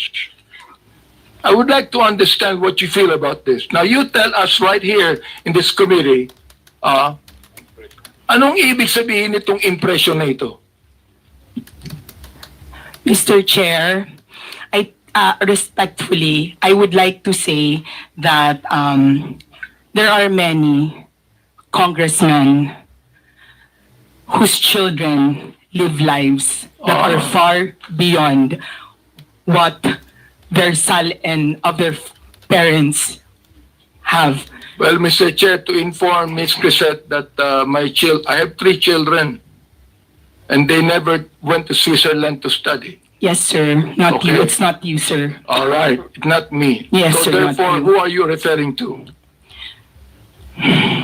Sir, I would not... You give us names. Who are you referring to? You made a statement that there are a lot of congressmen. Therefore, you tell us now, who are you referring to? Sir, Mr. Chair, respectfully, my counsel does not want me to mention. Your counsel is wrong.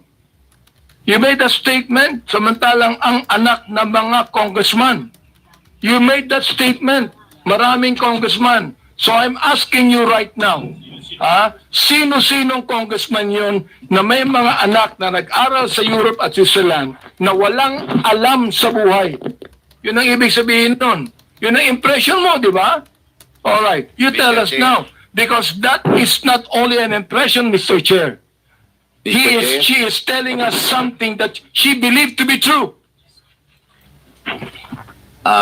Your Honor, as counsel for resource person Mr. Chair, issue, does the council have the right to speak in this committee?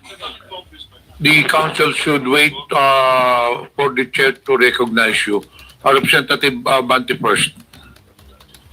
Right, I'd like to find out. Because look, nung sinabi mo, ang mga anak ng congressman lang na kung sino-sino nag-aaral abroad sa Europe at Switzerland at walang alam sa buhay. That is not only writing what you feel. It is writing what you know.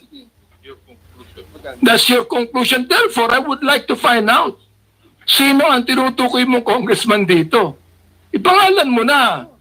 Oh, palagay ko walang congressman matatakot dito. Meron bang mali, Mr. Chair? Is there anything wrong with any congressman who can afford to let his children study in Europe and Switzerland? Is there anything wrong with that, Mr. Chair? Let me ask you, yes or no? Is there anything wrong with that?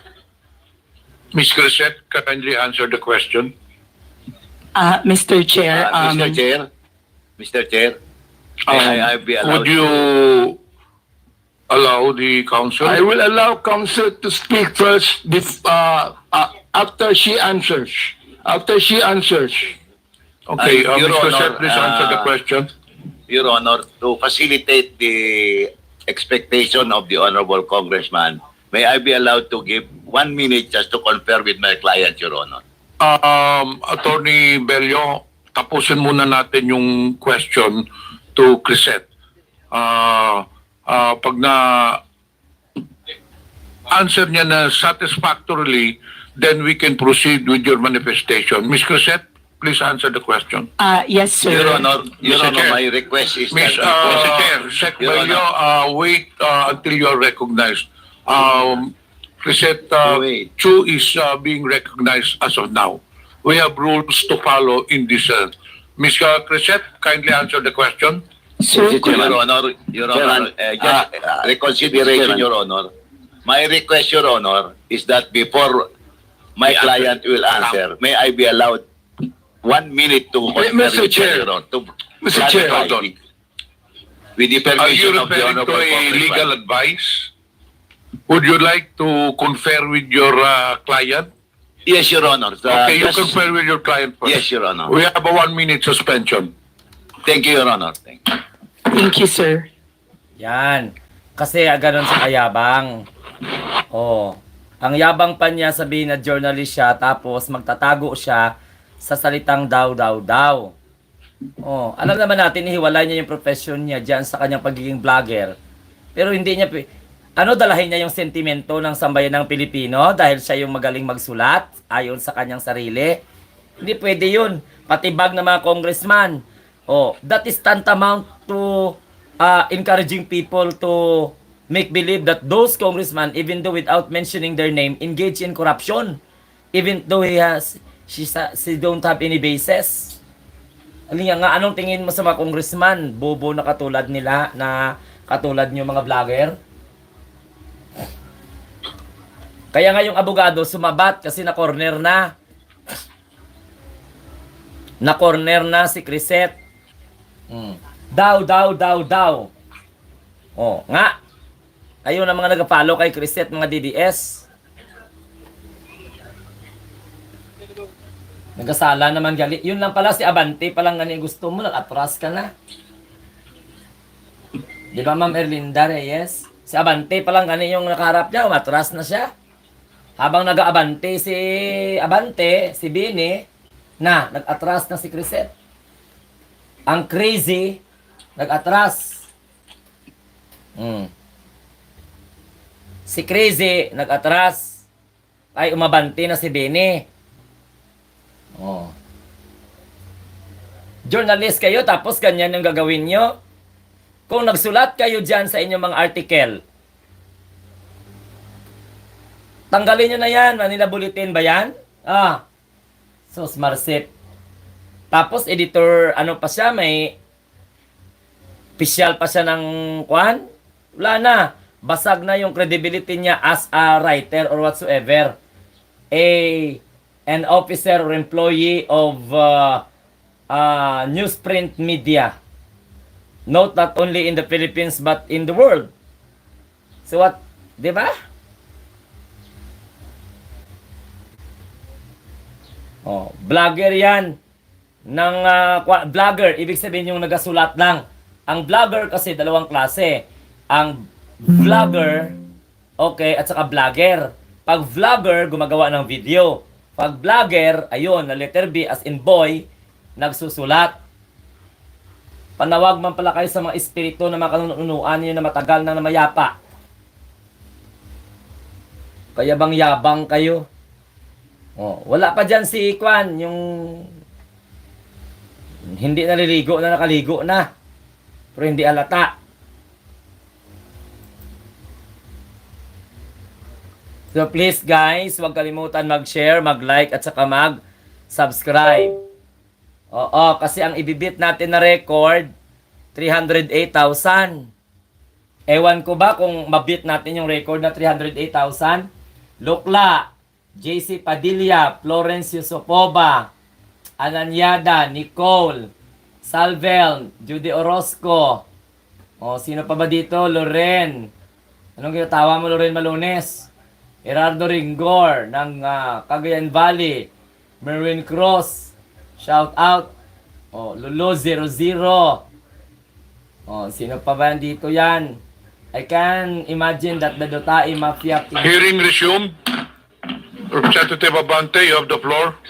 Thank you, Mr. Chair. Again, I would like to reiterate the question. Your Honor, thank you very much. I just asked Ms. Chu if there's anything wrong with any congressman who can afford to send his children to Europe and Switzerland.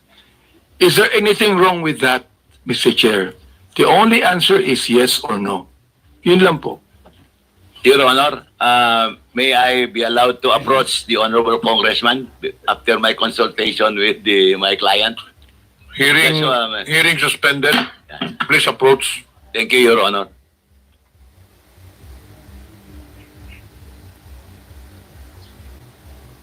Yun lang na tanong, bakit kailangan pa talaga na ano ng abogado?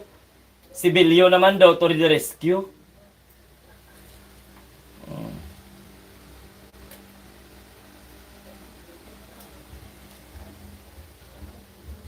Wala pa si Paduano dyan, sabi ni Ma'am Evelyn. Oh, G8, hello. Lito Martinez, shout out. Mantakin mo ba naman na marami daw mga kapulisan? Eh, siyempre yung mga naniniwala sa kanya, maniwala talaga na maraming mga kapulisan na nag-resign. Matapos arestuhin si Duterte. That's insinuation. Leading people to make believe, no? Under the banner of impressions.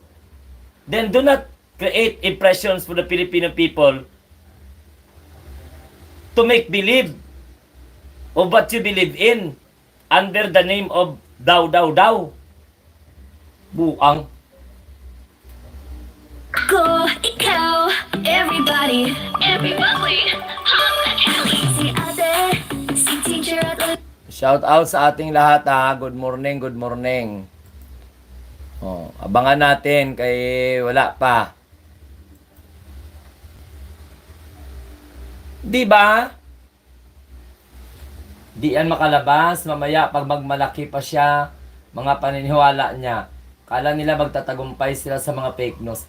Mantakin mo, magsusulat ka na maraming mga pulis ang nag-resign dahil sa pagkakahuli kay Rodrigo Roa Duterte. You create an impressions. Because you have a reputation as a writer or as a journalist man, it depends upon you describe yourselves. People might I would believe like you to that give way to what her attorney said, no? And again, I would like to ask Miss Chu to respond according to how her attorney advised her.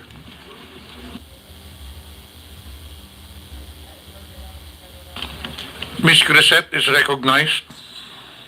Mr. Chair. Sorry, sir, I did not hear your question. My counsel was speaking with me. Could you kindly... Lieutenant Babante, do you have any question? Yeah, I asked you a question a moment ago, and your lawyer conferred with you. So I agreed with what your lawyer said, and your lawyer said that it's just a matter of oversight, and you're willing to apologize. So please do it now. Yes, sir. My lawyer and I talked, and my case is a matter of oversight. And I apologize, sir. Thank you, Mr. Chair. I'd like to manifest as the third time that Ms. Crisette apologized to this committee. Let me continue on.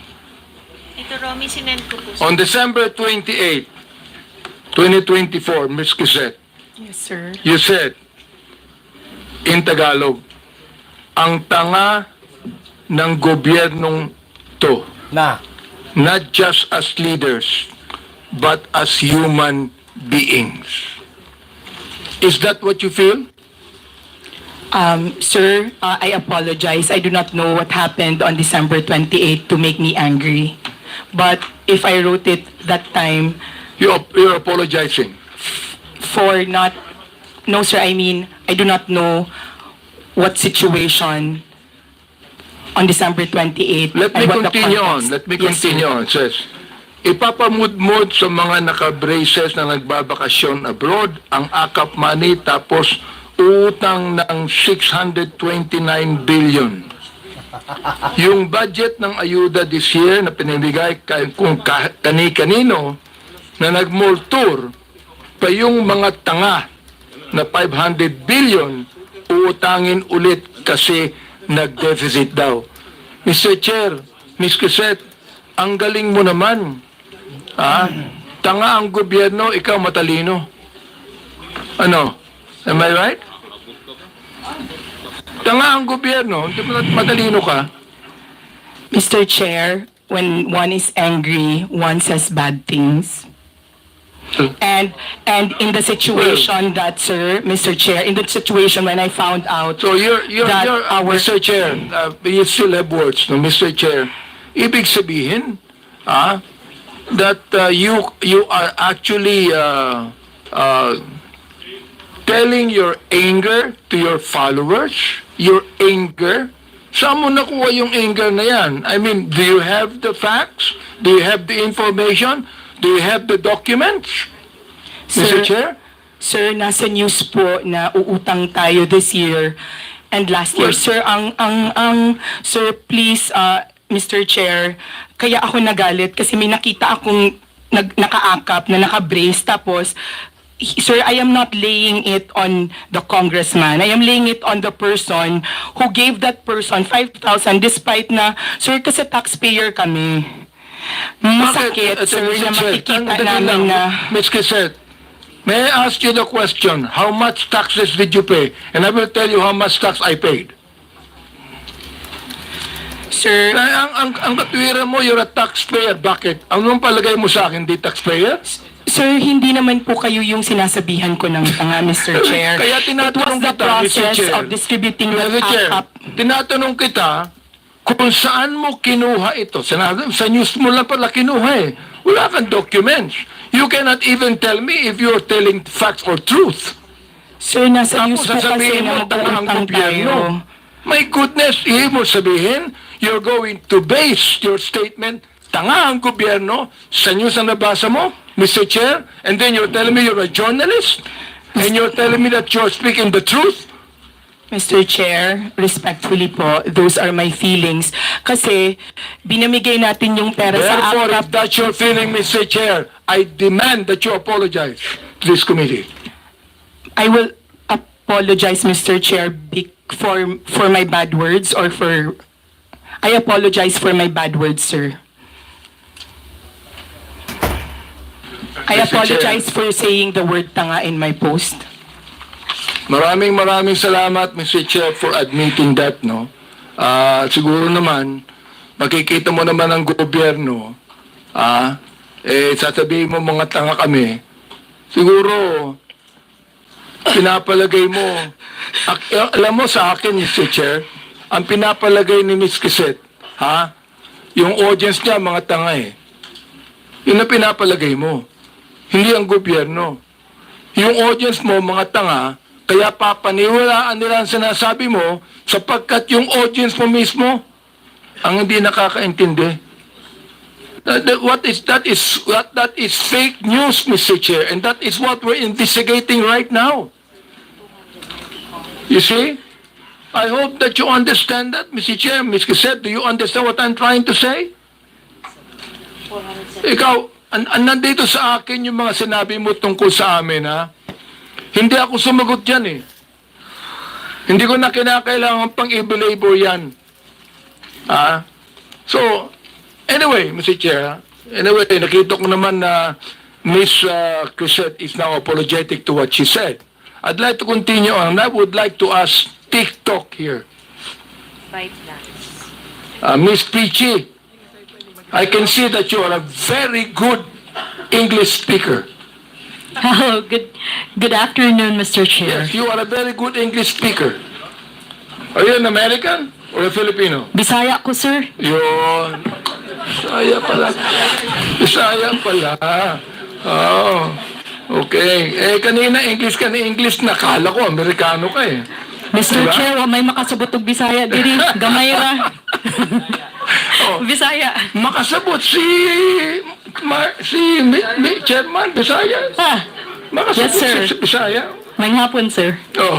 May hapon Kita po. mo. May hapon. Okay, Representative Abante. Mr. Chair, I'd like to ask you a question. Who owns TikTok? Mr. Chair, ByteDance is the parent company of TikTok. Who? ByteDance. ByteDance. Yes, Mr. Chair. Where is that located? What's the ByteDance. headquarters of ByteDance? I believe, Mr. Chair, the headquarters of ByteDance is in China. In China. Yes, Mr. Chair. ByteDance in China. I heard that ByteDance has connection with the Communist Party of China. Mr. Chair, no, that's not true, respectfully. So you have that information, it's not true. Mr. But I Chair, have some that's correct, information, it's not true. Yes, it's not true, Meron Mr. Chair. information na totoo. I'm Na sorry, mayroong Mr. Chair? connection ang ByteDance, sa People's Republic of China? Wala. No, Mr. Chair. The Chinese government Miss is... Pichi, Mr. Chair, no company in China can exist without any connection with the People's Republic of China. Communist Party of China. No company in China would ever exist without any connection with the Communist Party in China, Mr. Chair. Do you believe that? Mr. Chair, I'm happy to explain the ownership structure of ByteDance. 60% of ByteDance is owned by global investors, including General Atlantic, Susquehanna, and also SoftBank. Okay. The other 20%, Mr. Chair, is owned by ByteDance employees around the world, including in Southeast Asia. And another 20% is owned by the founder of ByteDance, who is a private citizen Mr. who I Chair, believe lives in Singapore now. Sorry, Mr. Chair. Mr. Chair, you have syllables, no? Mr. Chair, I don't actually care who owns it or who are the shareholders to it. What I'm just telling you is that if that is a Chinese company, headquarters in China, no company in China could ever exist without any connection with the Communist Party in China. That is what I'm saying, and I'm not asking a question to you. Now, let me ask you a question now.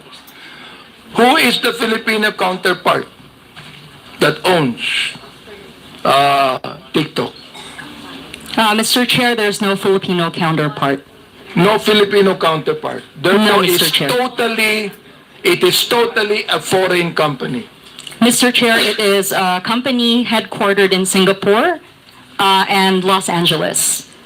So with that, Mr. Chair, it means that you do not have to pay taxes in the Philippines for that?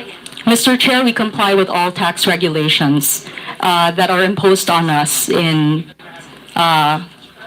this country. It means that the BIR has imposed some tax liability on you? Mr. Chair, we have the digital services tax, which will be an implementation, I think, within the year. I'm not quite sure, but we have the digital services tax. Can you Mr. give Chair. us a document stating that fact, Mr. Chair? Mr. Chair, we're happy to discuss this and provide more information. Mr. Chair, I'd like to make a motion that Ms. Pichi submit to us documentation on the payment of taxes of TikTok. Any second? Second, Mr. Chair. There's a motion. Motion is approved. Ms. Pichi, Mr. Chair, do TikTok allow gutter language? Mr. Chair, we strive to balance free expression with protecting user safety, Mr. Chair. Mr. Chair, is gutter language free expression? Let me ask you, are you a journalist or not? Mr. Chair, no. Okay. Now, let me ask you now. Being just a human being and a man and a person that believes in decency, does TikTok allow gutter language? Mr. Chair, yes or no? Mr. Chair, we allow various expressions on the platform, but we do restrict profanity for you restrict underage, profanity. yes, for underage users. And what do you do when you restrict profanity? It is not allowed on the For You feed, Well, Mr. Chair. here is an example of profanity right there. Hindi ko nga kayang basahin eh. Yes, Mr. Chair. This is profanity. That is profanity right here. Oh. Pagpapasa ko sa DSP.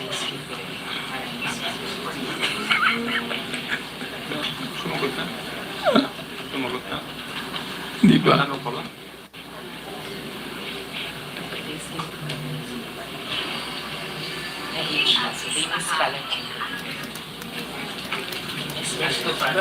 Oh. You said that you do not allow, you restrict profanity, Mr. Chair. And this is profanity right there.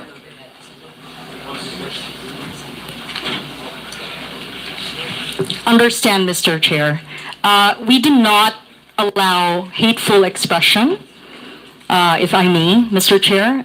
We don't allow hate speech. Well, you should put this out then. Yes, because Mr. Chair. you can be accountable to this. Mr. Chair, we're glad to work with this honorable committee to study the content that you are showing to us. All right? And I have also here some, not just profanity, but pornography. Dance, people who do not have bra, who only wear skimpy clothes, dancing in TikTok. Do you allow that? Mr. Chair, we do not allow pornography on the platform.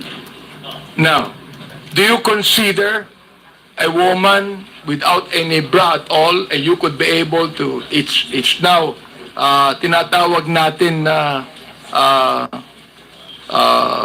wala nang naiwan sa imahinasyon. Eka nga, ano? Oo. Yung bang mga babae na nagsasayaw dito at naka-bikini o meron dito, hindi ko na makita eh. You said you don't allow that. Here, for example, this one here. Ayan. Oh. Nakikita yung breast niya. You don't allow that. That's pornography, am I right? Mr. Chair, we're happy to once again work with this honorable committee to study the content that you're presenting to us Well, I'm so glad. so that Mr. we can Chair. coordinate. I'm so glad. Oh, kasi alam nyo, hindi ako sanay sa TikTok eh. Ngayon ko lang talaga tiningnan itong maigi eh. Hindi. Ayan, tulad yan. What do you call this? Is that not pornography right there? Hindi naman, sexy lang eh. Sexy lang? Sexy lang. Sexy lang. Hindi. There's nothing left in the imagination dito eh. Meron naman. Wala na. Once you like a certain Please. magawa siya. Pero I'd like to ask my colleagues if they're agreeing with me or they're agreeing with TikTok.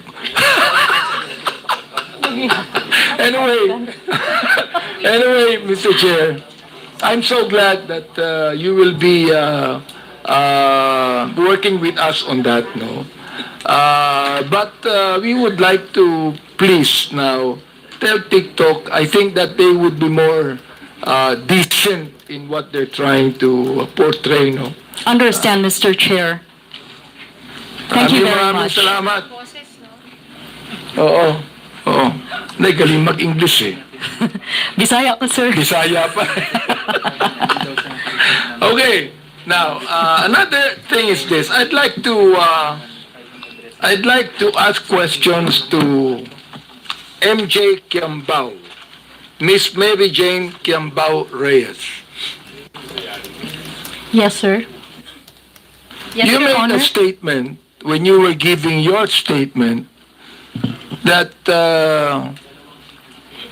you base your blog on the truth, no? And that you are actually not biased. You are not pro Duterte. You are not pro Marcos. You said that. Am I right? Your Honor, yes, sir. Although I also said in that same statement that yes, I can be biased, but I don't go below the belt. But as far as being pro or anti-Marcos and Duterte, I always try to remain objective. Ms. Reyes, Yes, sir. I am Yes, the Your chairman of the Committee on Human Rights. Yes, Your Honor. I have records of EJK victims. And you made a statement, it says right here, to the International Criminal Court, global community, and world media. Is this not a pro-Duterte statement? Can you please, sir, complete the whole No, not yet. report? I'm going to complete this. I'm just referring to the first statement, to the International Criminal Court, global community, and world media. It means that you want to tell that to the International Criminal Court. Am I right? Dahil And therefore, Mr. Chair, you do not agree for the former president to be held in the ICC. Am I right? yes, Your Honor. Okay, very good. So therefore, you are Podo 30. Don't tell me you are not. All right? Sir, can I, No. pwede po akong sumagot? Let me ask another question to you. You said you need to see this. The so-called EJK victims under President Duterte, a massive hoax. Do you believe that, Mr. Chair?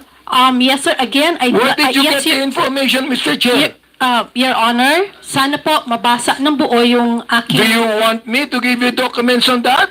Sir, I know what I posted, but I want the whole, the people here and the media to also see ano yung context ng aking isinulat para po maintindihan din nila at Ito na hindi yung lang context, maibase Mr. Chair. sa isang You do not statement even lamang. need to complete this. Kung gusto Sir, mo kumbituhin ko. yes, ito, Your ah. Honor, I would Okay. appreciate very much. I'm going to complete this now. Okay, Yes, para Your marinig Honor. ng lahat. Opo. The so-called EJK victims under President Duterte, a massive hoax. Okay. Sa akin, mali. I have documents to show. Yes, Your Honor, All that right, is your now you truth, said. and I also have my truth.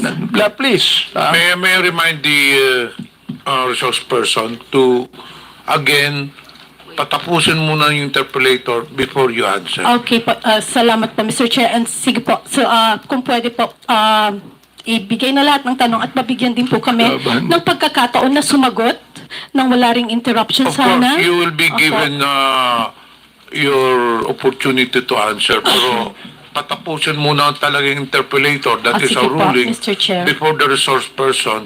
Wag po tayo magsapawan. Opo, Mr. Chair, maraming salamat. Okay, Mr. Chair, let me continue on. You said, the anti-Duterte propagandist. So alam ko na kung ano yung bias mo, di ba? May bias ka na rito eh. Oo. Okay, likely funded by drug cartels, terrorists, corrupt politicians, greedy oligarchs, and narco-politicians are desperately trying to manipulate the global narrative. What did you get the information about that, Mr. Chair? Pwede na po akong... Go ahead. Sige. Yes, Mr. Chair, pwede na po akong sumagot? Yes. Okay. Doon po sa mga nauna niyo pong tanong, kung saan, ang sabi ko nga po ay hoax. Ang pinagbabasehan ko po doon ay yung mga naglalabasan ngayon na panibagong impormasyon, kita naman po ito sa social media, kung saan yung mga napabilang na EJK, yung mga nagpakita ng picture ng mga anak nila na namatay daw sa EJK, actually ay hindi po connected sa EJK. At yung iba po ay buhay na buhay naman po. That's why, ang sabi ko nga ay hoax dahil yung mga pinakita ng mga nagrarally at pinapakita nila na namatay sa EJK ay hindi naman po patay. Mr. Chair, nag-a-attend ba kayo ng Quadcom hearing? Mr. Chair? Nag-a-attend ba kayo ng Quadcom hearing? Yung mga biktima ng EJK ay nandoon at nagkaroon pa sila ng prayer rally, Mr. Chair. Nag-attend ba kayo ng Quadcom hearing? Okay, Mr. Chair, okay, salamat po at pagkakataong sumagot. Yes, nakapanood na po ako ng Quadcom at napanood ko rin po yung mga latest na ganap ngayon kung saan may isang Aling Sheila, Aling Lori, Aling another mother, kung saan yun po, yung mga anak nilang pinapakitang namatay sa EJK ay hindi naman po. Doon po, yun po yung pinanggagalingan ng aking isinulat na opinion. Yun po ay reaksyon at opinion sa mga nabalitaan ko po sa social media. At sa mga news online. Again, those are my personal reaction and opinion on the current events. Mr. Chair, ang hirap nun, makakabalita ka ng anuman, tapos you're going to put up an opinion, and you want to let the people believe it's the truth. Yun ang problema dyan eh. Facts. Then, sinabi mo, they want you to believe that every young life lost was at the hands of our people's president, Rodi Duterte. This is a blatant lie. That is my, pwede na pong sumagot, Your Honor? Yes, go ahead. Sige, Opa. go ahead. Again, that is my truth. Those are my opinion. And nakabase naman din po yan sa mga available information. Ngayon, makikita po natin na yun nga po, may mga EJK victims nga raw na hindi naman pala. Raw. Yun nga po, sabing, yung raw po, I'm Therefore, referring... you have no right to say it's a massive hoax. Mr. Chairman, with the indulgence of Chairman. Yes, Mr. Ma'am, yung sinasabi mong mga facts ngayon na lumalabas, is it an official document coming from those investigation by government agencies, by Quadcom, or just a mere in the social media accounts? Sir, Your Honor, if I'm not mistaken, nasa newspaper na rin po yan. Sandali po. Nasa newspaper. Pero ang tinatanong ko po, anong source ng newspaper? Is it an official document or findings of the Human Rights Commission? Absolutely, ma'am. Yes, Madam, Your Honor. absolutely not. Because during our hearing, the Quadcom, all those victims, yung mga families na nandun, was confirmed by Human Rights Commission. Okay, Your Honor. In fact, we have all the list. Your Honor, can I also answer now, kung pwede po? Okay. Lumabas po na may mga kapatid, yung mga biktima, na sila po mismo ang nagdi-deny doon sa mga ipinabalita ngayon. Mr. Chair, Mr. Chair, I'd like to interject for a while here, while you're answering. Ang binabanggit mo, may nabalitaan ka? May nabalitaan ka? I mean, my goodness, if you would like to be a resource person here in this committee, kinakailangan, meron kang basis. Meron kang tunay na basis. Meron kang dokumento na masasabi. Sapagkat, Luka, ang Commission on Human Rights, for example, nag-imbestiga ng EJK at maraming nakita. Kami, in my Committee of Human Rights, marami kaming nakita. Oo. Samantalang ikaw, sinasabi mo, massive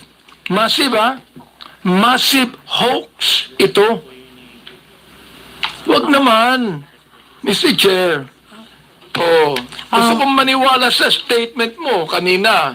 Pero ngayon, itong statement na ito, hindi na maganda eh. Nagsabi ka pa ng facts.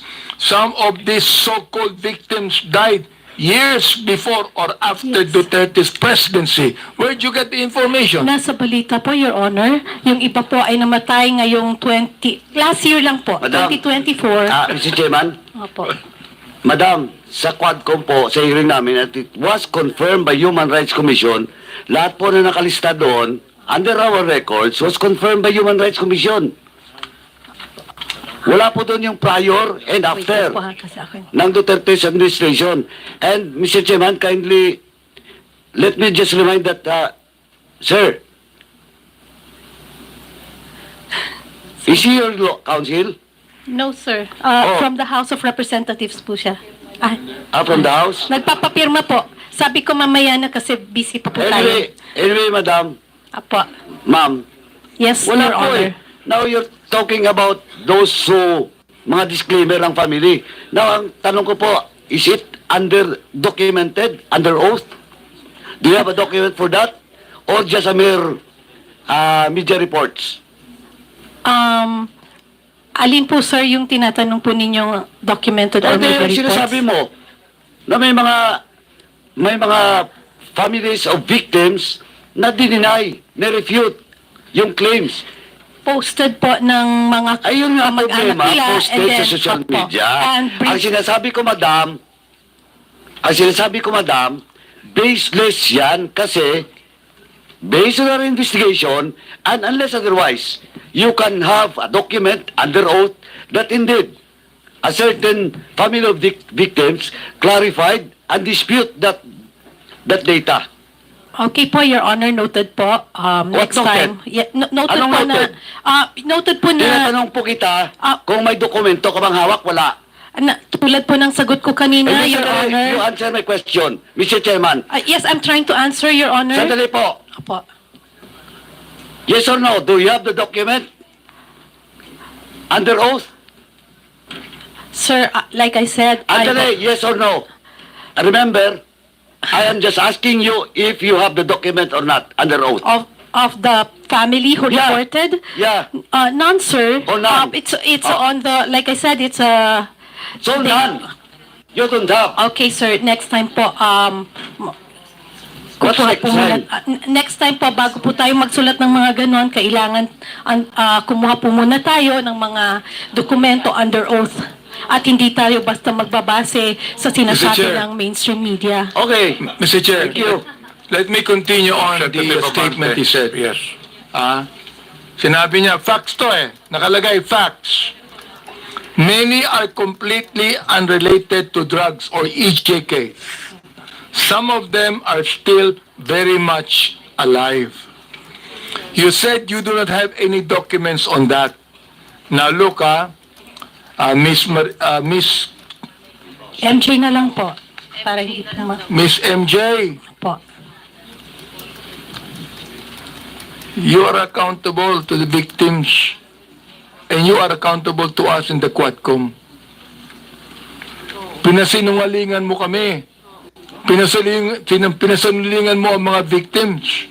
Now look, if you do not apologize right now, you listen. Yes, Your Honor. If you do not apologize, I am going to make a motion to hold you in contempt. I apologize, sir. And tulad nga po ng sabi ko kanita, sa susunod po ay maghanap na lang po muna tayo ng mga under Yun. oath. At Okay hindi daw, po ha? tayo magre-rely sa mga balita ng news. Salamat na- po. Okay po. Kaya Maliwanag fake po. news. Yun ang ibig sabihin, non-fake news. Ito, tutuloy ko Salamat din po, Your Honor. Ito sinabi nyo, binanggit mo na ito and this is something that you should apologize also. Anong sabi mo? Do not let these criminal forces twist reality to turn a strong, decisive leader into a monster. Now let me ask you, who are these criminal forces? Miss MJ, please answer. Okay. I have this, kasi tulad ng sabi ko, ito po ay mga reaction at opinion ko lamang. Well, therefore At, you apologize because this is okay not po, true. sir. Okay, sir. I apologize.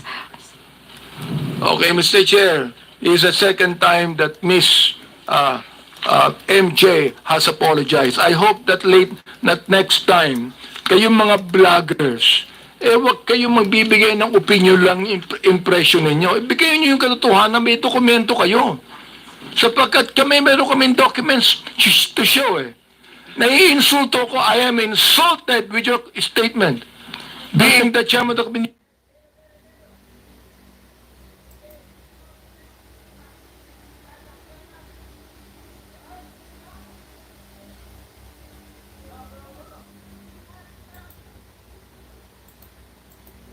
Human rights and one that's investigating, I am actually insulted with your statement. Again, my apologies, sir, and noted po sa mga suggestions po ninyo. At gusto ko lang din pong sabihin na yung pong post has nothing to do with you. Hindi po, it has nothing to do with, pasensya na po. Well, Mr. Chair, Maraming salamat, no? Yung binabagit mong nothing to do with me, pero yung tinawag mong criminal forces, kasama kami dun eh. Ikaw naman, mag-isip naman kayo. Ang hirap nito, Mr. Chair, itong mga vloggers na iba, ito ang mga tanga eh. So, tatanga-tanga ang gobyerno. Mag-isip kayo. Hindi lang sumusulat kayo kung anong gusto nyo isulat dyan. You're telling us, yung criminal forces, gusto kong sabihin ngayon, Mr. Chair, publicly, ikaw ang tanga. Okay, Your Honor, pero Mr. Chairman. Mr. Chairman. Representative Ponduano. Mr. Chairman, just a matter of protocol, may I move to strike out the statement of the Chairman Abante addressed to MJ. Second, Mr. Chair. Thank you, Mr. Chairman. Any objection? There being none, the uttered words is taken off. Any further questions? I rest, Mr. Chair, and thank you so much. I'm not angry at you, Miss MJ. We're just ferreting the truth here.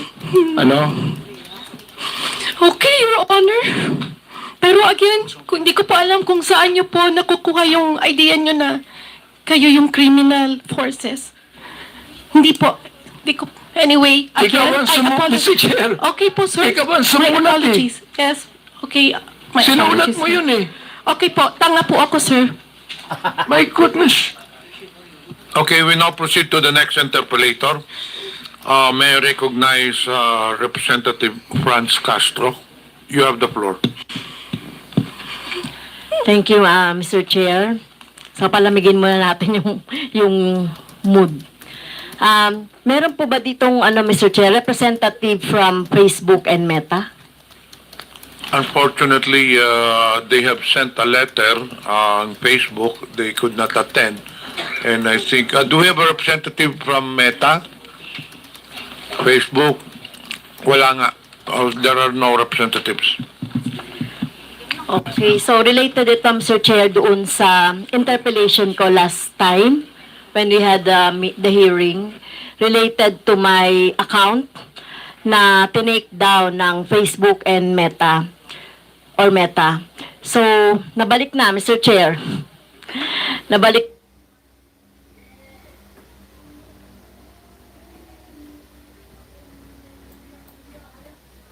aking yung aking Facebook account, yung official Facebook account na na may nilagay na impersonation. So, gusto ko lang sanang malaman, Mr. Chair, no, yung paano ba yung proseso, no? So, syempre nagreklamo ako for almost a month, no? Pinag-aralan siguro at naibalik na. So gusto ko lang malaman, Mr. Chair, yung proseso. Siguro by next time na talagang okay, sa TikTok. Thank you, Pichi, din sa pagturo mo sa akin ng pagre-report. Ang dami kasi, Mr. Chair, na marami ding mga mga account sa TikTok na talagang talagang fake. Gumagamit pa nga sila ng AI, no, na talagang fake. So kagaya po ng Facebook ng TikTok, Mr. Chair. So paano nyo ba nadidetermine? Paano ba nadidetermine yung lumalabag doon sa inyong community standard?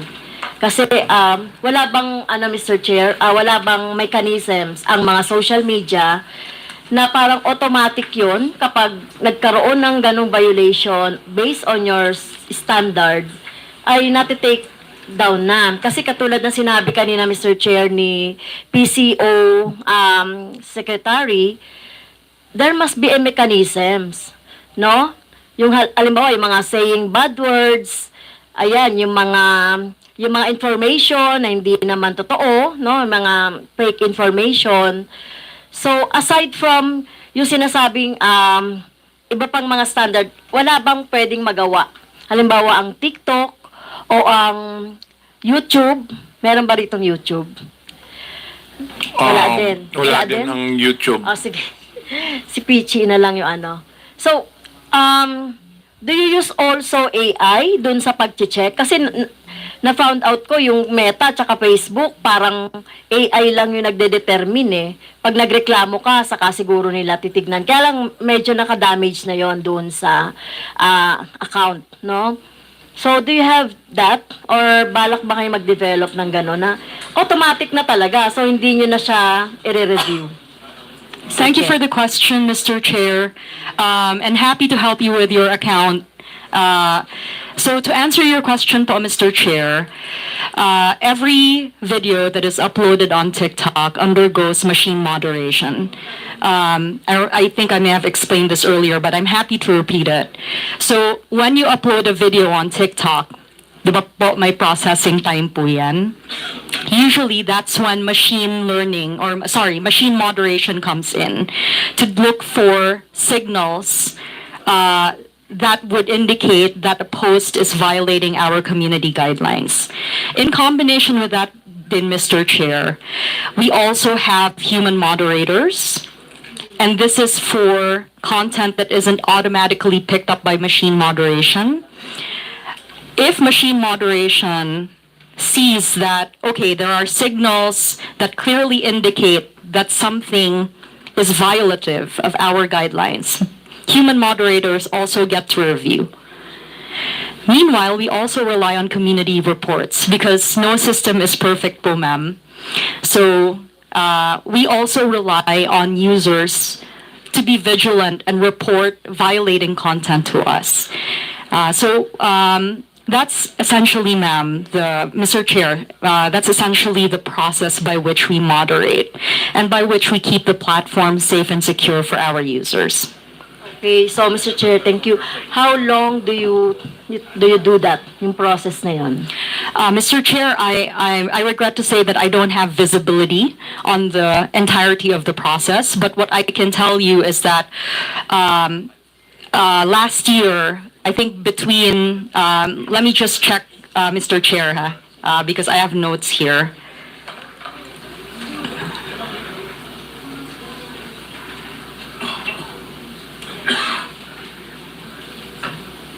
I believe, and I'll get back to you with the facts, Mr. Chair, but I believe between June to September last year, or July to September last year, we removed over 4 million videos that violated our community guidelines. I think 4.5, sorry, the numbers escape me right now. I may actually be able to find it.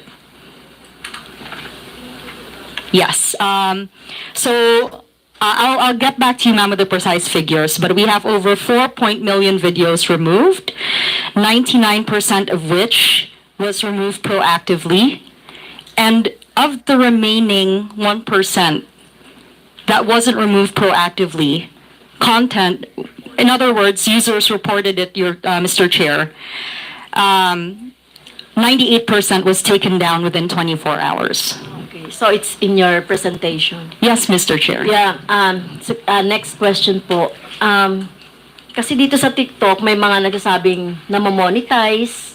Totoo ba yun? Yung mga namamonetize na mga ano. Kasi napapansin ko, Mr. Chair, talaga makikita natin yung mga nagti-TikTok na fake news ang fake news ang pinapropagate, at saka nagmumura, at saka yung mga kung ano-anong sinasabi against a person. Parang yun ang nag-gain ng maraming views. No? How does it work? Paano ba sila? Kumikita ba sila? Or kasi may nagsasabi din sa TikTok na kumikita sila in dollars. Do you confirm that? Mr. Chair, creators in the Philippines cannot monetize on TikTok. Okay. So unlike maybe, I can't speak for other platforms, but we don't monetize per like, per view. We don't do that. In addition, that's it. We don't creators cannot monetize on TikTok. So, fake news pala yung mga nagko-content na may nakukuha silang monetization. You look at your TikTok, check mo yun kasi fake yun eh. In the Philippines, Mr. Chair, creators cannot monetize on TikTok. Pero kung nasa ibang bansa, I don't have Okay. visibility on that, Mr. Chair. Apologies because I focus on the Philippine market. But if you need additional information, we're happy to supply it, Mr. Chair. Yes, kasi isa rin itong fake news, Mr. Chair, kung talagang totoo yung sinasabi niya or di pa niya alam kung merong mga in other countries aside from the Philippines ay merong nag-monetize. Kasi may mga Filipino content creator na nasa ibang bansa. So baka yun. Can you check on that? Madam Yes, Mr. Christine? Chair, we're happy to do that. Thank you. Okay. Next, sa COMELEC, Mr. Chair, sayang wala dito talaga yung Facebook eh. Kasi nag-ano po ako, Mr. Chair, nag-submit ako sa COMELEC ng using AI, deepfake, na-receive naman ng COMELEC na. So siguro nakita niyo na yon. So, any update po? Sabi niyo kasi meron kayong coordination with other social media. Kasi Facebook po yon. Yung gumawa po nun ay merong account name na Makabayan. So, any update po, Mr. Chair, on that? Magandang umaga po, Mr. Chair, Your Honors. Maraming salamat po for the kind submission, Your Honor.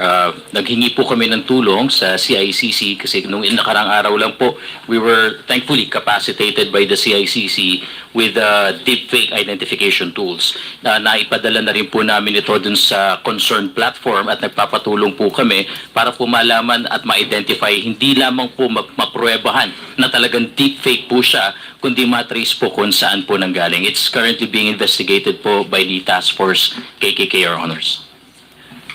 So, basically, Mr. Chair, red tagging yon, no? Yung lahat naman, basta Makabayan, red tag talaga. At nakita yung mga complaint na na-receive niyo po, parang 63% ay mga red tagging. So, parang instead na, Mr. Chair, napansin natin, instead na mabawasan, no, yung mga ganyang fake red tagging, based on your resolution, Mr. Chair, parang dumarami pa po. So, ibig sabihin po, hindi po natin siya nakokontrol or kung meron lang mag-complaint. So, paano po kayo paano nag-work yung inyong resolution po against doon sa mga red tagging? Mr. Chair, Your Honors, Your Honors is speaking about Resolution 1115, the anti-discrimination and the anti-bullying resolution. Yes po, the thrust of the resolution po kasi is that when somebody complains for an act of bullying pertaining to the gender, for being a persons with disability, regarding HIV and AIDS violation of the Safe Spaces Act, for being in the indigenous peoples, we really welcome po the complaint. And the thrust of that resolution, first, is it's with this use of social media. It will be reported to the appropriate platform for the immediate takedown and investigation if there was indeed a violation of the law. Kung makikita po rin kasi natin resolution, COMELEC treated the violation of the resolution both as an election offense and as a ground for disqualification in case the bad actor po is running for public office. Second po, we would refer also these matters, especially to dig deeper into investigation po dun sa appropriate law enforcement body. Kaya po makakaasa po kayo yung pag meron pong complaints na natatanggap ang COMELEC, especially regarding Resolution 1115 and the other resolutions pertaining to campaigns and other matters of the Fair Elections Act, ito po yung nagiging action ng COMELEC regarding this po. Okay, thank you, Mr. Chair. So, yung mga political belief, halimbawa, kasama doon sa anti-discrimination? No po, not necessarily, Your Honors, Mr. Chair. Specifically, that's why in the first resolution of COMELEC governing the use of AI, prohibition on the fake news and disinformation, yan po yung resolution 11064. And in order to clarify na hindi po kasama yung protected yung ating free speech, freedom of expression, yung pag-express ng advocacy, naglabas po ang COMELEC ng amended resolution 11064A to ensure na yung protected rights under the Constitution ay masigundahan at masundan po ng ating COMELEC rules. Okay, so marami pong darating sa inyo na complaint, Mr. Chair, sa COMELEC. Kasi sa pag-iikot talaga namin, nakaranas din kami ng harassment, intimidation, red tagging, related dun sa pagkakampanya po ng Makabayan. So, Mr. Chair, naranasan namin yan sa Palawan. So, yun po, Mr. Chair. So, sana po, meron ding gawin siguro na, so, ilan po ba yung, meron po ba kayong committee na nag-address ng mga complaint about that po, or related po dun sa resolution ninyo po? Yes, Mr. Dedicated. Chair, Your Honors, it's the Committee on Safe. It is being headed by Commissioner Ernesto Ferdinand P. Maceda Jr. Kaya makakaasa po kayo na talagang tututukan po ni Commissioner Maceda at ng kanyang committee yung mga paglabag sa Resolution 1115. Yes, siyempre, yung ginagawa natin, Mr. Chair, di ba, in aid of legislation, hindi naman para i-curtail yung freedom of speech ng ating mga vloggers or ng ating mga citizen. So gusto lang natin na talagang ang lumalabas sa mga social media platform ay yung totoo rin. Kasi worried tayo yung paulit-ulit na nakikita ng mga bata kasi ang dami nang nanonood or nang gumagamit ng social media. Nakikita nila yun na paulit-ulit na mali o paulit-ulit na pinopost, ang daming post, ay kala nila ay totoo. Kaya nga nandito yung yung DICT rin, Mr. Chair, para malaman din natin ano po ba din yung ginagawa ninyo, Mr. Chair, doon sa DICT as regards dito sa mga fake news at saka dito sa mga disinformation. Good afternoon po, Mr. Chair. Sa DICT po, sa part po namin, we have coordinations with Facebook, TikTok, and then YouTube. Meron po tayong MOA with them. May mga request po sa amin na ipapatake down yung mga certain post. Kinikater po namin yon. Through doon sa amin po, sinesend namin yung mga materials to support na gusto natin ipatake down. At the same time po, meron din kaming tinatawag na threat monitoring. So ito po, sa side po ng Cybersecurity Bureau, nagkakandak po kami ng monitoring but hindi po namin tinitake down kaagad unless wala pong nagko-complain sa amin. If meron pong cyber crime, pwede pong maging cyber crime yung nirereklamo, ini-endorse po namin yun through PNP, ACG o doon po sa CICC para po ma-collect lahat ng information. Mr. Chair, can we have a copy of that MOA with SOCMED na binanggit nyo kanina? Para makita natin yung scope ng MOA as regards to yung sinasabi nyo, mga fake news or mga disinformation. Can we have that copy? Yes po, Mr. Chair. We can provide po the information. I will ask from our office po with those material po. Mr. Chair, can we ask the Secretariat to get that MOA? COMSEC, please take note. Can we have a copy of that MOA? Okay. Thank you, Mr. Chair. So, yun na lang po kasi wala yung Facebook. Thank you, Representative Castro. Next interpolator will be Representative Gerald Roman. You now have the floor. Magandang hapon po, Mr. Chair. Magandang hapon po sa ating mga resource persons and to my dear colleagues. Today, we are holding the third meeting of the TRICOM and I'm very, very glad na yung mga inimbitahan natin sa mga nakaraang TRICOM na noong una ay nag-hesitate mag-attend, I finally have decided to come here. Today's exchange of ideas has been a very, very good eye-opener. Namulat po sa ating mga mata thanks to the brilliant interpellation of our colleague, Representative Benny Abante, that sometimes the anonymity of a vlogger or his or her condition as a journalist or the use of the excuse of just expressing my opinion is being abused. And simply, we can draw the line by limiting ourselves to upholding the truth, what is verified, what is substantial, and what can be proven. Otherwise, it is simply a rumor. And spreading rumors that have dire consequences on national security and even shaping the opinion of the public is unacceptable. Alam niyo po, ako po, nagbabasa rin ako ng mga articles ni Ms. Grisette Laureta Chu. In fact, I remember way back in 2020, I participated in your very, very good campaign na maglikom po ng material for ating mga frontliners. Sabi ko, she must be a good woman. And sabi ko, she is also a journalist. Sabi ko, that's a magandang combination yon. Kaya nga lang ho, ako naniniwala rin ako after today's exchange and after your admission that hindi po nakabase sa katotohanan and you just reflected your opinions that maybe I think you will also agree that we want to level up itong pagko-content creation and that maybe and definitely this kind of content creation should not be tolerated and is unsustainable and is detrimental to our country, to the future generations. And we cannot keep a blind eye sa pangyayaring ito. We must put a stop to it. Naniniwala po ako na sa puso po ng mga content creators na gusto nila sa hanay nila mapabilang ang mga serious content creators.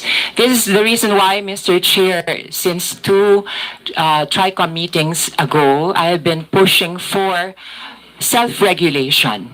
Alam nyo, I have an MA in journalism from the University of the Basque Country, and for several years I practiced journalism. And I realize I'm fully aware of the importance of that basic constitutional right to freedom of expression. But just like any other constitutional right, this is not unlimited. It is the duty of the state always na bantayan ito how we exercise this constitutional right to protect public interest. And I'm fully aware also that in order to reconcile these two concepts, may I ask for a little silence? I'm being distracted. Yes. Mr. Chair. Yes. Can we maintain decorum? Please remain silent when somebody is interpolating. Thank you. Please proceed.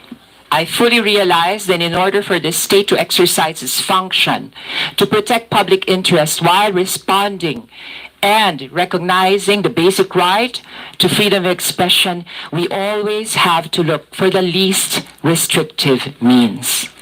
This is the scrutiny test that we as legislators should always apply. And this is the purpose why we in fact have this TRICOM. This is an investigation in aid of legislation. To give you a brief background, and later on I'll be asking some of our resource persons, including the guests who did not attend in previous committee hearings, what their opinion is. I will briefly detail to you what the Digital Council of the Philippines is. Basically, this is a council that hopefully among your ranks you will take the initiative to form. Similar to the Ad Standards Council of the Philippines, similar to the kapisanan ng mga broadcasters ng Filipinas. Now, what is the purpose of this Digital Council of the Philippines? Among yourselves, you should come up with a code of conduct and standards and regulations na galing sa inyo. Wag po galing sa amin. Dahil ako naniniwala ako na bilang mga manunulat, bilang content creators, you would want to uphold what is true. Not necessarily what is beautiful, because sometimes the truth hurts and sometimes the truth is ugly. We recognize that. And now, once you have your code of conduct and your code of ethics, what do? You apply it to your members. So, who will compose this Digital Council of the Philippines? Number one, associations of content creators. Number two, advertisers. Kasi alam ko, dyan sa mundo ng social media, marami po tayong advertising nagaganap at malaking pera rin po ang gumagalaw at umiikot dyan. Number three, we should also have the DICT. Kinakailangan din natin kahit paano may representation ang government. Dapat din po na dyan ang the world of, the academe, so that we can also use this digital council to educate the people on critical thinking and responsible use of social media. Nariyan din po, maaari nating ilagay mga PR practitioners and what have you. So this Digital Council of the Philippines serves many purposes. As I said, education. Number two, I don't want to use the word self-policing, but how should I term it? Leveling up our own ranks, professionalization maybe. Palagay ko, it is to the interest of everybody para maging kagalang-galang naman ang sektor na ito. Sapagkat sa mahabang panahon, dahil nga sa pagdami ng mga irresponsible content creators, ay nasisiraan naman o nasisiraan ng pangalan yung mga seryoso.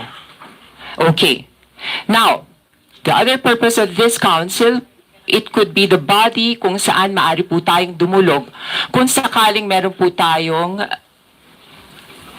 nahuhuli na fake news, kung tayo nabibiktima. Kung ako yung, for example, businessman na na-AI ang aking itsura at bigla na lang ako nagbebenta ng produkto ng aking rival.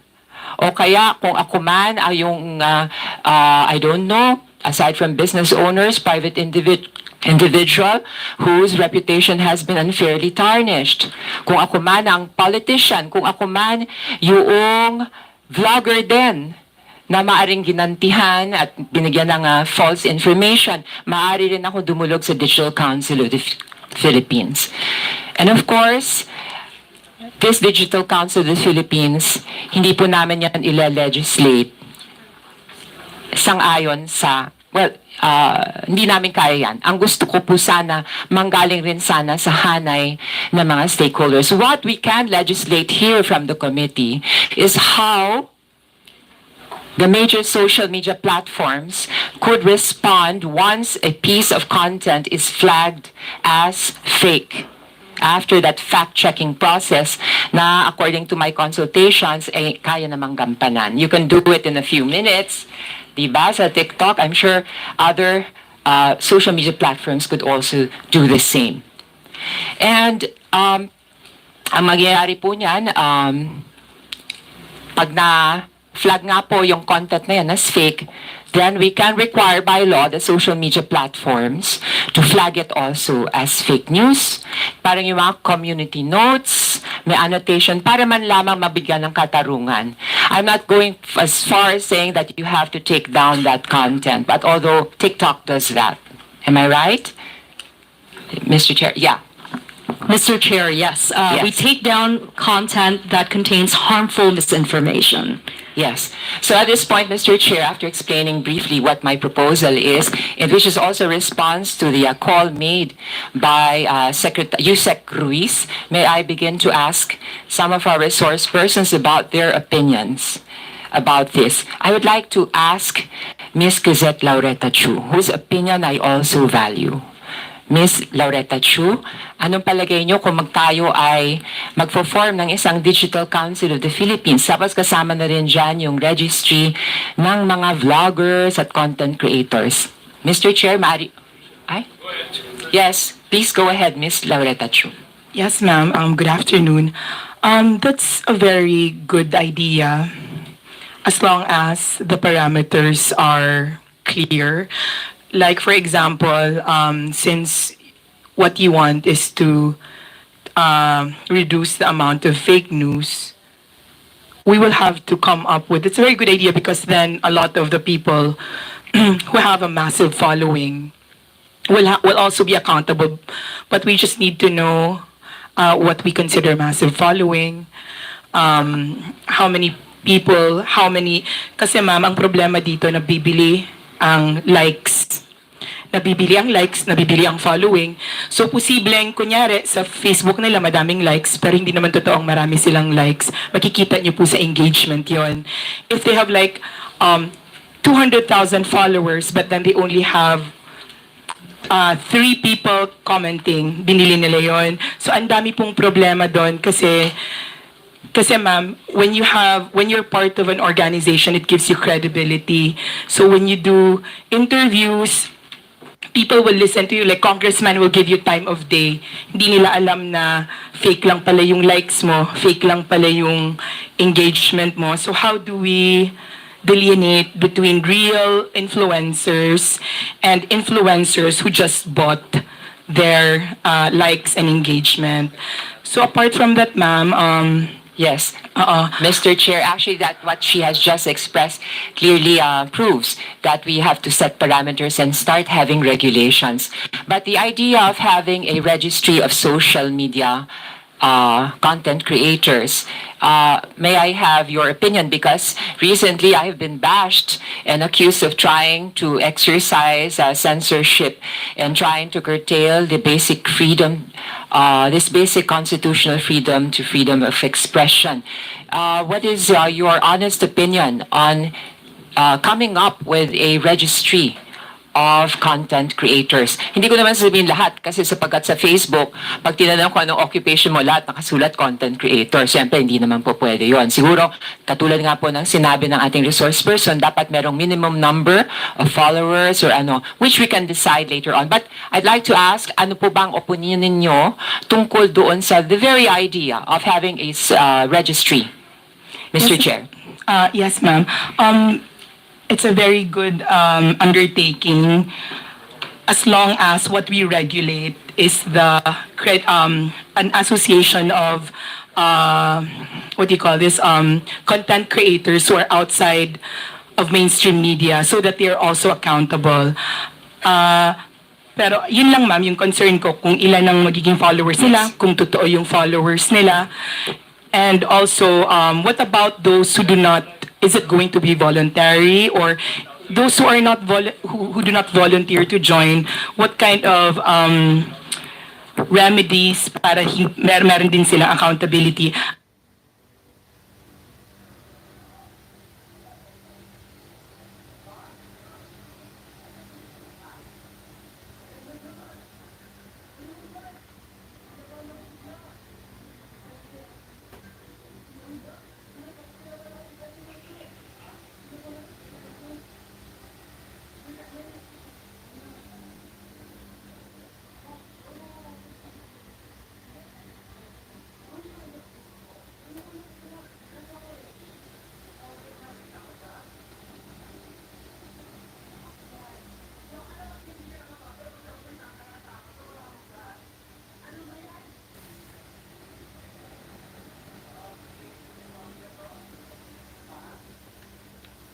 Wala ka ng signal.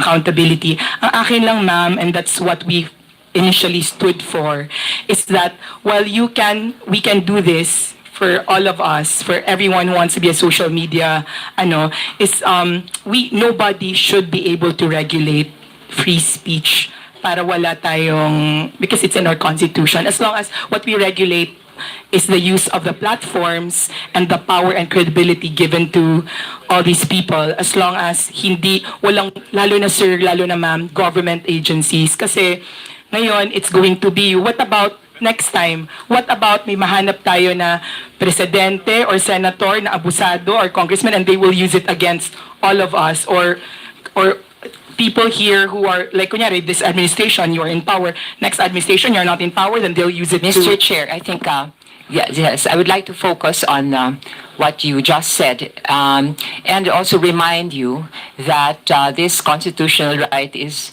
not absolute and not without limits. Meron ding parameters ngayon. And what we intend to do here is basically to flag the content. This is our way of administering justice to those who are victimized by fake news. Alam nyo, imposible naman na makontrol natin lahat ng content creators. There will be those who will not want to join this. So we have to be creative in thinking of means how to encourage them to join the ranks of serious content creators. May I proceed to another resource person, Mr. Chair?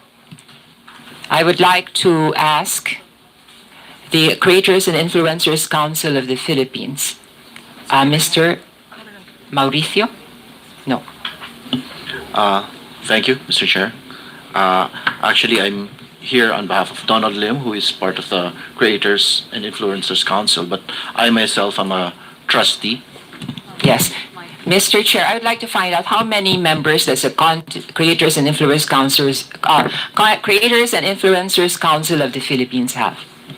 More or less. I apologize, Your Honor.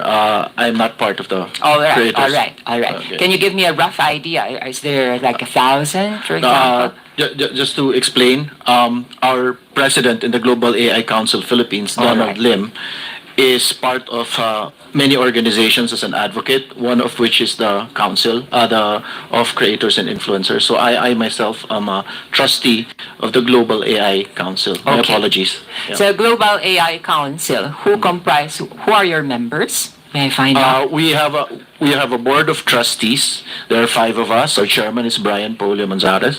Our president is Donald Lim. I am the treasurer. Our secretary is Mark Goriseta. And our executive director is Kat Saladori. What is the main function or objective of the Global AI Well, the mother Council? company in the U.S. is focused on governance and training. Our theme is AI for Good. And the United States headquarters, they do education.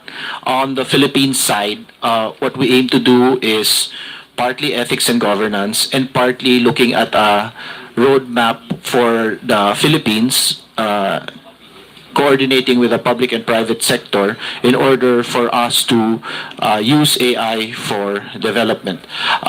Regarding the topic in particular, Mr. Chair, if I may continue. Yes, regarding the topic in particular, the AI here, we view it in the Global AI Council, is that AI is used not for good, but for bots or fake news and all of those things. So we believe that if the problem is using AI not for good, then the solution mostly will also be AI to combat it. And that requires resources and knowledge in AI, and that's part of what we're trying to harness. Yes. So what do you do specifically to combat the wrong use of AI? In particular, the generation of fake news. Just as a correction, we are just a convener. So the combating of wrong use of AI, I think, is for the CICC under USEC Alex Ramos, and we do coordinate with the ICT and CICC regarding that. What the Global AI Council does is to convene all stakeholders concerned in order to arrive at a roadmap or a solution. So we had the State of the Nation in AI last January. We're going to come up with a Philippine AI report and a Philippine ecosystem directory. But if I may, Mr. Chair, our experience in organizing for a short time a non-profit NGO for AI, I think translates to something that we can use for the Digital Council of the Philippines.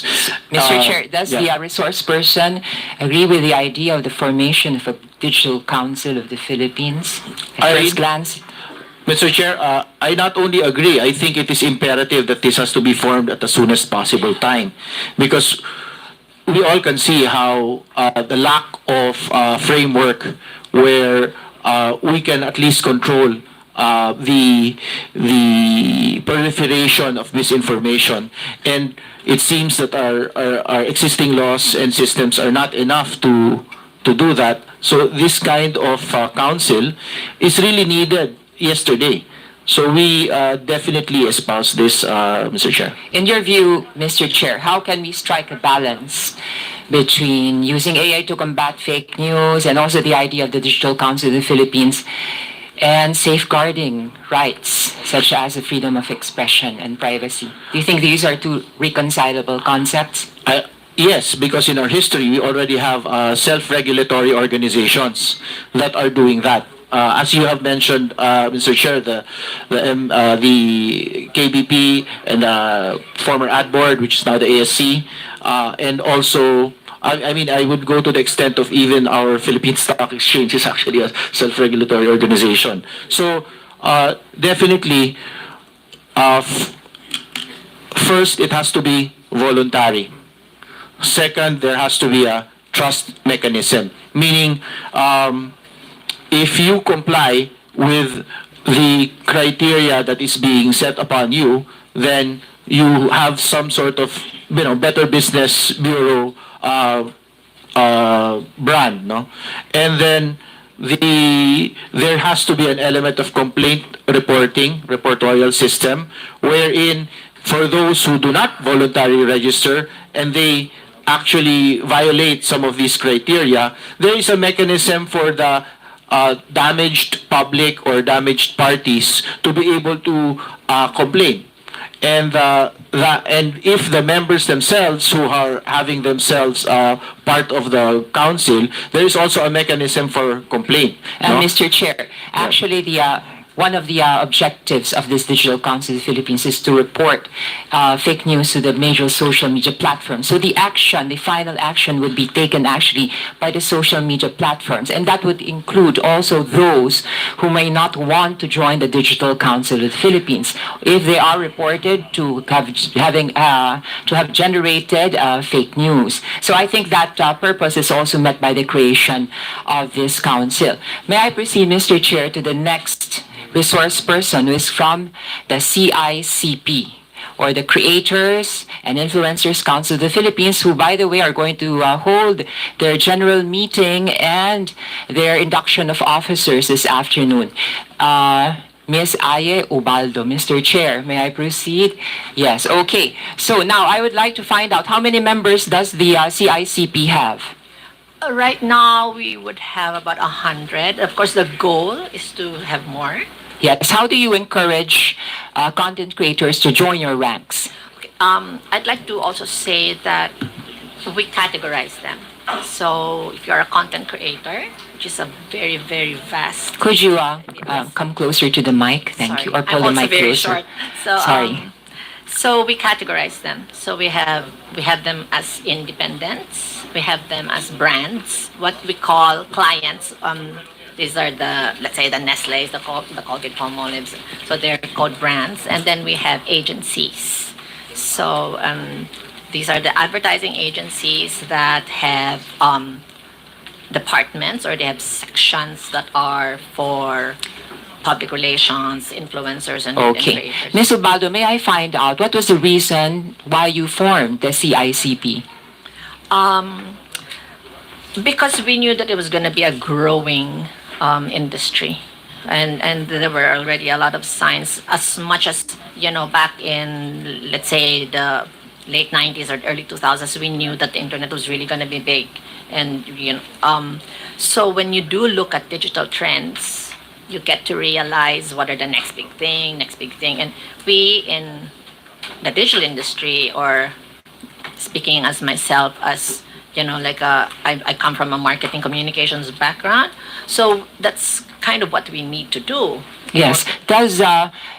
Is responsible and is the responsible practice of content creation among your objectives in this group? Specifically for CICP, definitely. But specifically for the industry that we're in, which is the marketing communications industry, for 50 years we've been under self-regulation.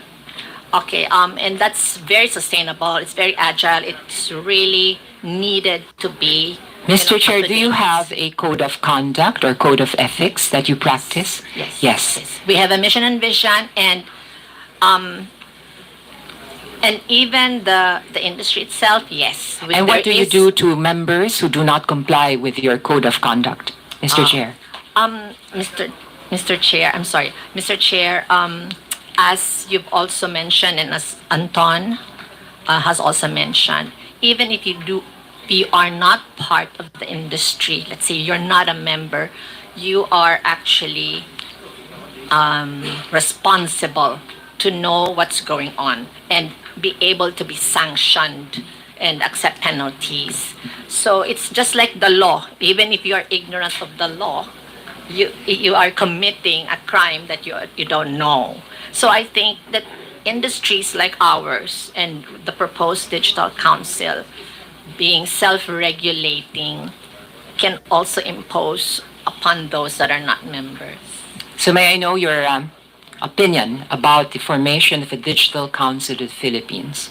Well, definitely, I believe that it's a good idea. If you don't mind, Mr. Chair, if I can say something. I was really listening. This is the first time that I'm here in this kind of forum, and I was really listening to the previous speakers. And if I may say so, I find that there's really a lot of silos, a lot of people wanting to do the same thing.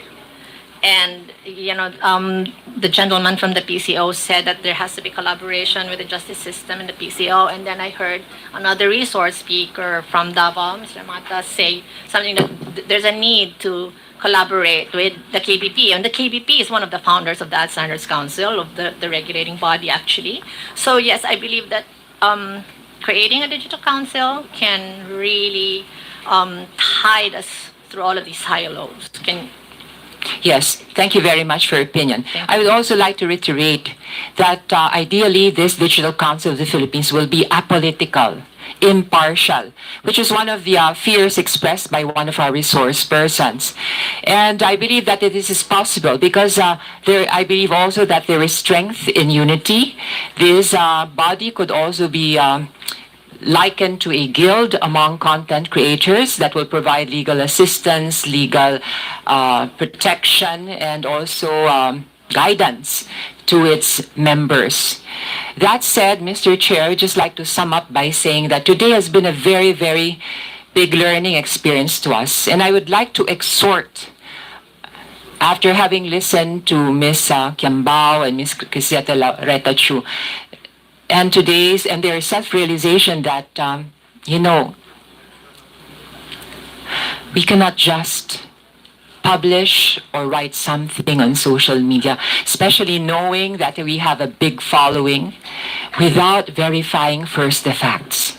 We cannot spread rumors nor speculations that potentially have dire consequences.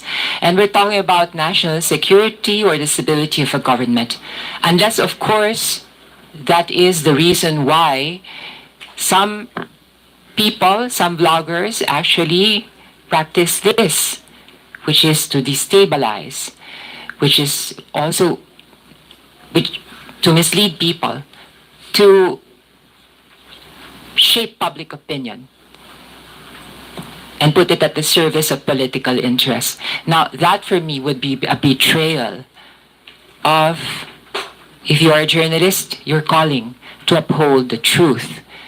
Because in a sense, we are manipulating other people, and simply, that cannot be tolerated. I believe that if you have the truth on your side, there is nothing to fear. And whether you're on the side of the government or the opposition, of course, I have always believed, and it is freely practiced during this administration, your voices now are being allowed and heard under the Marcos administration. Take a look back during the previous administration.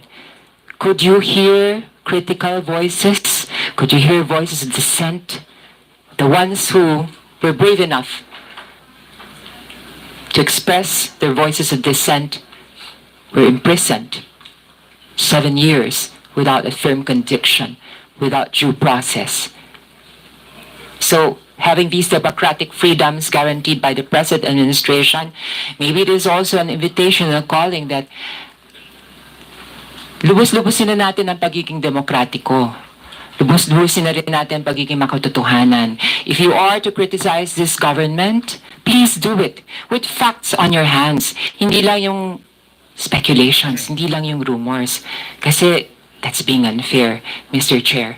So with that, I submit to the committee also my proposal once more about the creation of the Digital Council of the Philippines. I sent a briefer to Secretary Ruiz, and this afternoon actually I'll be joining you at the CICP to encourage the stakeholders to take the initiative and form a Digital Council of the Philippines, and then we can work on the rules. But one thing I can guarantee, as a journalist myself, I understand where you're coming from, and I do respect that constitutional right to freedom of expression.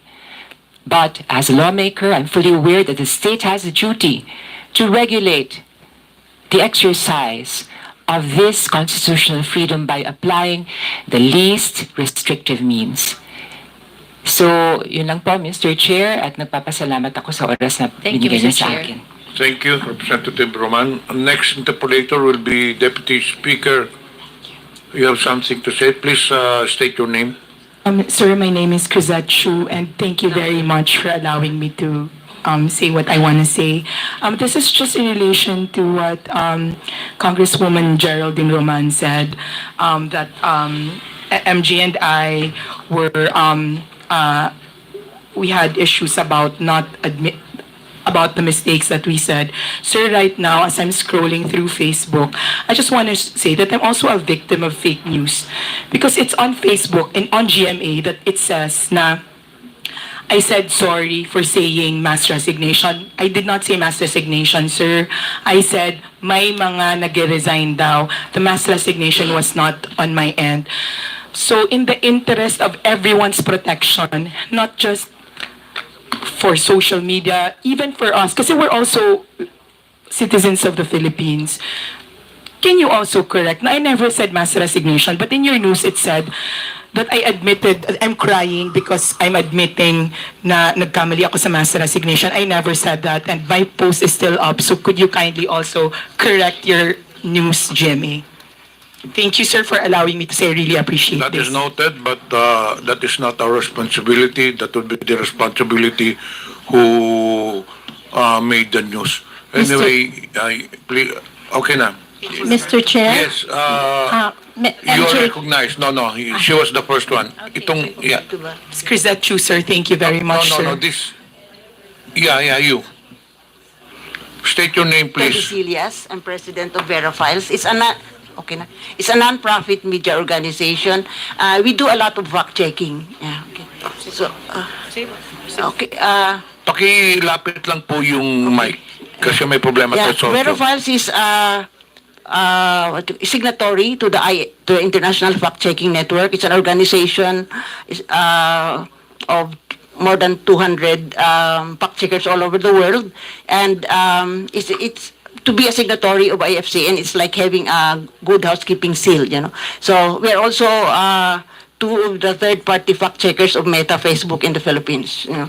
Habang pinapakinggan ko kanina yung interpellation sa mga bloggers, as a general rule kasi as a fact-checker, we don't fact-check opinions kasi in adherence to the freedom of expression, no? But however, you know, opinions should be based on facts. Verified facts. And where do you get verified facts? One, primary statements, no? Hindi mo pwedeng kunin na kasi daw nasa news lang eh, ganon. It should come from primary statements. Ano yung primary statements? Speeches, official statements ng mga organizations, mga spokesmen, ganon. Tapos, yun, documents, ganon.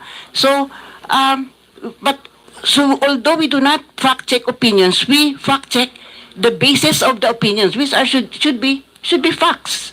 You know, so because diba, you are entitled to to paraphrase an American senator, you are entitled to your opinion, but you are not entitled to your facts. Yun. So, ang isa pang sabihin ko is, I think I agree with I like the idea of a registry of content creators. Kasi I think as a start, we can, maybe the mechanics can be tested out later, but as a start, it's good to have that body to more or less oversee the bloggers. Kasi sa ngayon kasi parang it's a wild west yung yung social media. Tapos ang isa rin siguro na dapat yan nga na-mention, I think ni Representative Roman, yung code of conduct. So maybe that can be included in the registry of content creators. So yun lang po yung maano ko. Thank you. There was another resource person who raised his right hand. Please identify yourself. MJ Kembao po. MJ Kembao Reyes. Siguro po sa next hearing, pwede rin pong patawag yung nagsulat nitong fake news about us in the spirit of fairness. And I would also like to, yun pong pag-iyak ko at yung walang patid na pag-apologize ko is coming from the fact na dahil ayoko pong makontempt, ayoko pong ma-detain, dahil may dalawa po akong nasa critical condition na nanay at mother-in-law. Yun po yun. Pero sa mainstream media at social media ngayon, pinagtatawanan ako dahil nag-apologize ako at tinawag akong tanga.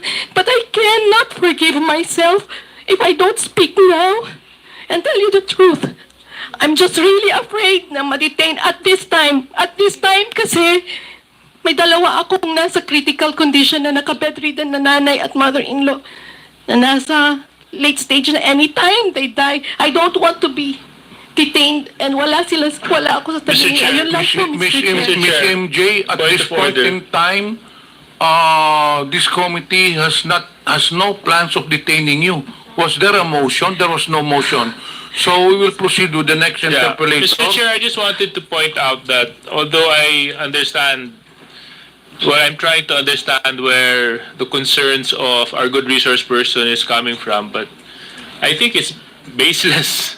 Wala pa namang motion, wala pa namang nagsasabi na iko-contempt ka, wala pa namang, for as long as you cooperate, and for as long as you say the truth, and for as long as you're completely honest, there's nothing to be fearful. Not unless, of course, you're hiding the truth. So, dun, pwede kang matakot. Kaso lang kung wala naman po kayong itinatago at buong katotohanan ng sinasabi ninyo, di wala po dapat kayong ikabahala. At saka wala po dapat kayong dahilan para umiyak. Siguro maganda po, ma'am, uminom po kayo ng tubig at baka ma-dehydrate po kayo. So anyway, Mr. Chairman, thank you very much. I just have some concern. Am I... Okay, yeah. Mr. Chairman, meron po ba tayong representative from BIR? Yes, earlier he took his oath. Yeah, BIR. Thank you very much. BIR, for the platforms of ByteDance, TikTok, Meta, Facebook, Twitter, Instagram, do they contribute to the national treasury? Your Honor, good afternoon. For the mentioned companies, Your Honor, considering that they are a non-resident foreign corporations, Your Honor, they should be taxed on their income within the Philippines, Your Honor. So, but are they actually paying, contributing? Your Honor, may we be allowed to confirm that with our operations group, Your Honor, and submit to this committee whether or not. Yeah, Thank you, kasi gusto ko lang po malaman kung may contribution po o may binabayad pong buwis ang Facebook, ang TikTok, ang Twitter, at ang sa iba pang mga social media platforms, because as we all know, other than the news and other than the opinions that they share, marami din pong mga selling at trading na nangyayari within their platforms, so which I think should be regulated and should be properly monitored by our government agencies, just so that, you know, we can protect the consumers and the Filipino people. ByteDance, Ma'am Peachy Paderna, yeah. Can you also provide to this committee, if you do, contribute or pay BIR taxes? Mr. Chair, I'll take this opportunity to clarify that I'm representing TikTok Private Limited, not ByteDance. Yeah. We will do our best to comply, Mr. Chair. Okay, thank you very much. So, BIR, how long will it take you to provide the committee with the said data and information?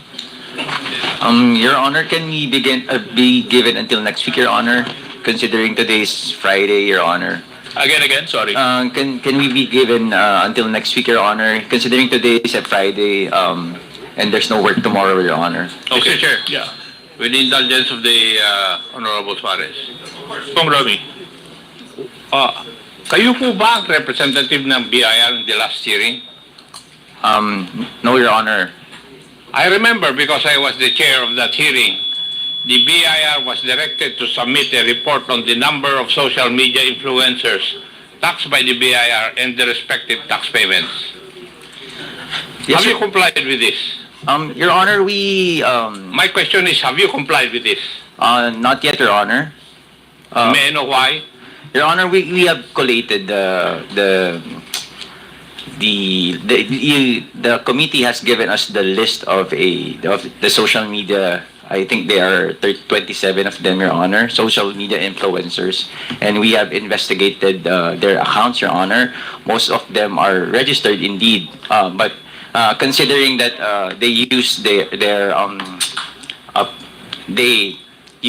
they're not a company, Your Honor. Some of the influencers have or their names are similar to other taxpayers, Your Honor. One of the social media influencers has been tagged for 17, 18 names, Your Honor. So, may I just interject that the BIR already created a specialized body, which are a task force, kumbaga po, na dedicated to investigating social media influencers and consequently issuing letter of authority for further audit, Your Honor. Can you give us a timeline where you can submit all this data that this committee is asking? Your Honor, we may right now, Your Honor, we can submit the list at most, Your Honor, but we are prohibited by the tax code, Your Honor, to give sensitive information like the payment or the taxes they paid. It's in the tax code, Your Honor. So as of now, we are prohibited unless the taxpayer waives his or her right in writing, or there be a executive session, Your Honor, where we can give the data needed, Your Honor. Thank you, Mr. Chair. Thank you, Your Honor. Thank you very much, Thank you, Your Romy. Thank you also for informing the body that the BIR has pending documents that need to be submitted to the committee. So, Mr. Chair, I just request that the BIR comply immediately. So, my next question, BIR, other than the social media platforms, to the influencers and to the vloggers present, meron po ba kayong spokesperson na tagapagsalita, or you'll all speak individually? Okay, thank you very much. I just wanted to know, do you earn from your work as vlogging? Yes. Good afternoon, Mr. Chair. Yes, we do. Some of us, not all of us though, because you have an option on social media to monetize. And may I continue with the tax information, because this is something that you might want to know. I just wanted to know. We do. Yeah, We do, if and you do we pay get paid taxes. for what you do. Yes, sir, and we do declare our taxes. In fact, we pay taxes twice. In YouTube, for example, there are taxes that are withheld for the purposes of for the U.S. And then in addition to which we pay income taxes on whatever it is we earn. Okay. So we tax twice. Oo. Kasi 'di ba yung ibang mga influencers, 'di ba, for like products, minsan binabayad sila for their talent if they want to endorse specific products. So I know they get paid. So now for vlogging, do you also get the same setup? How is the arrangement in that? It depends on the kind of blogging that you're doing. There are some who are endorsers and they are paid for that. There are some who are product testers and they are, depending on the platform or the kind of program that they have, they can get paid for that. I don't know if they pay income taxes on that, but yes, there is some form of remuneration for that, yes. Siguro, Mr. Chair, this is also another important aspect to the point raised by Congresswoman Roman. You know, they're also should be protected when it comes to the contracts that they enter into, di ba? Kasi more often than not, informal yung setup ng arrangements nila. So ano mangyayari kung hindi nakabayaran o hindi tumupad sa usap, o di ba? So dapat matingnan din natin yung ganung aspeto. So for the rest of the vloggers present, would you also attest that you are also paid or in the blogging activities that you do?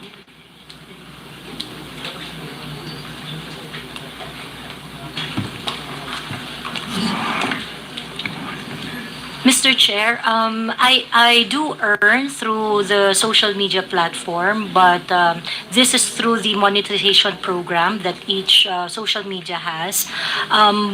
In TikTok, it's barely earning. Also in Facebook, actually recently in Facebook, I am fully demonetized, so I do not earn in Facebook anymore. In YouTube, they have a monetization program, partnership program, and I do earn from my vlogging endeavor through YouTube. Okay. So, but when it comes to, let's say, the settling of your tax obligations, you do have to declare where the money is coming from, no? Correct?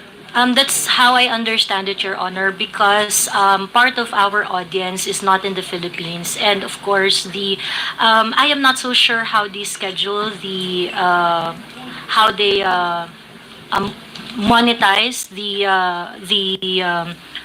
earnings based from the viewers from the Philippines and from the U.S. But we are required to sign documents. Because YouTube is based in the US, so there are some documents that we have to sign, wherein we have to declare that taxes are going to be. Okay, thank you very much. What about the other vloggers present?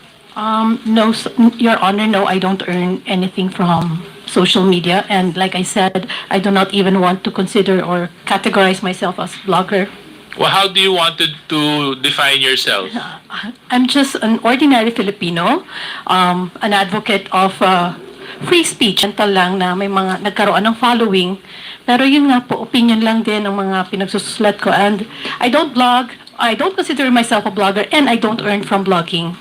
Okay, and Ms. Chu? Sir, I have never earned from blogging or any social media pursuits, whether Okay. endorsements or not. Thank you. Tapos sino pa po ba yung iba nating mga... lahat po ba kayo? Mga vloggers din po kayo lahat? Oh yeah, so can we get your... we haven't heard your voices. Can you introduce yourself also at the same time? I'm Dr. Richard Mata, Your Honor, from Davao City. I'm a pediatrician basically, so I pay taxes as a pediatrician. Regarding my monetization, I had a monetization sa Facebook, but then again, nag-demonetize na naman. So basically, as of now, wala pa po. YouTube, zero po. So sa Facebook, malakas, no? From what I've been gathering from among you, sa Facebook, meron. Sa TikTok, wala masyado. Tama po ba yun? Maliit lang. Yeah, in a sense, yes, where you focus upon, doon yung pwedeng i-monetize automatic, usually. Okay. Yeah, so so, just sorry. yeah. Sorry for my ignorance on this matter. And the next lady. Good afternoon. I'm Dr. Ethel Pineda Garcia. I just use Facebook. I don't do YouTube. I don't do TikTok. And I have never monetized my account. Okay. And then the next, yeah. Good afternoon, sir. Good afternoon, Mr. Chair. I am Mark Anthony Lopez, and I have no credentials whatsoever.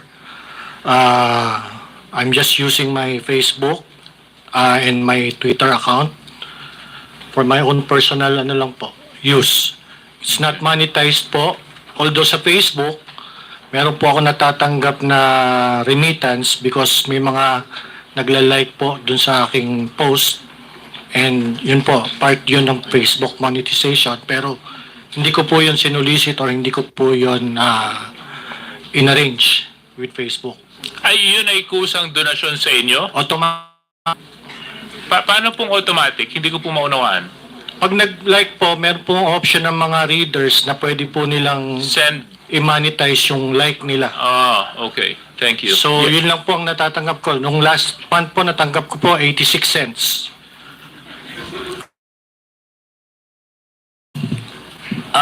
Good afternoon, Mr. Chair. Aaron Peña po, Old School Pinoy. So, sa Facebook po, and YouTube, wala po akong monetization. Sa YouTube lang po, pero hindi na po ako masyadong nagagamit ng YouTube. Okay. I'm Manuel Mata Jr. po, also known as Coco Locoy. And I just want to inform you all first na wala po ako natanggap na kahit anong invitation from show cause order and subpoena. So, ako po, wag niyo pong ilabas po yung aking monetization kasi baka ipasok niyo po ako sa Forbes. Kasi halos wala po ako nakukuha. And I was demonetized since last 2023 November, and I was just earning like para makabuo pa ako ng 5,000 like 3 months, 4 months. So kayo lang po, no? Wala na po bang iba? Okay. Okay. What about from the other side? I just wanted to get an idea of how the industry works, just so that we can have a better understanding when it comes to regulations and contracts that you guys enter into. When it comes to financial contributions or contracts that you enter into.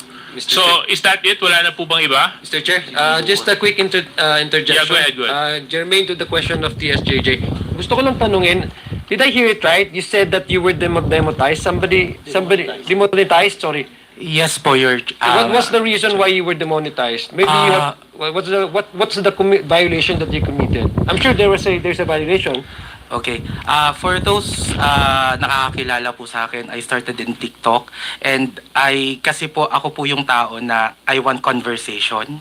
I want content versus content. And there are times na when I answer another person's content to encourage content versus content para po nagfa-fact checkan, because I am not saying na ako ay isang news teller. So sir, what was the exact violation you committed? Iba-iba po, because I lost 24 I was took down 24 accounts sa TikTok. I also lost my first Facebook account. I also lost my first Facebook page. You do admit that you have and possess multiple accounts? No po, I needed to create another account because yung iba po one day pa lang, lalo nang during the time of Bongbong Marcos, during the election of 2022, lagi po akong minamas report kahit wala pa man din akong ginagawang content. Okay, sige. Anyway, so thank you very much. So I just wanted to find out, Mr. Chair, kung paano po kasi yung arrangement nila, kasi kung sila po ba nakakatanggap ng pera or any sort of financial contribution or contracts, with the work that they do. Mr. Chair, can I forward my next questions to Commodore J. Tariela? Yeah. Commodore Tariela, ako po kasi talagang naniniwala ako na yung West Philippine Sea atin yun eh. At ako talagang saludo ako sa pinakikita mo na ipinaglalaban mo ang soberenya ng ating bansa. Have you ever been a victim of fake news, malicious attacks on the internet when it comes to safeguarding and protecting the territorial and matters that affect the Philippines? Yes, sir. You have? Yes, sir. And what were the nature of these attacks? Well, primarily, sir, they are calling me as a U.S. lapdog. I was recruited for CIA that even my mother cannot believe. Sa mukha-mukha lang, sir. Pero sinasabi nila I'm a CIA agent. They are also saying that I am receiving talent fee from the U.S. Embassy.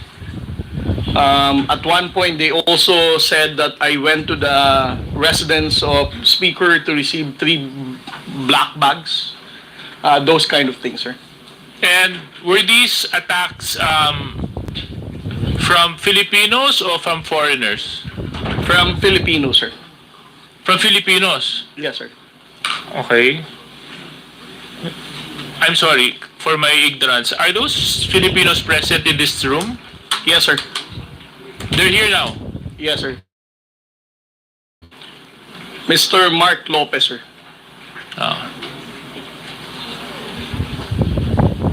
Mr. Mark Lopez. I can't seem to. Who is Mark Lopez? There. Okay. Mr. Mark Lopez. So dito po sinasabi ni Commodore J. Tariela na meron ka daw pong mga isinusulat na hindi makatotohanan laban sa kanya. Pwede mo po bang ipaliwanag ito? Baka po si Commodore Tariela po ang dapat magpaliwanag kung ano po yung sinulat ko. Okay, yes, please. I want to understand because I want to know, because you're a uniformed personnel of the Philippine government. Yes, sir. No? And your duty is to uphold the Constitution and to Yes, sir. fight for sovereignty and for the protection of the welfare of the Filipinos. Yes, sir. So I want to know, because if he's a Filipino and he's attacking fellow Filipinos, medyo red flag po sa akin yon. So pwede po bang may share mo pa ang uri ng mga sinabi ni Mark Lopez laban po sa inyo? Yes, sir. Last February 5, 2025, he posted it on his X account. Si J. Tariela ang masigasig na nagbebenta niyan, sponsored by Biden administration. And also, last August 23, 2024, he said, "Patriotism my ass. Kayo kaya ang taksil sa bayan dahil sunod-sunuran kayo sa dikta ng Amerika. Booking na ang kawalang hiyaan mo, J. Tariela." And Okay, then, yes. series of postings, sir. Yeah. Let's ask him to comment on those. Mr. Mark Lopez, you're questioning the patriotism of one of our uniformed personnel. You describe him as a lapdog of the U.S. because he's fighting for the sovereignty of our country. So, where are you coming from? Mr. Chair, I have been reading a lot and I have been being bombarded with a lot of news about the South China Sea issue. And among this news or information that I have been able to obtain is that the United States is using the Philippines to promote its agenda in the South China Sea. And it is on Google, it is in the news. And okay, the basis of my assertion about Commodore Tariela is very striking because yung pong ginagamit niya mga terms regarding the South China Sea issue is very similar to the United States propaganda regarding the South China Sea issue. And it is also on record that Commodore Tariela has been to the United States, has been is very supportive of the assertive transparency that is being propagated by the United States in the South China Sea. Okay, thank you very much, Mr. Mark Lopez. Ang hindi ko lang po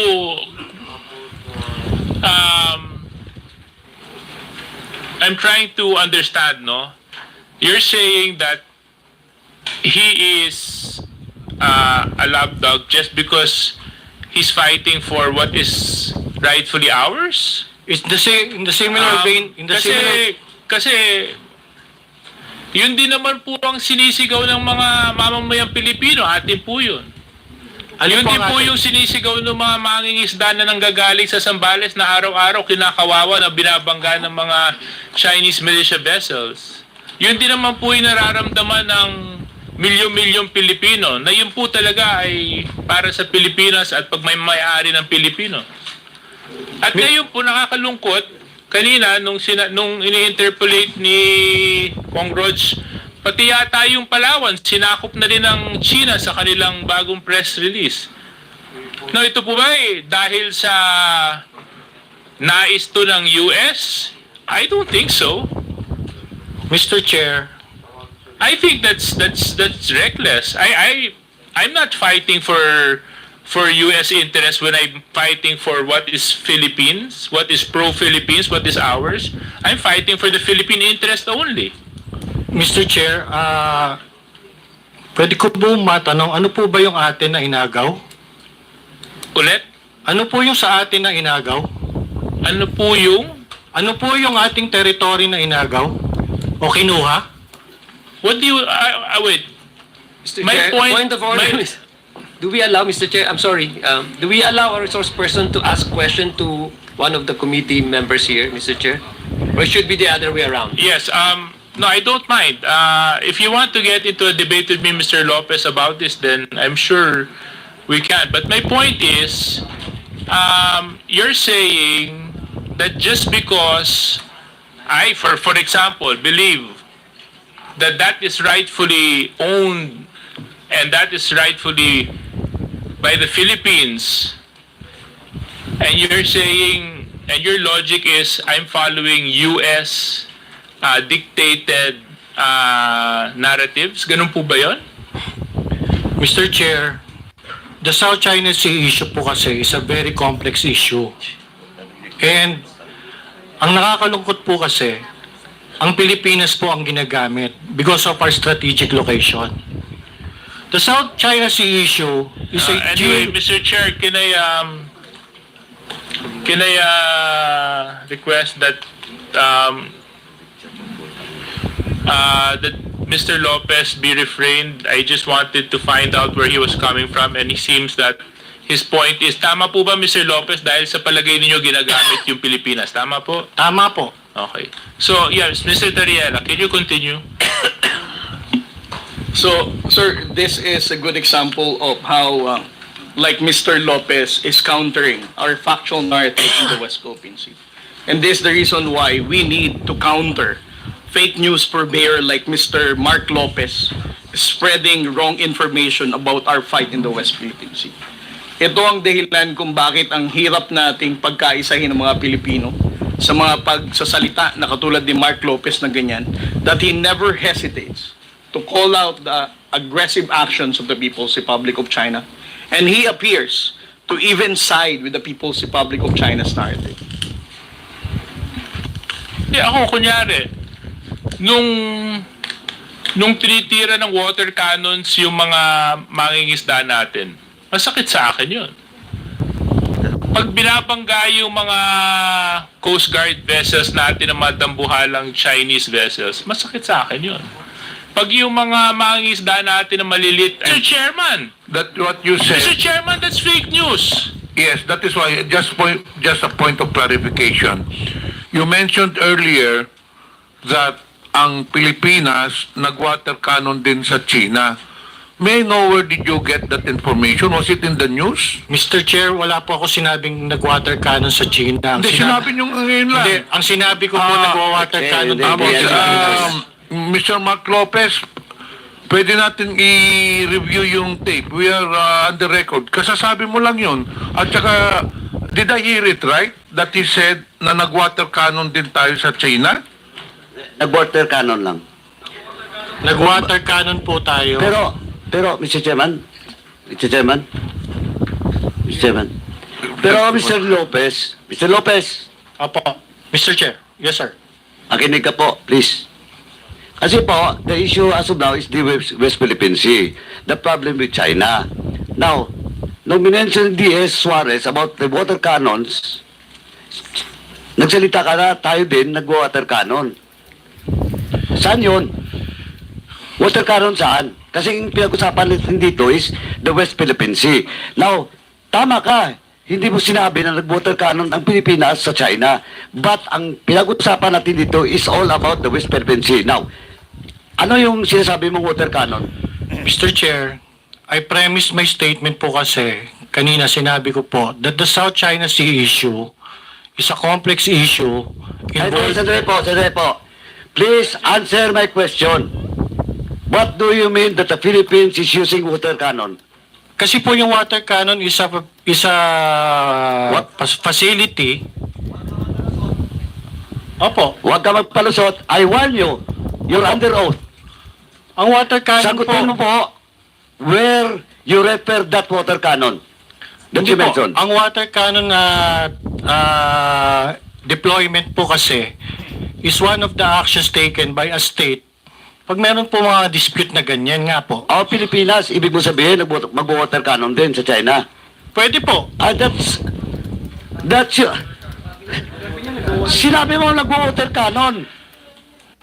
Mr. Chair, wala ako sinabi na ang Pilipinas na ginater cannon ng isang kalabang state. Ang sinabi Sandali po. But we're talking about the West Philippine Sea. This will be your last warning. Or else I will cite you in contempt. This is your last warning. You're under oath. Opo.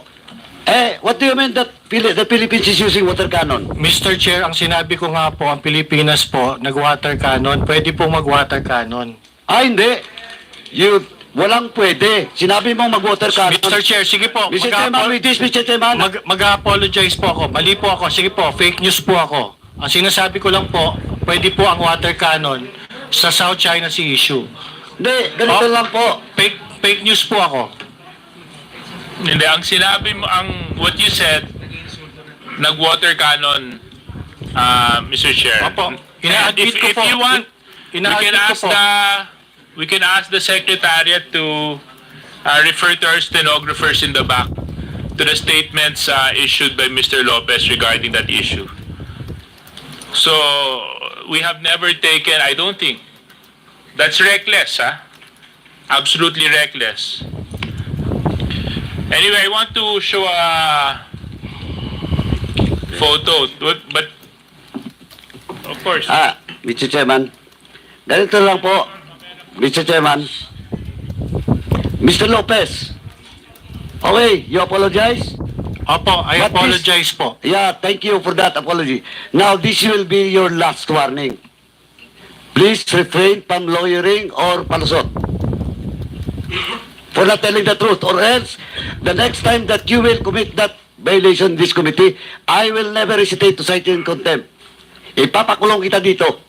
Noted, Mr. Chair. Thank you, Mr. Chairman. Thank you. So,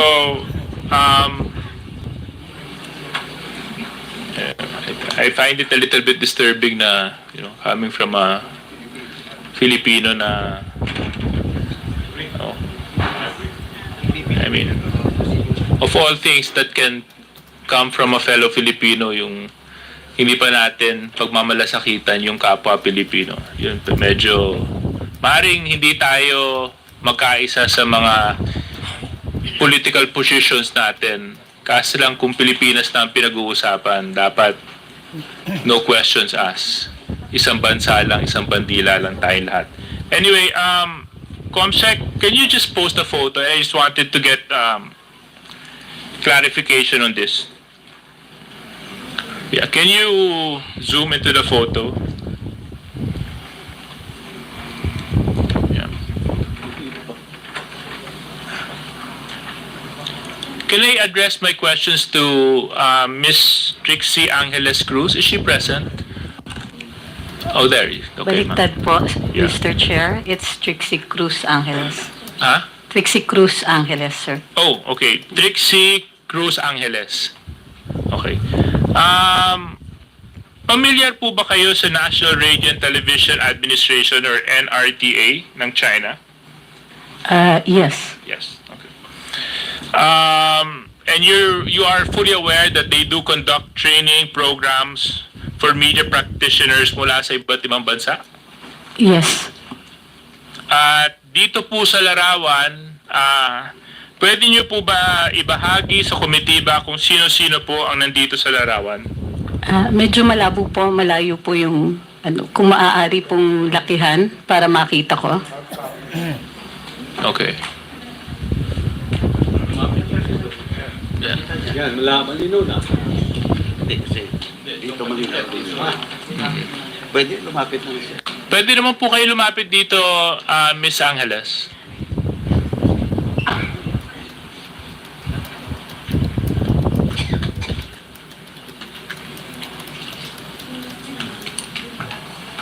Saan ba yan? Anong lang? Pag-seminar nila yan sa China.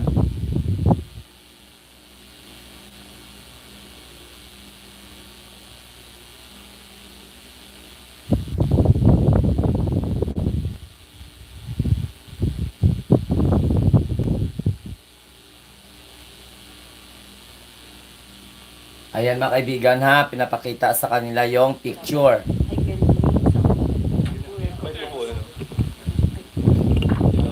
Hindi ko na po maalala yung pangalan ng iba kasi it's been some time at hindi po kami magkakakilala lahat nung pumunta kami. So ang naaalala ko lang iyan si Miss Pia Morato who was speaking for the group. She's in front. Tuturo ko po ba? Yes, please. Yes, please.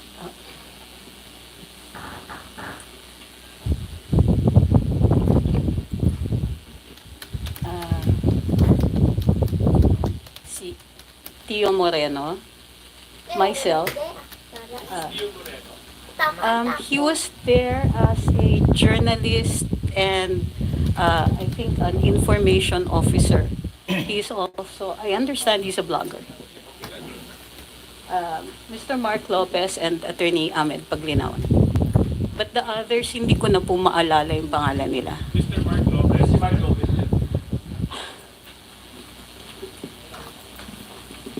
Behind me. Yes, sir.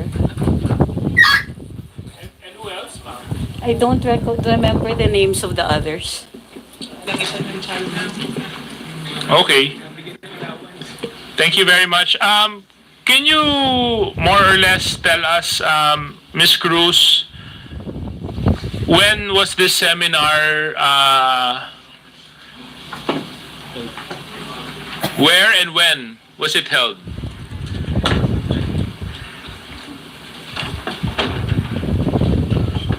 In China, on May 23rd to June 5th, 2023.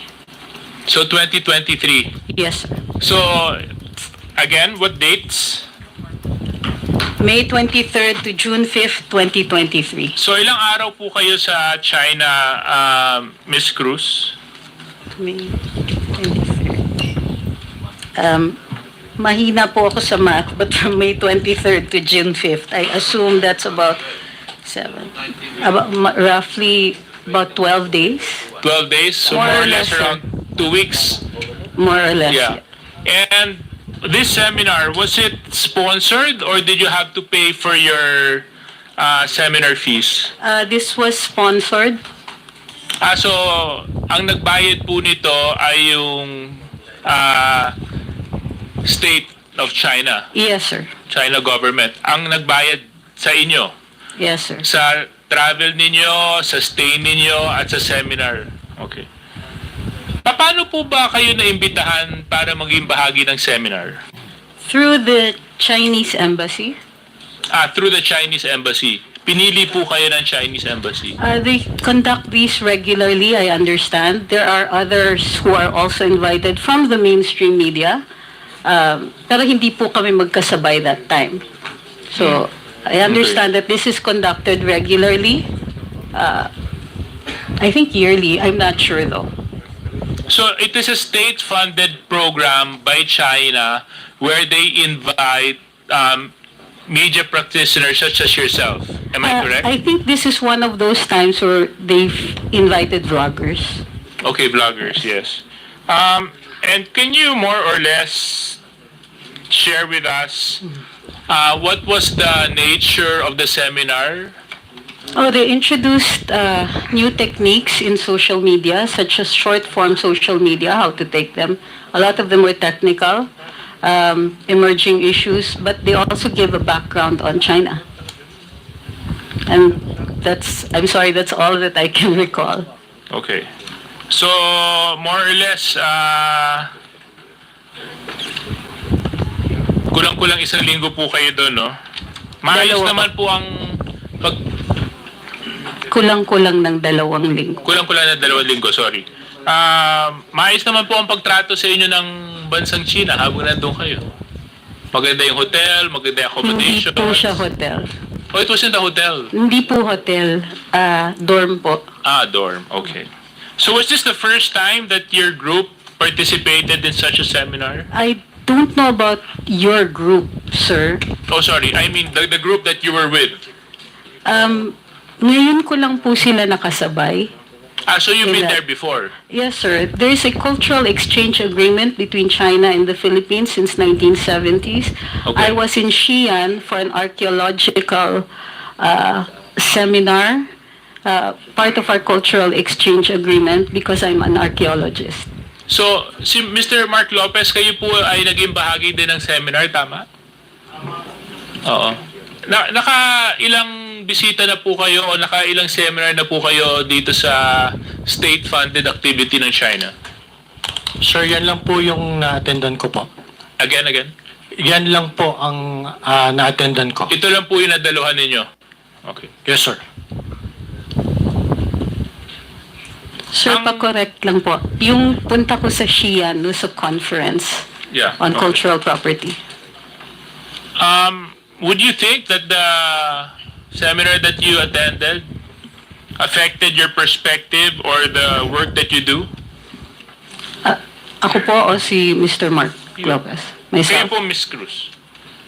Kasi yun naman po yung layunin ng mga seminars, di ba? Para mas palawakin ang inyong pag-unawa, mas pagalingin kayo sa trabaho na ginagampanan ninyo. So sa palagay niyo po ba nakatulong ang mga seminars na ito sa trabahong ginagampanan ninyo? Abogado po ako at ang isang dalubhasa, I think, sa cultural conservation. So yung seminar, it includes a history of China, which also includes an understanding of the area. Matagal ko na pong napag-aralan yon. So medyo yung iba doon ulit na. Pero ang bago ay yung short form, yung pagturo nila ng short form type of video, which is a technical, parang technical na seminar yon, na tinuturuan kung paano gumamit ng ibang mga platforms at yung pagturo ng appreciation ng short form. Ang short form po, yun po yung mga reels, yung mga TikTok, at saka yung 1-minute videos ng YouTube. Okay. At I'm sure yung nag-gain ninyo at napakinabangan po ninyong additional knowledge is the same with those of those other participants in the seminar. Am I true to understand that, Mr. Lopez? Am I correct to understand that? Mr. Chair, yung akin pong takeaway dun po sa seminar na yun is that it's just an appreciation po of how China media works. Okay. And from the other participants in today's hearing, were there other individuals there? Kayo po. Okay. Hindi ko po kasi kayo nakilala sa litrato. Sino po kayo? Have you taken your oath?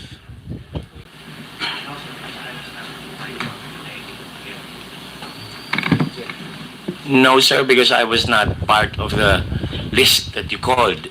And I did not get an invitation personally. But I came here because I was issued a show cause order for the past hearing that I could not attend because I was in Davao City, in Tacurong City. And I came here just to submit that and be with my partner. My partner is Attorney Trixie Cruz Angeles. We are Luminous, the Facebook page and the YouTube page. So you mentioned that you're partners? Law partners and also on the blog, sir, on the Facebook and YouTube page. So abogado po kayo? Yes, sir. Okay, so kayo po ay nandun din po sa seminar? Yes, sir. Okay, ano pong pangalan nila? Ahmed Paglinawan. Okay, thank you very much. So anyway, that's all I have to ask, Mr. Chair, no? So thank you very much. At least inamin po ng ating resource persons na nakinabang po sila doon sa state-sponsored seminar. Mas naintindihan nila yung paggamit ng mga reels, ng mga threads, ng mga short videos. Ang pakiusap ko lang, sana itong dagdag kakayahan na naibahagi po nila sa inyo ay magamit nyo po para sa kapakinabangan ng bansang Pilipinas. Maraming salamat. Thank you. The next interpolator will be Representative Sia John. You have the floor. Thank you, Mr. Chairman. Bismillahirrahmanirrahim. Assalamualaikum warahmatullahi ta'ala wa barakatuh. Magandang hapon po sa ating lahat. Mr. Chair, I'd just like to know, are we still joined by NBI? Is NBI here? NBI? Thank you. Mr. Chair, I just want to know the current state of our laws regulating the spread of fake news because there have been a lot of discussions earlier regarding the fake news and misinformation and disinformation. I just want to know what are the laws that have been implemented insofar as countering the proliferation of malinformation, disinformation, and if there are gaps within, if there are gaps in the implementation of our laws, or if there be sort of short-handed pagdating doon sa pag-implementa ng batas, or if there's really a need to probably, Mr. Chair, to introduce some measures so that we can close the gaps. I'm sure, and based on the previous hearings, Mr. Chair, I understand that medyo this is a new frontier. I think this is a new area of concern, itong online. That there has to be some sort of an additional measures or mechanism to regulate anything, or regulate the social media. Mukhang yun ang hindi pa natin nabubigyan ng pansin.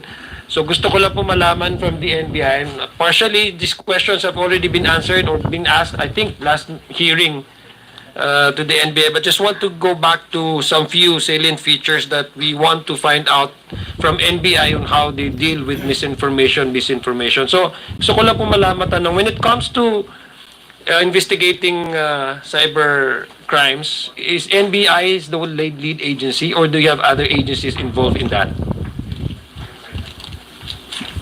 Yeah, good afternoon, Mr. Chair. I am Special Investigator Anthony Alfred Vita from the Technical Intelligence Division of the NBI. My chief, Sir Attorney Raimundo, had to go to the Supreme Court for another engagement.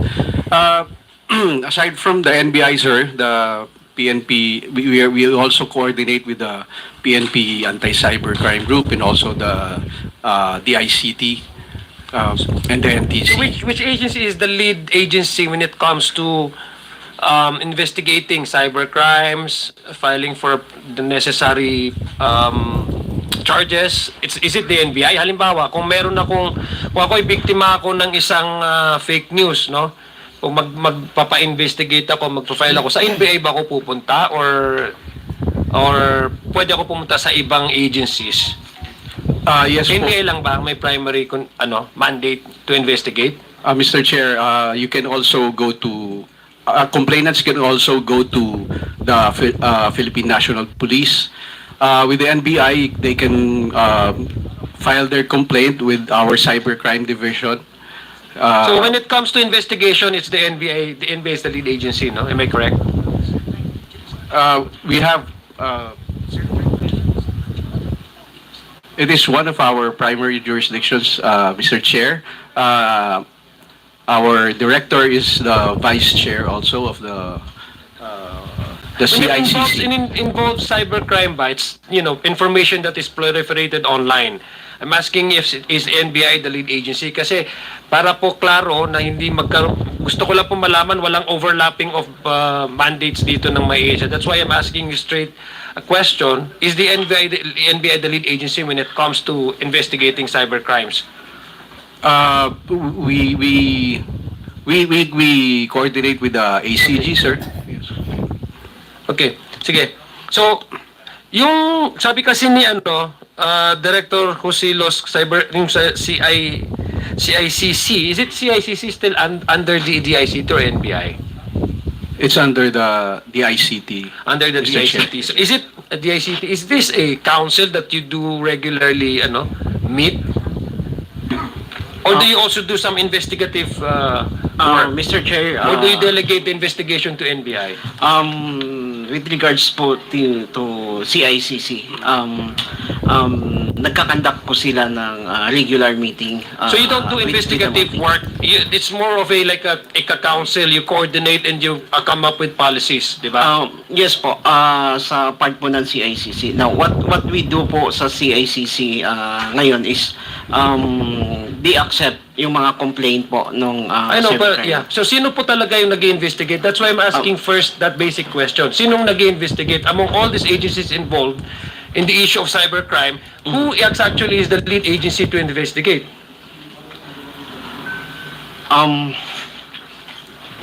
For now po kasi ganito ang nagiging situations.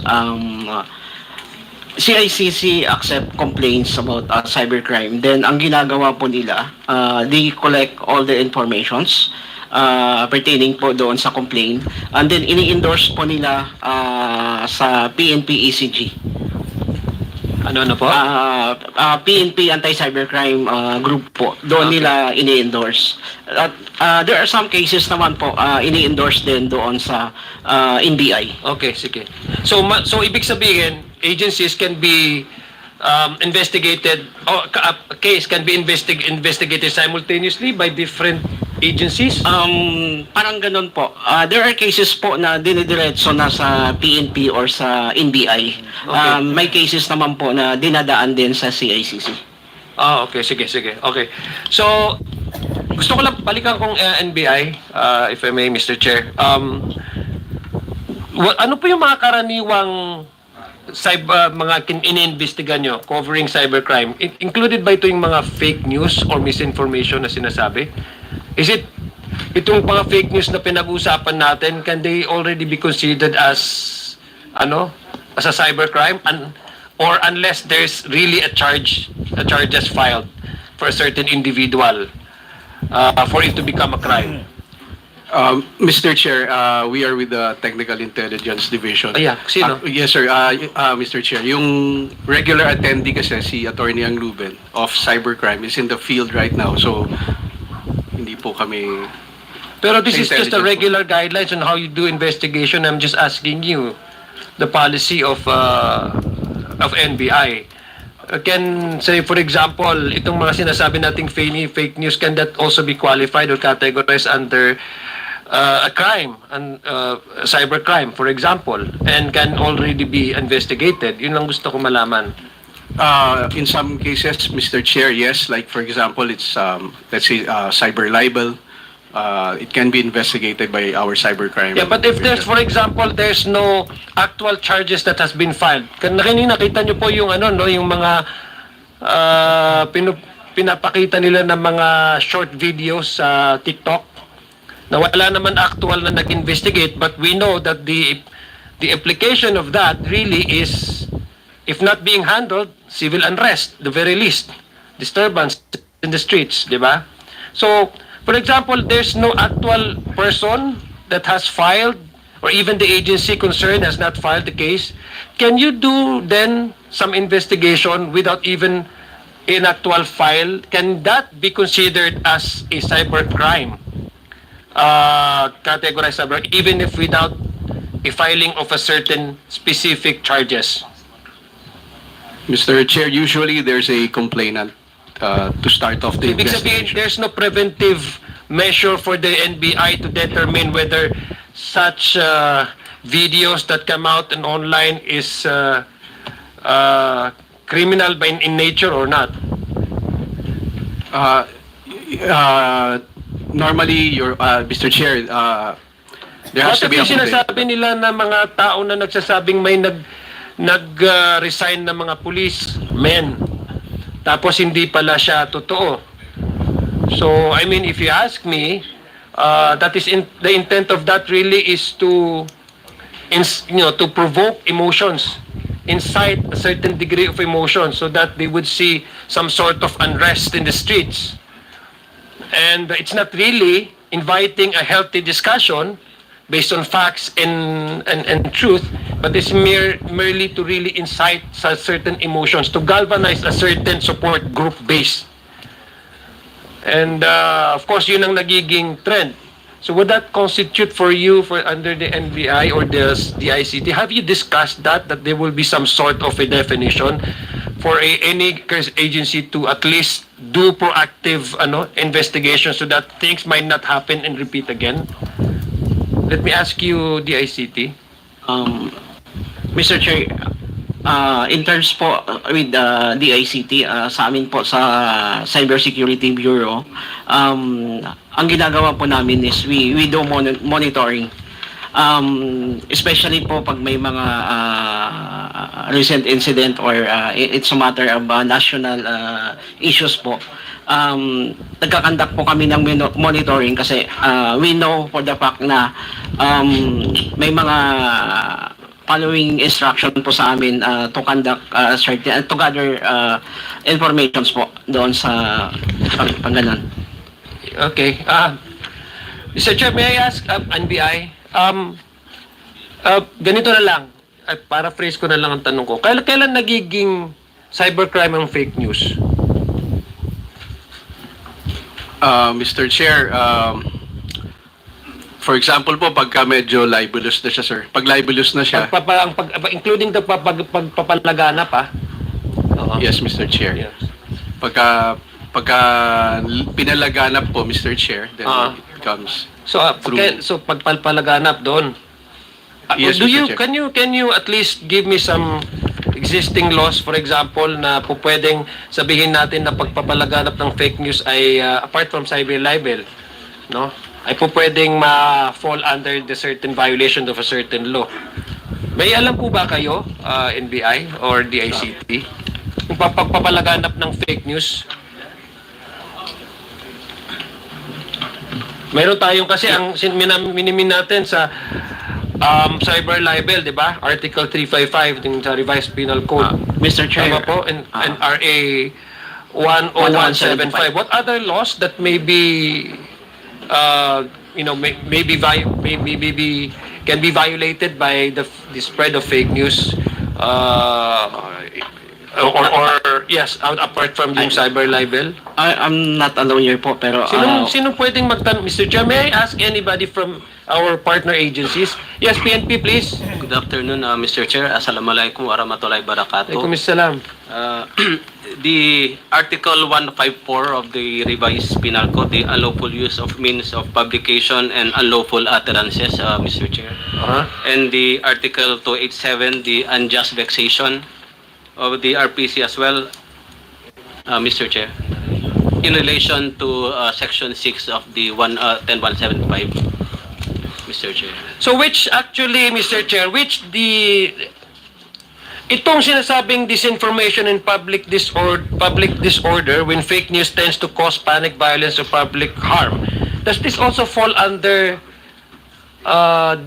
cyber libel, Article 5355 of the Revised Penal Code? Do you have an exact provision in there that says when you are causing public unrest, civil unrest, or public disorder, one can be charged with cybercrime?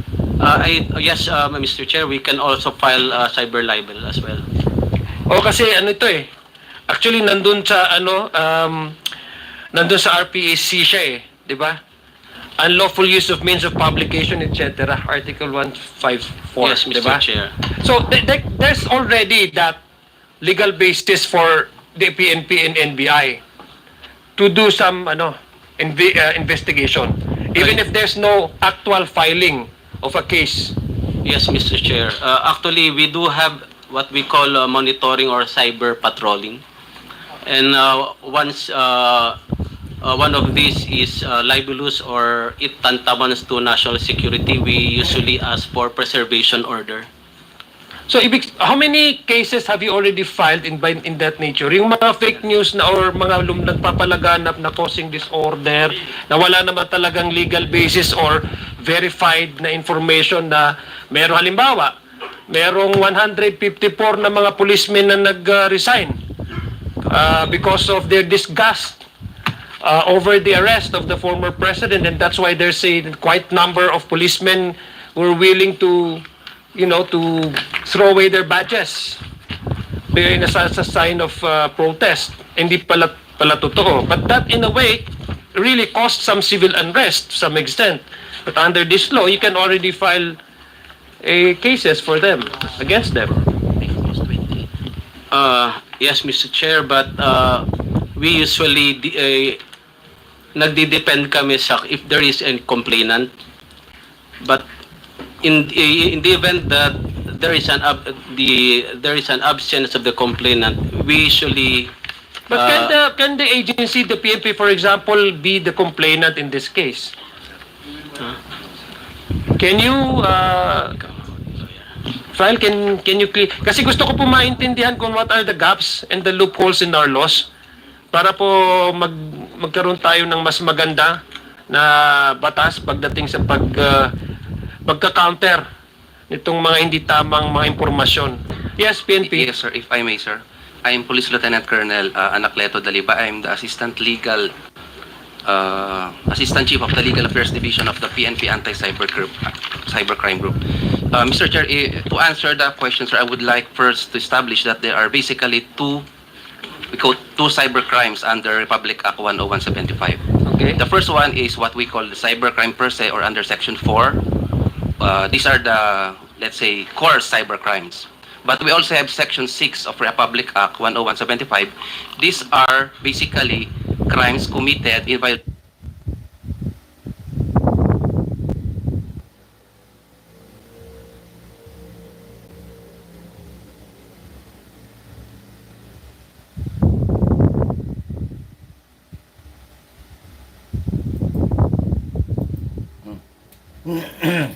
Nawala. Ano na naman yan?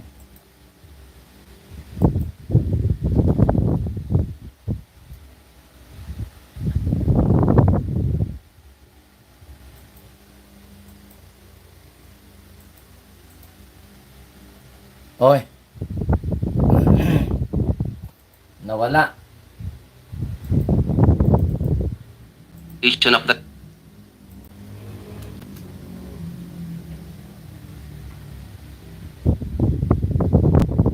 so that we could docket that for investigation. And then we will be applying for what we call a warrant to disclose computer data. This warrant is akin to an ordinary warrant. Well, we go to court, we ask the court to issue a warrant, and then the court now will issue a warrant authorizing the PNP-ACG or the NBI, as the case may be, to order a service provider to give information regarding... Yeah, but Mr. Chair, sorry to cut the story short po. So, ibig sabihin, essentially, meron po kayong kapangyarihan to file charges. Yes, sir, but that is initiated through a complainant, officially docketed for investigation. Okay, so if there's no actual complainant, the PNP cannot do anything about that? Unfortunately, sir, we could request for a possible takedown, but it will now depend on the platform or the social media company, for example, Facebook. No, I'm talking about you filing for charges for further investigation. Yes, For sir. example, diba I have cited to you a specific provision in the law, Yes, sir. and you have concurred that there was indeed, and sinabi mo, you have categorized, there are two classes where you can actually file for a cyber libel. Specifically on the matter of spreading false information that causes civil unrest, public disturbance, etc. Diba? And so that's why I'm asking PNP. In this case, you're very much, not only the PNP, but any law enforcement agencies are very much involved in this. For example, in the possible filing of the crime, because you would be the, ang respondent yung pero kayo yung interested party dito kasi we're talking of the collective safety of the country Yes, Mr. Chair. However, sir, with regard to the procedure of the National Prosecution Service, they will be looking for a complainant who will be under oath, will be subscribing a complaint. So Okay. that's our limitation, sir. Mr. Chair. Thank you. Now, what about, Mr. Chair, what about po yung those Filipino citizens who have been propagating fake news but are operating or being settled in the other countries? Do you also have that jurisdiction over them? Pursuant to, again, sir, RA 10175, when a crime is committed, even if it is beyond the physical territorial jurisdiction of the country, as long as any of the elements of the crime or the devices used can still be located here, for example, the damage, we can investigate. Unfortunately, sir, Mr. Chair, we still need a proper complainant to file a complaint so that we could docket it for official investigation, sir, Mr. Chair. So, ibig sabihin, kasi what you're saying, Mr. Chair, what you're telling me, what you're sharing to this committee is Article 2 of the Revised Penal Code, no? Concept of territoriality, diba? That there are certain, halimbawa, yung sinabi mo kanina, that there is also some exemption under the general rules. Kasi sabi nila, the criminal laws of the Philippines are only applicable within Philippine territory except when allowed by treaty, committed on Philippine ship or airplane, crimes against Philippine currency, obligation and securities, importance of the products mentioned. Number 3, those committed by public officials, employees in excess of their function, those committed against national security and law of nation and law and order. Tama po ba? We may use that, sir. However, sir, as of right now, we are only using Republic Act 10175. What's that? Is that the the... Anti-Cybercrime Act of 2000? So that gives you also the power to investigate those who are living outside of the country na halimbawa, vlogger siya, masyado siyang politically enticed masyado, tapos kung ano-ano lang pinagsasabi sa vlog niya, ng mga fake news na unverified facts, tapos nagkukos siya ng in fact, minumura pa nga niya yung ibang politician, naggrabe yung excessive profanity, na may mga vloggers talaga na gano'n, it's too much for my liking, not just because I'm a Muslim, I'm a conservative, but as a human being, I cannot stand the profanity being expressed in their vlogs. Pero mga Pilipino sila, but they're living abroad. Can they still be subjected to the ones that you're saying? Can they still be subjected for investigation or filing of possible charges? Yes, Mr. Chair. The PNP-ACG can So how do you manage to do that? What other partners do you do in terms of further investigation since they are not living within the Philippine territory? Do you also do partnership with the social media platforms that they've been using? Sir, mainly, sir, we have strict coordination with other government agencies just like the DOJ, OOC, sir, and the CICC. We have governmental mechanisms. However, sir, again, one of the challenges is that we need... Please tell me the challenges para alam po namin yung paano pupunuan namin dito. Thank you, Mr. Chair. We will be needing subscribed documents. We will be needing affidavits. And of course, an affidavit should be subscribed before an authorized person in the country, or if accepted in, let's say, Philippine embassy. That's another in a Philippine embassy located outside the country. If, of course, again, sir, in coordination with the DOJ. So kaya nga, what other agencies do you coordinate? Do you do this PNP alone, or is it the NBI? Who's the proper agency tama yung tanong ko po kanina. Sino pong mag-iimbestiga doon? PNP, or do you do joint efforts? Mr. Chair, under the law, it's the NBI or the PNP Anti-Cybercrime Group who can conduct investigations, Mr. Chair. So which one is actually the lead agency? Saan ako pupunta? Halimbawa, sa mga ordinary na tao? Either way, either of the agencies? Yes, Mr. Chair. Okay. Now, are you aware also, Mr. Chair, aware po ba kayo din that in other countries, when they do also investigation in terms of this, information digitally transmitted online, meron silang tinatawag na let me check ha. Meron parang fingerprinting din Meron din silang digital fingerprinting Kasi I want to know the technology that we have right now in trying to find out kung paano natin mag-conduct ng investigation. Ano yung mga plataforma tinitingnan natin? Do you also request for the local internet service providers, social media platforms, apart from that, yung mga online transactions? How do you do investigation when it comes to cyber libel or the spread of fake news?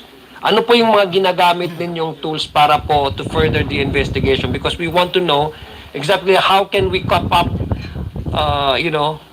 our technology and our effort, our law enforcement agency to really use the digital world in order to respond well to the cases or cases of fake news, proliferation of fake news. So, ano pang ginagamit natin dito sa NBI? NBI, let me ask NBI this time.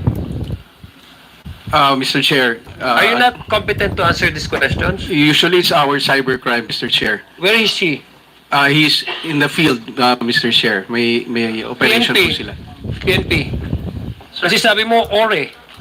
Or PNP. Mr. Chair, the primary tools given to us by the, of course, is Republic Act 10175. It is considered as an investigative tool, and also it's... I'm asking about the ways and methods by which you conduct your investigation. Yes, Mr. Chair. Yes. In relation to that, there is this thing we call the rules on cybercrime warrants, wherein we are authorized by procedure to conduct investigations. These are our investigative tools. Pertaining to the specific devices or equipment, Mr. Chair, we apologize that we cannot divulge the specific types of equipment. But can you at least We have guarantee this committee that you are at par with the other gadgets being used by our neighbors, or for example in the ASEAN. Halimbawa, just to counter the spread of hindi lang actually fake news dito, Mr. Chair, kasi dito sa national security concern din natin, 'di ba? They've been also using online in the digital world. In fact, there's a thing called the third generation warfare. And we experienced that during the 2017 in Marawi, where they actually recruited foreign fighters to come here, and then they transmit that the transmission of funds for their operation. Gumagamit na rin sila ng technology. That's why I'm asking you, not only fake news, but how can we, for example, correlate this with the issue of WPS? Now, it's really disheartening to hear one citizen here in this room saying that, since mag-water cannon, so patas lang, so di dapat tayo maging neutral, kumbaga. But can you help me out, at least understand and guarantee to this committee that you are capable of really running after these fake news peddlers and these people who are really worthy of being charged of cyber crimes? That they are not only destroying the reputation of an individual, but they are causing civil unrest. And even to a point of citing sedition and calling the people to turn away from their governments. Yes, with the indulgence, Mr. Chair, of our Deputy Director, we can say that the PNP-ACG is capable and we have the necessary equipment to conduct the appropriate investigations, Mr. Chair. Okay, let me go to, since may medyo technical kasi mga tanong ko, Mr. Chair, let me go to how do you, I don't know if pwede NPI or PNP. Pwede nyo ba i-detalye sa amin kung paano yung proseso? How do you actually manage to identify fake accounts? Yung mga sinasabing troll farms, di ba? Usong-uso na ngayon eh. Ang dami ng mga troll farms ngayon eh. Mga troll farm networks dito sa Pilipinas. These are not organic users. These are paid by, in fact, si Major General Torre, nabiktima din ng fake news eh. Tapos pinuntahan niya actually yung inaresto nila, tapos troll farm pala. Kasi they're spreading malicious information about a certain individual. How do you counter this? I mean, this is a problem Ito mga troll farms, ito yung mga fake accounts. Sir, Mr. Chair, sir, with your indulgence, pwede ba sir, bigyan na lang namin sa inyo, sir? Why, can you not, is that a classified information, Mr. Chair? Yes. Mr. Chair, I agree with our colleagues in the PNP because it might reveal the gaps in our. Are you sure, or you do not have anything to share to this committee? Oh, we have, sir. You have? Are you in the form of a what? A report? Mr. Chair, I have with me documents here, which we can give to the committee, Mr. Chair. So including doon, ay connect ko lang doon sa tanong ko kanina na may mga abroad, Filipinos abroad. Do you also do some IP analysis and yung mga VPN analysis, yung geolocational tags, etc., Yes, specification determination analysis? Do you also do have that technology? Yes, Mr. Chair. Okay, so you cannot just divulge it out in the open. Yes, Mr. Chair. Is that what you're telling this committee? That's correct, Mr. Chair. Okay. Salamat kayo kasi nagpa-fasting ako. Ayaw ko magtanong. Gutom na rin ako eh. Mr. Chair, I have a few questions I'd like to ask pero they're not competent daw eh kasi wala daw yung mga na-director nila sa But I hope, Mr. Chair, by next time, do we have a follow-up hearing, Mr. Chair? Yes, I will announce the date of the next hearing. I hope NBI and the PNP can send us their their personnel or their staff who are competent to answer technical issues. Kasi hindi lang natin pinag-usapan yung abstract nung usapan na ito, na when to file, bakit kailangan mag-file. We're also looking at your capacity to run after these criminals and how we can help you capacitate your agency so that we won't have any person saying na pumunta kayo doon kasi nagkagulo doon at ganito ganyan tapos magmumura sila sa gagamitin ng platform para magmumura para silang mga walang nanay at mga walang sister at walang mga daughters. Sumusobra minsan Mr. Chair yung kanilang mga bunganga. Thank you Mr. Chair and thank you NBI PNP. Thank you, Representative Sia, the adjunct. The next interpolator will be Representative Ernesto Junicio. You now have the floor. Thank you, Mr. Chair. If the COMSEC could show the photo shown earlier regarding the Palawan issue. Mr. Chair, requesting the COMSEC again to show the photo, the fake news that being shown that the Palawan is owned by China issue, sir. COMSEC, please present the video or photos. Thank you, Mr. Chair. Again, sususugan ko po yung sinabi kanina ni Congressman Rog regarding this particular post na kumalat sa Facebook. I was about to ask our PCO representative, unfortunately he's not here anymore, Secretary J. Ruiz. And also I would want to ask sana si Ms. Pichi Paderna regarding the exposure of these false statements on TikTok. Unfortunately, also wala yung Facebook dito sa atin, Mr. Chair. I really hope that in the next hearing they will be present and to be given a chance to ask si Ma'am Pichi Paderna. Your Honor, ito talagang mga photos, ito nakakabahala eh. Si Sir Tarela kanina nagsalita na rin regarding this. This directly undermines the very sovereignty of our country, Mr. Chair, distorts perception both locally and internationally. At this juncture, Mr. Chair, since wala na po yung tatanungan natin from PCSO and from TikTok, siguro I'd like to take the opportunity to ask some of our vloggers since kayo naman po ang ating mga bisita.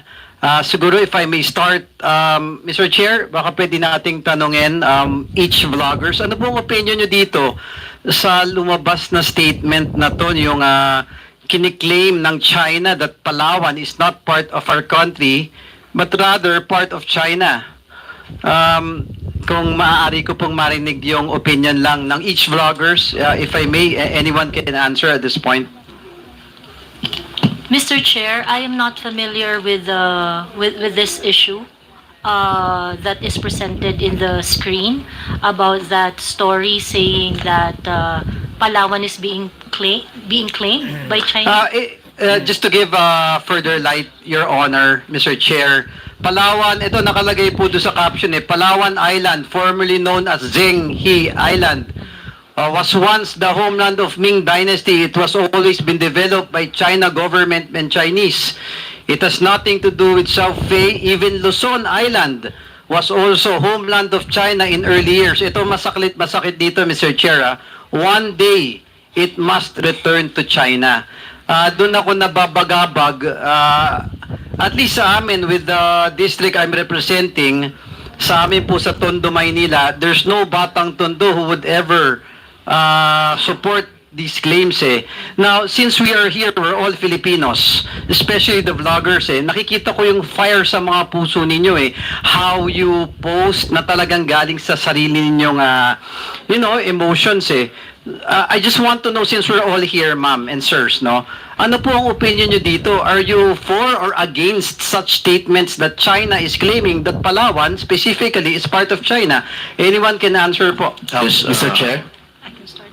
Mr. Chair? Mr. Chair.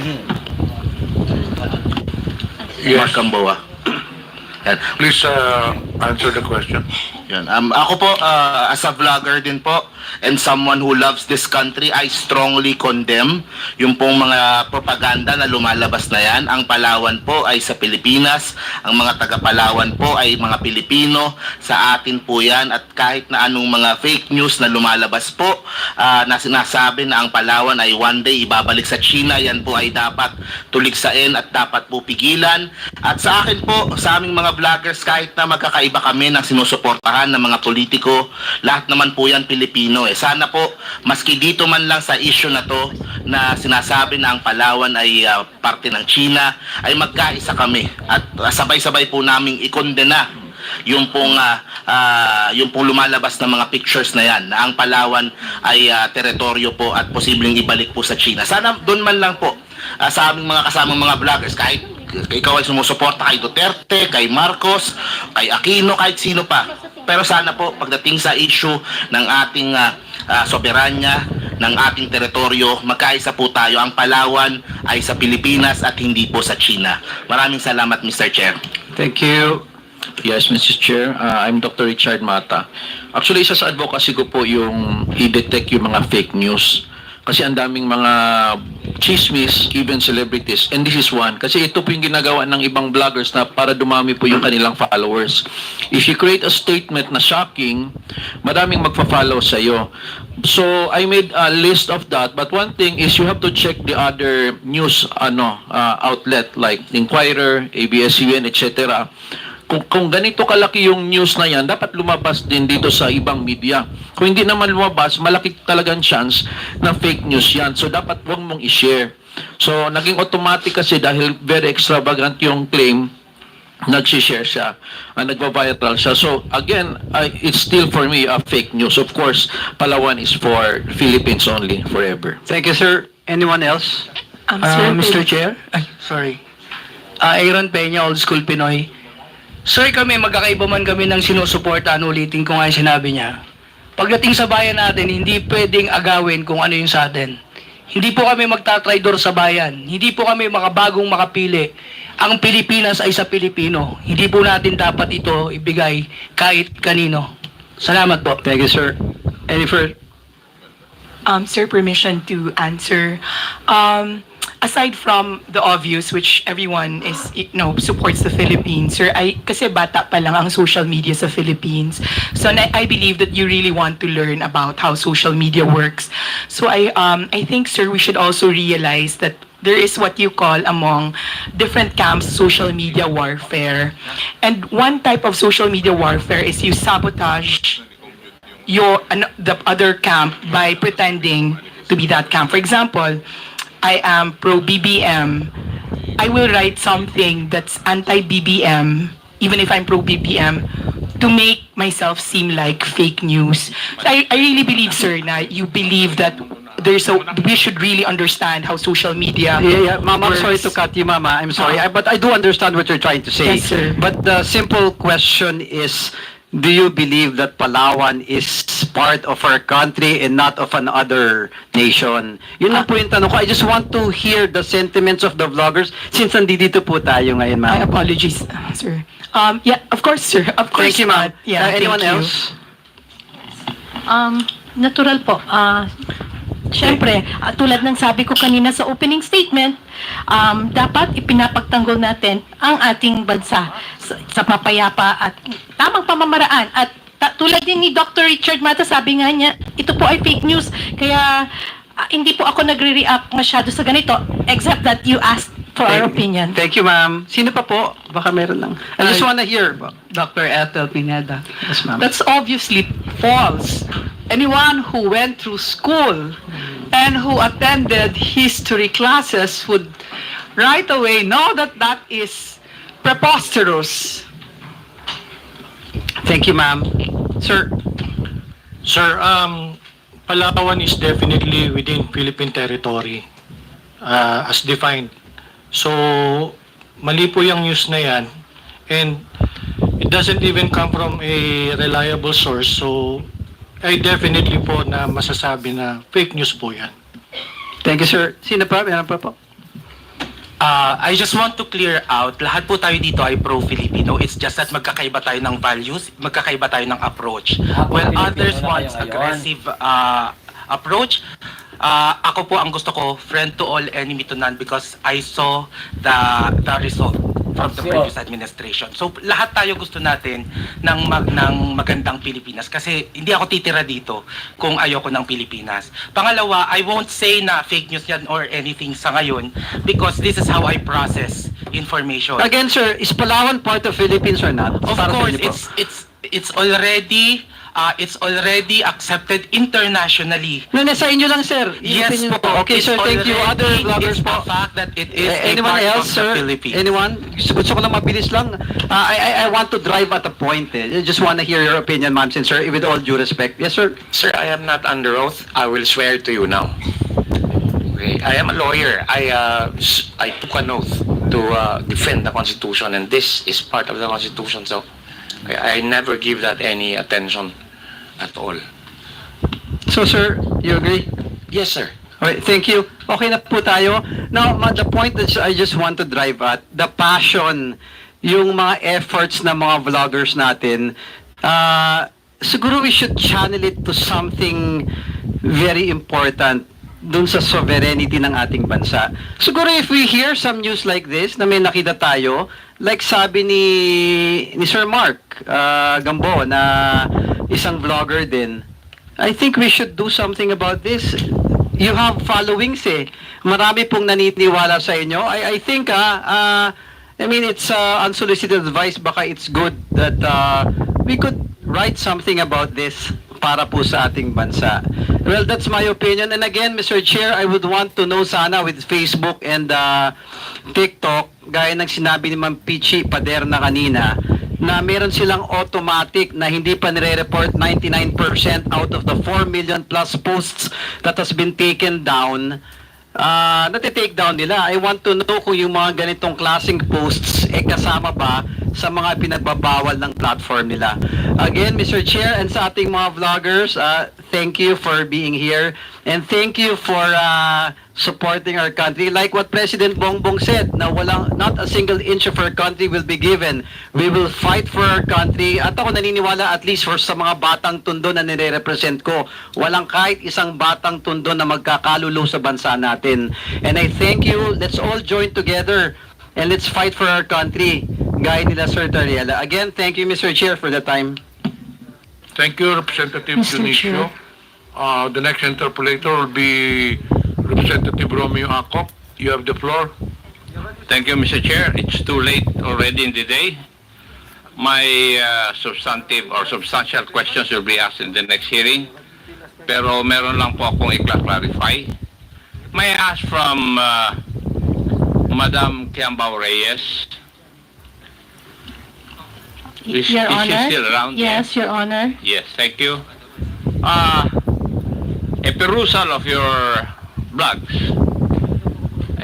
palagi mong nilalagay sa iyong mga blogs na this post is protected by Article 3, Section 4 of the 1987 Philippine Constitution. Tapos, defend free speech and no to bullies. Would that be true? Nasinulat ko po yun. Yes. Nasinulat In ko your po blogs, nakita ko yung mga nakalagay sa blog mo. It's either this post is protected by Article 3, Section 4 of the 1987 Philippine Constitution, at saka defend free speech and no to bullies. Your Honor. Would that be true? Your Honor, una po, wala po akong blog, so that's just my personal Facebook account. And yes, nilalagay ko po yon yung disclaimer na yan, kasi nga po, medyo sensitive po ngayon tayo sa mga ganyang post, diba? So, I have to remind the readers also, these are just opinions, these are just reactions, it's no news, and our free speech is protected by our Constitution. Simple lang po naman yung tanong ko eh. Ano po yun, Your Honor? Ang tanong ko lang naman po pwedeng sagutin ng totoo. Yes or no? Yes. Kasi ang tanong ko lang kung lahat sa iyong post may nilalagay ka na this post protected by Article 6, Section 4 of the 1987 Constitution, speech at saka no to bullies. Yes or no? No, Yun lang sir. po, I do not need an explanation. Sir, no, sir. Not all, but most of my posts, may nakalagay pong ganon. Lately, lately po, ganon. Pero sometimes ay nakakalimutan kong ilagay yon, but as much as possible, nilalagay ko po because that's also advice din ng mga kaibigan kong abogado. Yes. May I know what Article 3, Section 4 of the 1987 Constitution all about? It's about free speech, sir. And would you know, Madam Kiambao, that free speech is not absolute? I understand, sir. You understand? Yes, sir. Yes, Your Honor. Now, matanong ko po ba, no to bullies. Who are you referring to? Marami po talagang bullies din sa online at Sino po marami yung po. nagbubuli Kayo, sa hindi inyo? kayo bully? No gaga. O ikaw ang nambubuli? Correct. Correct. Hindi ka makasagot? Gaga. Marami po kasi, sir, may mga vlogger sa kabilang side, yung mga kontra sa aming mga opinion na binubuli rin po kami, Like pinagpo-post ng kung ano-ano. Like who? Gusto niyo, pwede pong banggitin yung mga pangalan nila? Like who nga po? Opo. Like yung sina Rene Astudillo, Labandera, Okay, sige sino na yan? po. TPL Labandera, Tama na po. TPL 3. Ano po ang ini-espouse nila na laban po sa inyong opinion? Eto po, sa akin po, tulad nung first hearing po, hindi ako nakarating dahil ako po ay nasa ibang bansa at dumating na po ako ng hapon. And then, kung ano-ano na po yung mga pinagsasabi at pati yung itsura ko, kung ano-anong sinabi nila na kesyo, kung ano-ano pong hindi maganda. And hindi ko na rin naman po pinatulan, pero yun nga po, no to bullies, di ba? Parang, just because hindi po tayo kumikibo, yun, kung ano-ano nga yung pinagsasabi sa kanilang mga FB pages. Sana nga rin po, napatawag din sila dito at nang matanong nyo rin po ang kanilang mga opinion tungkol sa usaping fake news. Thank you. Salamat din po, Your Honor. Sinabi mo kanina sa opening statement mo, if I remember right, wala kang kinikilingan. You're not pro-BBM or Marcos. You're not pro-Duterte. Tama po. Tama po, Your Honor. I'm pro good governance. I support and I respect yung pong mga pinuno at lahat ng Pilipino na sumusuporta sa aking advokasya, which is good governance nga po at free speech. Good governance. Yes, Pero po. dapat po bang isali rin yung paninira ng mga individual na tao? Pro-governance? Ano po yung tanong po doon, Your Honor? Dapat po ba ilalagay sa inyong mga post yung paninira? Hindi ko po masyadong makuha po yung maintindihan po yung tanong. Baka mali po ang maisigot ko. Hindi po ba question na po kayo kanina ni Honorable Abante? Nag-apologize nga po kayo eh. 3 beses. At paiyak-ipak po kayo. Yes, Your Honor. Napapaiyak po talaga ako sa... And then you claim na wala kang kinikilingan. But from your post, meron kang kinikilingan. Your Honor, May bias ka rin na pinapakita. Kasi nandito sa akin ang listahan ng mga post mo, yo. sige po. Your Honor, just let me know kung pwede na po ako magsalita. Pwede na po, Your Honor. Yes, you have the floor. Okay, maraming salamat po. Sabi ko po, ako ay pro good governance. Hindi po ako pro Marcos or anti Marcos or anti or any politician. Ako, Bilat sabi mo! ko po, I'm a pro good governance. And I also said in my statement that I also have my biases. Diba? Sinabi ko po yon. Pero hindi po ako tumitira ng below the belt. I did not say na wala akong bias or wala akong kinikilingan. Obviously, tulad ng sabi ko, sinusuportahan ko ang mga pinuno, ang mga Pilipino na nagtataguyod ng good governance at free speech. So yes, may bias po ako.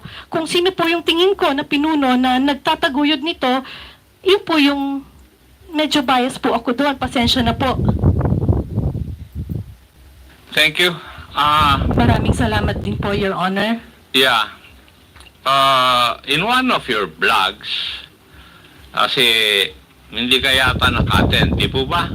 Yes, Your Pero Honor. ipinost mo na, and I would like to quote, wait, did they not say that the hearing is meant to investigate their so-called pogo vloggers, narco vloggers, and fake news purveyors? If you're not one of those, why be there and allow yourselves to get insulted and unfairly labeled, accused by some dimwits whose obvious intention is to create a chilling effect? Now that you are here, Madam Reyes. Did you feel this? Again, sir, did I feel? Dito, yung mga sinabi mo sa blog mo that if you're not any of those, why be there and allow yourselves to get insulted and unfairly labeled or accused by some dimwits whose obvious intention is to create a chilling effect? Sir, Your Honor,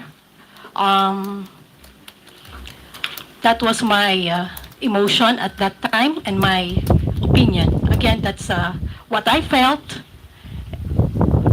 Sino po yung mga dimwits na sinasabi mo? Wala naman po akong pinapangalanan, sir. Sino po ba ang pinatatamaan mo dito sa post mo na ito? May I say? May I ask pala? Mga congressman Ikaw naman, Iha. Ikaw naman, Iha, ka ha? Wala. Pasensya na po, sir, kung... Yeah. Pero yun nga. Hindi mo naman sinasagot yung tanong ko eh. Did you feel na ikaw ay na-insult dito? Yes, Your You're Honor. unfairly labeled or accused Yes. by some dimwits? Your Honor, yes, I felt insulted. Naapektuhan po talaga din yung aming mga... Sino po ang nag-insulto sa inyo? Your Honor, kung makikita niyo po yung mga balita ngayon... Hindi, sino nga nag-insulto sa inyo ngayong araw na ito? Kasi yun ang sinasabi mo dahil dapat nga hindi Your kayo Honor? attend ng hearing na ito dahil you will allow yourselves to get insulted and unfairly labeled. Your Honor, pwede na pong sumagot. Sa tanong niyo po kung sinong nang insulto sa akin, ayoko pong sabihin ngayong araw insulto, na ito pero dito. po, ngayon pong araw na to, natawag po ako ng tanga. Sino pong tumawag sa inyo na tanga? Mr. Chairman. For the information of everyone, that word was already stricken off the record. Sinagot ko lang po, Your Honor, yung tinanggal tanong na po niya. natin yun sa minutes. Yes, Your Honor, I understand. Sinagot ko lang po yung tanong ni Your Honor, Congressman Acop, kasi nga, tinanong niya kung sino pong nang insulto sa akin. Yung isiping insulto po yan, pero kasi naniniwala ako na yung mga ganyang salita ay gawa din lang ng galit niya siguro. Kaya okay lang. Ang gusto ko lang po sigurong, ang masakit lang kasi, anyway, yun lang po yung sagot ko dun sa tanong niya na Pero yun po, sinabi tanga. mo rin na yung magtatanong sa iyo o mag-insult sa iyo isang dimwit. Di po ba? Inunahan mo na eh. Doon sa vlog mo. Correct. Diba? Masakit pala Yes. insultuhin. Tapos ngayon, It's there in your blog. it is what it is, sir, and yun nga po, Gaga. that's my... Ikaw ang nauna, Yeah. hindi yung kwan. Kasi, inuna mo na sinabi na kung a-attend yung mga vloggers, they will be labeled or accused by some dimwits. Your Honor, gaga. kung Gusto niya titignan salamain niyo po si yung Rupo. mga bali-balita ngayon, Wala kami naidikit pakialam na sa po iyo. yung mga pangalan namin sa mga salitang fake news blogger, Tama man. fake news purveyor, narco bloggers, pogo bloggers, nakadikit na po yon. In fact, yung latest kagabi, sinabi na ikukulong na yung mga parang 11 bloggers. Kami po yon. I-detain. Sino po yung nasa balita po, Your Honor. Kanino pong balita?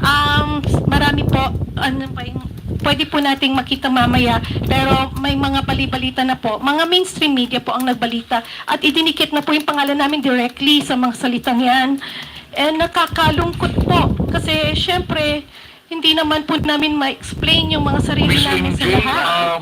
can I cut you off? Yes, Your Honor. May we know yung sinasabi mong nasa balita? Pwede mo kang pakita sa amin dito? Opo, Your Honor. Saan balita na ikukulong kayo? Sino nagbalita? You mentioned mainstream, so that would be GMA, ABS-CBN. Yes. Pwede mong ipakita rito, mainstream preba po. na merong nagpalabas ang mga mainstream media na ikukulong kayo? Because Wait I have lang, not Your heard Honor. of any Meron po. mainstream media saying about this supposedly na pagkulong sa inyo. Pwede mo bang ipapakita rito yung prueba, ebidensya, proof that this mainstream media has been saying na ikukulong kayo? Yes, Your Honor. Pwede kong ipakita sa inyo mamaya. Pag mag-commit kayo ng contempt, Sino gaga. mainstream media ba yung sinasabi mo? Can you just give me Radyo Mindanao Network? Tsaka meron pa, marami pa akong nabasa kasi pino-forward nga po sa amin, sir, yung mga Baka hindi ganyan. naman mainstream media yon. Because this is also social media personalities. meron din, oo. I don't think No, sir, if mainstream it is a legitimate media outlet, It is, Your if it's a Honor. mainstream media, No, gaga, these are yung legit bubo, no? people. I don't think they will make irresponsible statements such as that. Yun nga po, Your Honor. Yes, Representative Aduano. Anyway, with due respect to the statement made by Ms. Kembao, ma'am, ganito kasi yan eh. Today's hearing will prove that indeed, if it is true, no?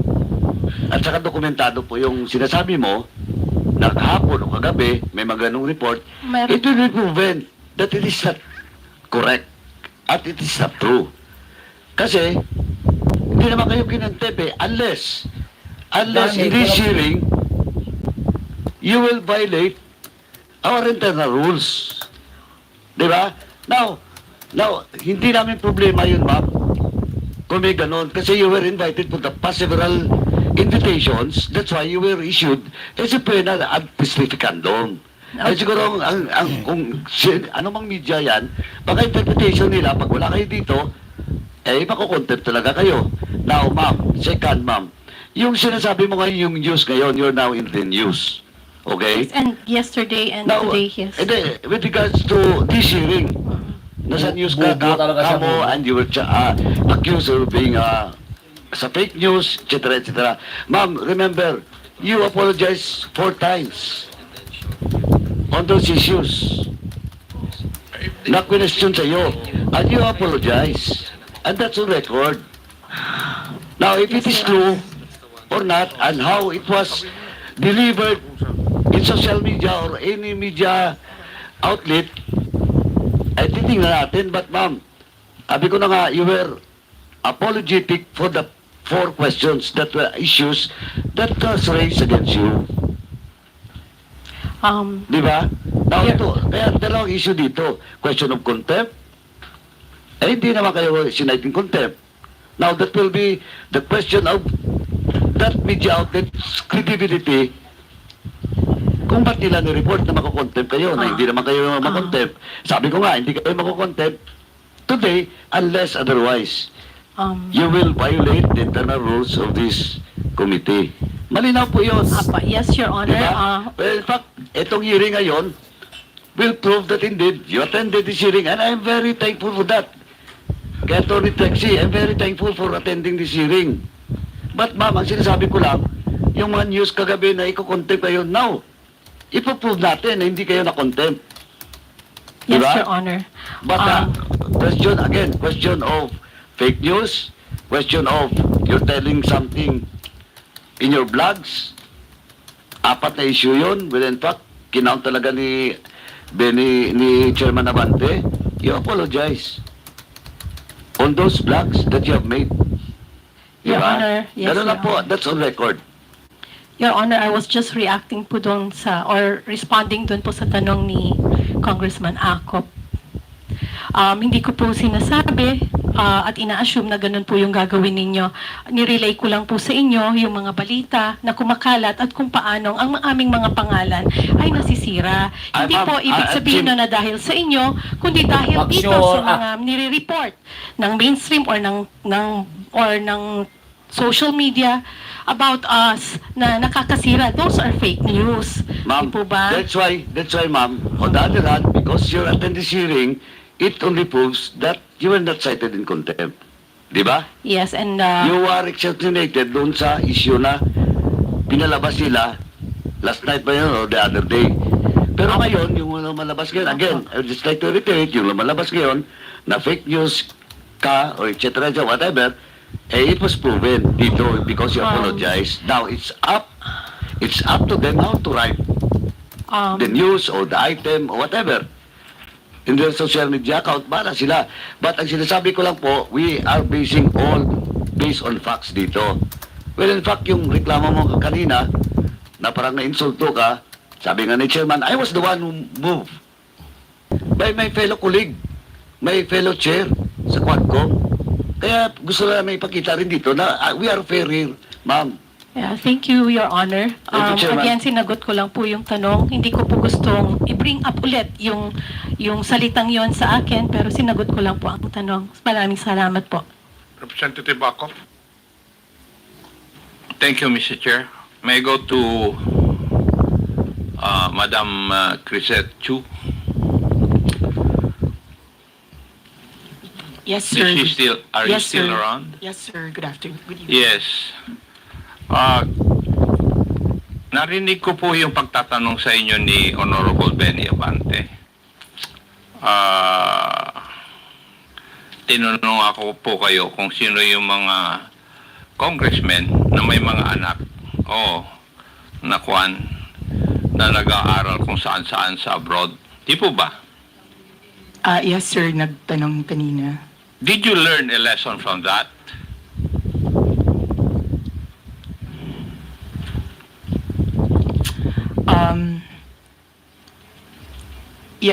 Yes, sir. That the next time I say that, I should have the courage to follow up with the actual names if I have the courage to name them. Okay. I would like to inform you, Madam Chu, na sir. hindi po ako isa sa mga congressmen na binabanggit mo. Sir, I know because that congressman is not here. I beg your pardon? Sir, I know, sir, because the congressman that I was referring to, it was based on the news, sir, and that Hindi, congressman... kasi ang sabi mo kasi mga congressman. That's why I was asking that question. Did you learn anything from the interpellation of the Honorable Abante? And I'll tell you if you do not know. Sinasabi ko lang Yes, na sir. hindi po ako isa sa mga binabanggit mo na yun. Yes, sir. Yes, sir. At yung mga yes, sir. anak ko, hindi nag-aral sa abroad, nandito po sila lahat nagtatrabaho and they are good citizens of this country. Yes, sir. Good for you, sir. Hindi. Huwag mong good for you. It's my job as a father. No, no, sir. I did not mean it As I expect that disrespectfully, you should sir. also, if ever you have children, you should train your children to become good citizens of this country. Yes, sir. Sorry, I did not mean it disrespectfully. That's not my intention. I apologize if... Now, the lesson I would like to give to you is that you should, whenever you come up with your post, you should not generalize. Kasi mga congressmen, nilalahat mo, iha. That was not my intention, sir. I do not... Okay, I did why not did you mean- write it? I did not... Kaya nga sinasabi ko, ang lesson learned mo dapat dito, huwag ka nang mag-generalize sa mga post mo. Yes, Kasi sir. hindi I ka nga will be makasagot more kanina. Eh, kung specific tinanong ka next ni, time, nung sir. tinanong ka ni Honorable Abante, you name the congressman. Yes, sir. You're right, sir. I will be specific if I do have issues with... And for certain the other people. I'm sorry, bloggers. sir, for if you felt that I was alluding to generally. To tell you frankly, I felt insulted. Kasi you're referring to me also, mga congressmen. I understand, sir. Di ba? Ngayon, sa mga vloggers, kung titingnan ko, masyado kayong mga judgmental eh. That's one thing you should learn. Huwag po kayong maging judgmental. And I don't think you have the right to judge others. Di po ba? And the other thing that you forgot is that when you come up with your post, if you come up with informations, you did not exercise due diligence. Wala po kayong fact-checking kung totoo yung mga nire-report ninyo. Yun po yung aking observation kasi sa mga post na naharap sa amin. That is why nagkakaroon na tayo ng polarization. And that is one of the ill effects of fake news. Maski na nga yung national sovereignty natin nahahati na tayo eh. I hope this, you people are engaged in this kind. You will realize na dapat hindi last hearing, tinanong ko nga yung mga ano po ba ang advantage ng fake news? Wala naman sumagot sa akin. Baka ngayon, meron kang sasagot sa akin. Ano po ang advantage ng fake news para sa ating sosyedad o para sa ating bansa?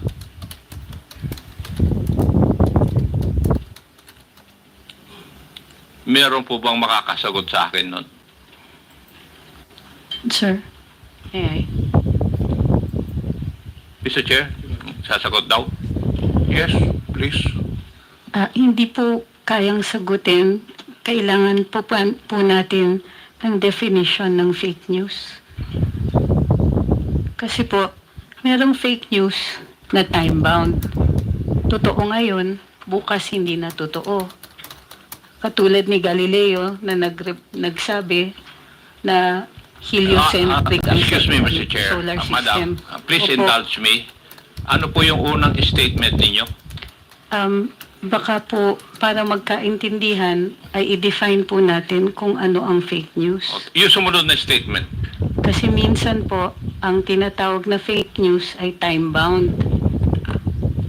Posibleng totoo ngayon, bukas hindi na totoo. Katulad nga po ng heliocentric versus the geocentric solar system. Naparusahan po si Galileo. Pero 600 years later, nag-apologize ang simbahan.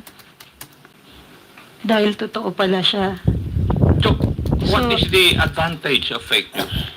Sir, we can only answer that question if we define what fake news is. And may I know, from your background, how would you define fake news?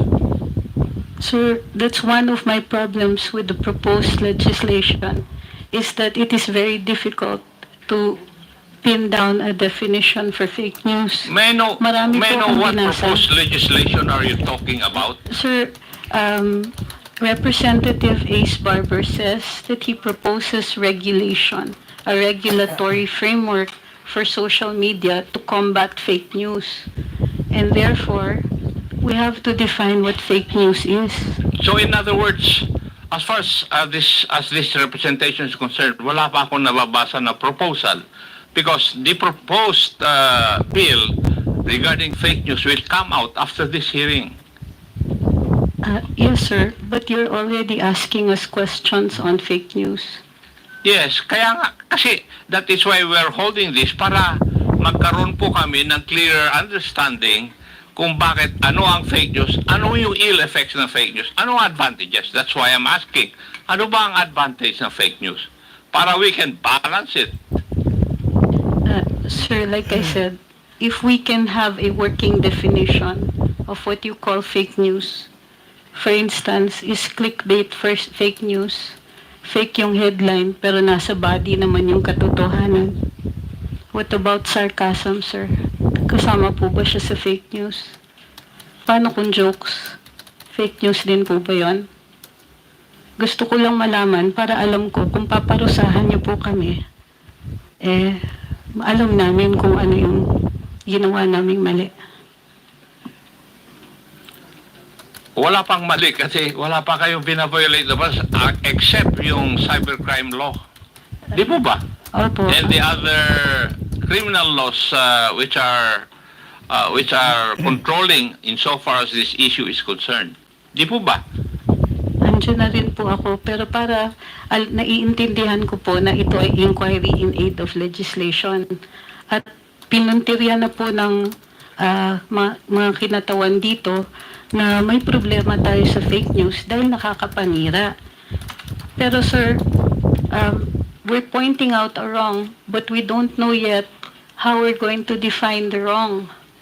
And it is a basic tenet sa atin sa Ligang Batas na bahagi po ng bago maggawa ng regulasyon ay may notice tayo kung ano yung masama. Oh, Ginoo ko, Lord. Gayun din po sa ating pagdidiskurso dito, kasama po dapat ang isang working definition. Ano po ba ang tinatawag natin na fake news?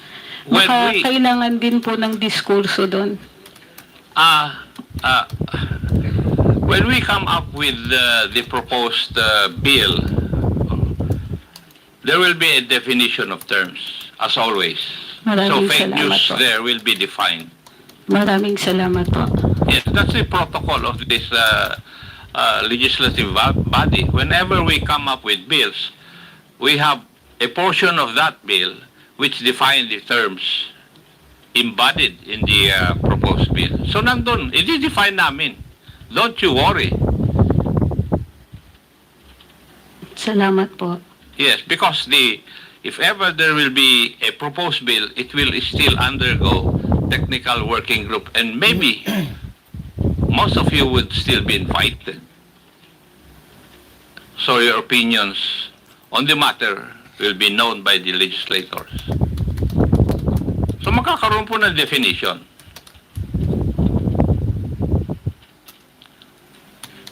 Would that allay your fears, Madam Angeles? Yes, sir.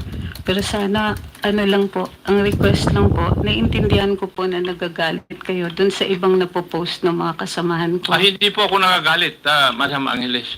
Kasi ang nagsasabi lang sa akin, yung mga anak ko, kung binabanatan po ako. Sila po ang mahilig magbasa. Ako, I'm too old already to read all those things. Naiintindihan ko po, sir. Pasensya na po kasi bahagi rin po ng pagde-develop ng ating komunikasyon at yung bagong teknolohiya na tinatawag nating social media. Pati po yung values nagde-develop din. Sana naiintindihan din po ninyo na bahagi din po ito ng kahit anong pagbabagong nangyayari. So, Pero kung yung means na pagbabago ay labag po sa batas, tama po ba yun? Attorney? Sir po, pakiulit po. Kung yung pagbabago na sinasabi po ninyo, kasama sa pagbabago, ay kung labag naman po sa batas. Kasama po sa batas? Hindi, labag po sa batas. At Sir, nakakasama doon sa mga citizens ng country na ito. Tama po ba yun? Sir, maliwanag naman po pag may paglalabag sa batas na kailangan itong parusahan. Sa tingin po ninyo, sa experience po nyo, kayo po ang kasama dyan sa business na yan. Wala po bang paglalabag sa batas na nangyayari ngayon? Wala po naman din akong sinasabi na walang paglalabag. Hindi, tinatanong ko nga po kayo. Hindi ko naman sinasabi na sinabi ninyo binabato mo sa akin yung katanungan ko Kayo po ang nagpa-practice nito. Sir? Nababasa po ninyo yung mga blogs ng iba. Wala po ba, sa tingin ninyo, wala pong paglalabag sa batas? Sir, kung sa fake news... Hindi, sagutin niyo po muna yung tanong ko. Sir, may mga nakikita ko, yung iba ay libel. Mayroon pong iba na dahil hindi po nila naiintindihan, mayroon posibleng mga unlawful utterances. Pero covered nga po siya ng batas.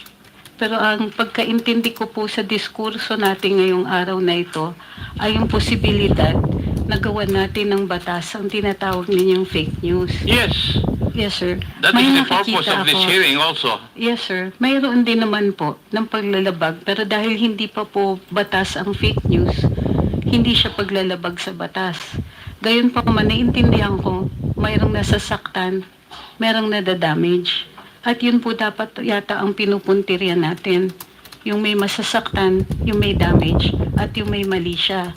Kung titingnan po natin ang batas, lahat po ng limitasyon sa kalayaan magsalita at magpahayag ay ukol doon sa mga may masasaktan, katulad ng bayan o kaya individual, o mayroong malaking possibility ng kaguluhan.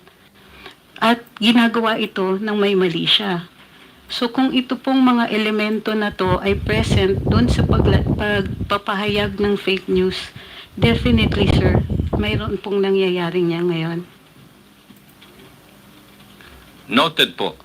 Maraming I agree salamat with you po. also on that point. Thank you. Mr. Chair, may I go to BIR? A while ago, BIR, natanong po kayo kung nag-comply kayo sa submission ng mga nagbabayad po ng taxes na nag-engage sa business na ito. Di po ba? Yes, Your Honor.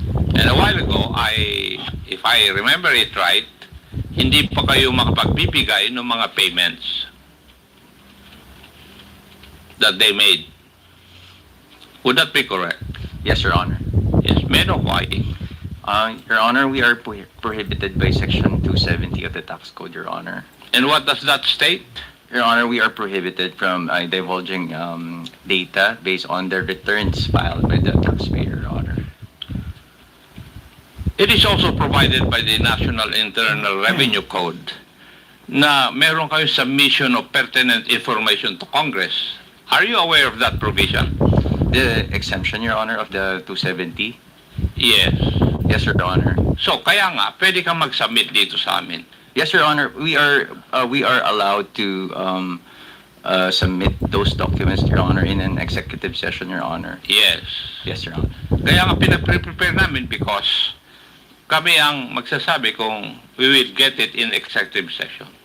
Yes, actually, Your Honor, the documents are already being prepared. The thing is, it is quite difficult to segregate the social media influencers alone, Your Honor, from the other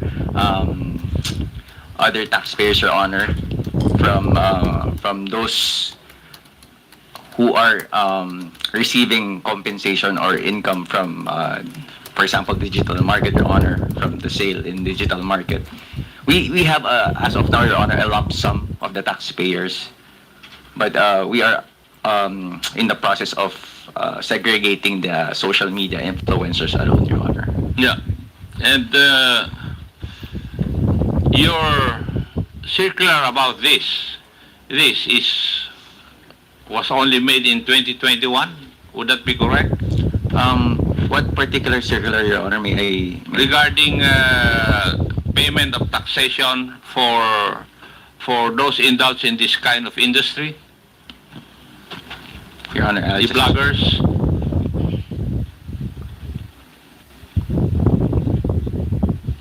Yes, Your Honor, 2021, Your Honor. Yes, 2021.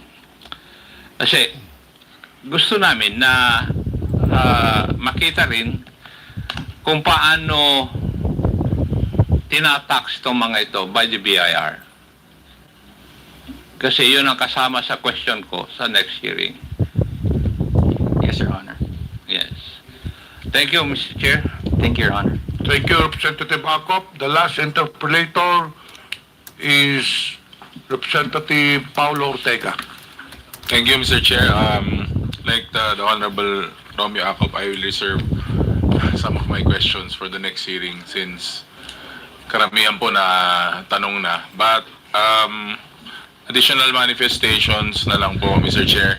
Siguro kanina when we got the names or the account names or aliases of our vloggers, baka pwede rin pong malaman kung meron pa silang mga ibang accounts saka additional na mini-maintain na accounts. Then I would like to manifest also, Mr. Chair, na we invite the other victims of fake news like our friends from the media, our friends from the showbiz industry, and other members from government as well, Mr. Chair. Thank you.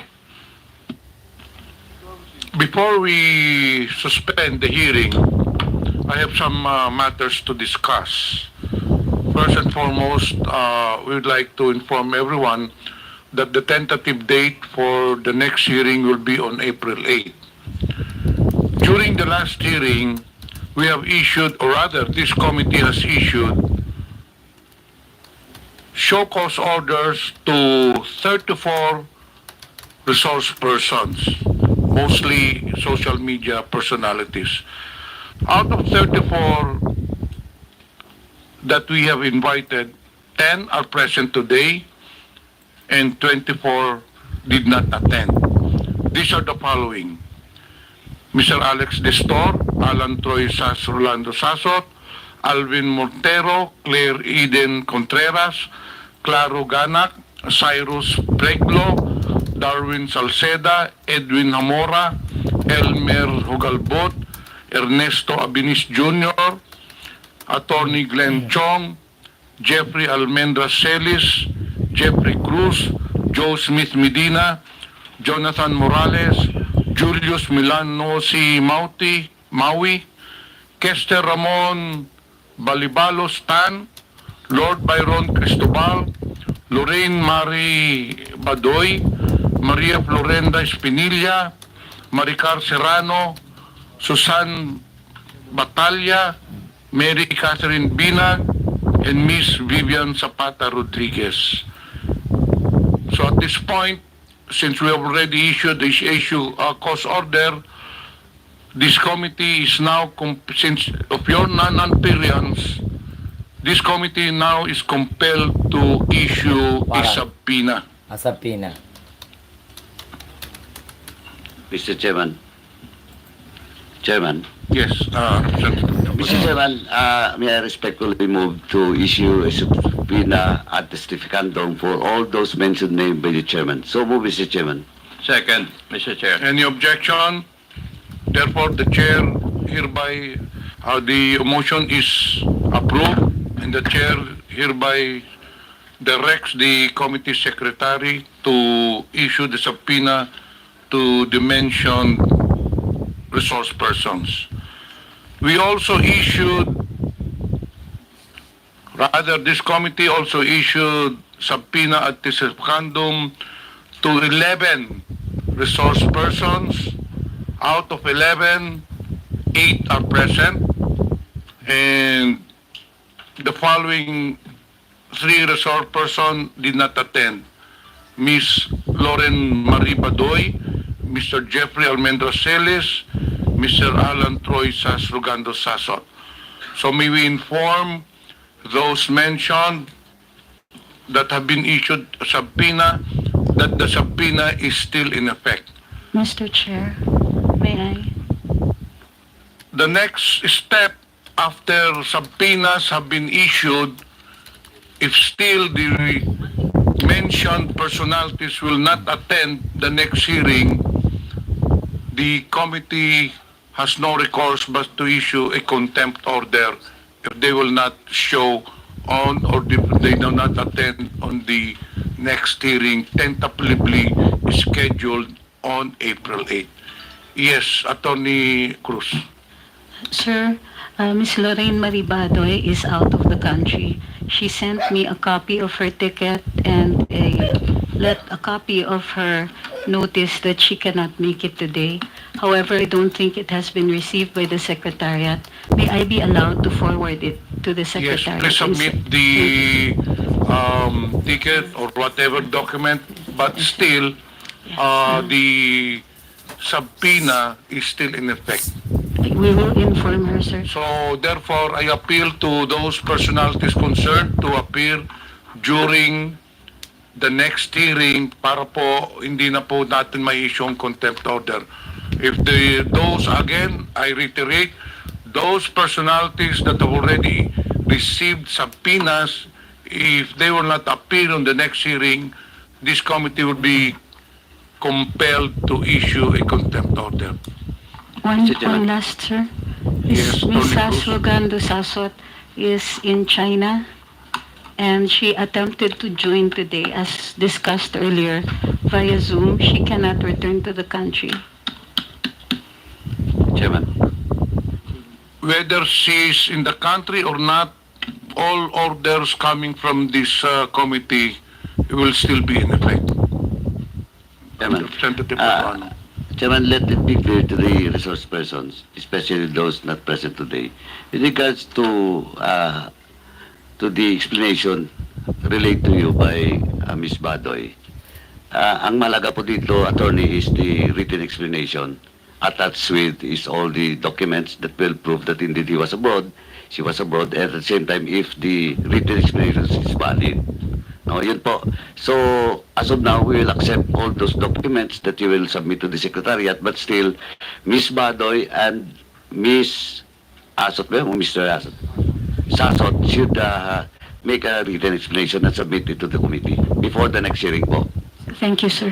And lastly, Mr. Chairman, just to remind everyone, resource persons, and that includes all those resource persons that are not present into this hearing, and maybe they're monitoring this hearing.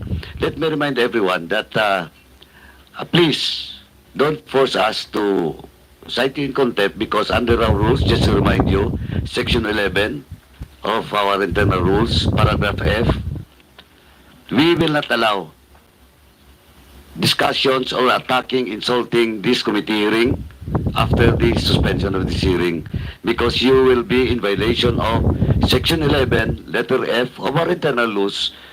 We will be forced to cite you in contempt for in violation of letter F, undue interference in this hearing po. Just be reminded po. Kasi we have already done that in my committee.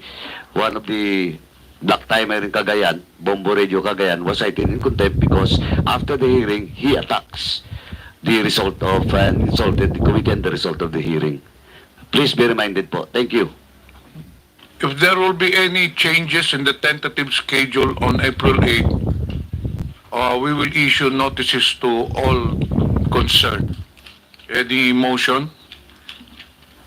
Mr. Chair, may I move that we suspend the hearing of the issue?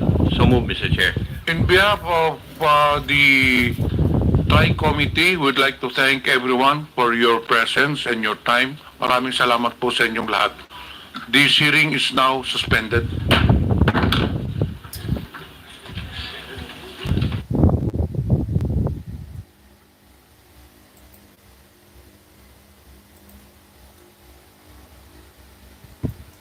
Hello!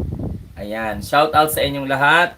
So, by the way, maraming salamat po sa lahat ng mga dumalo sa ating live streaming ngayong hapon.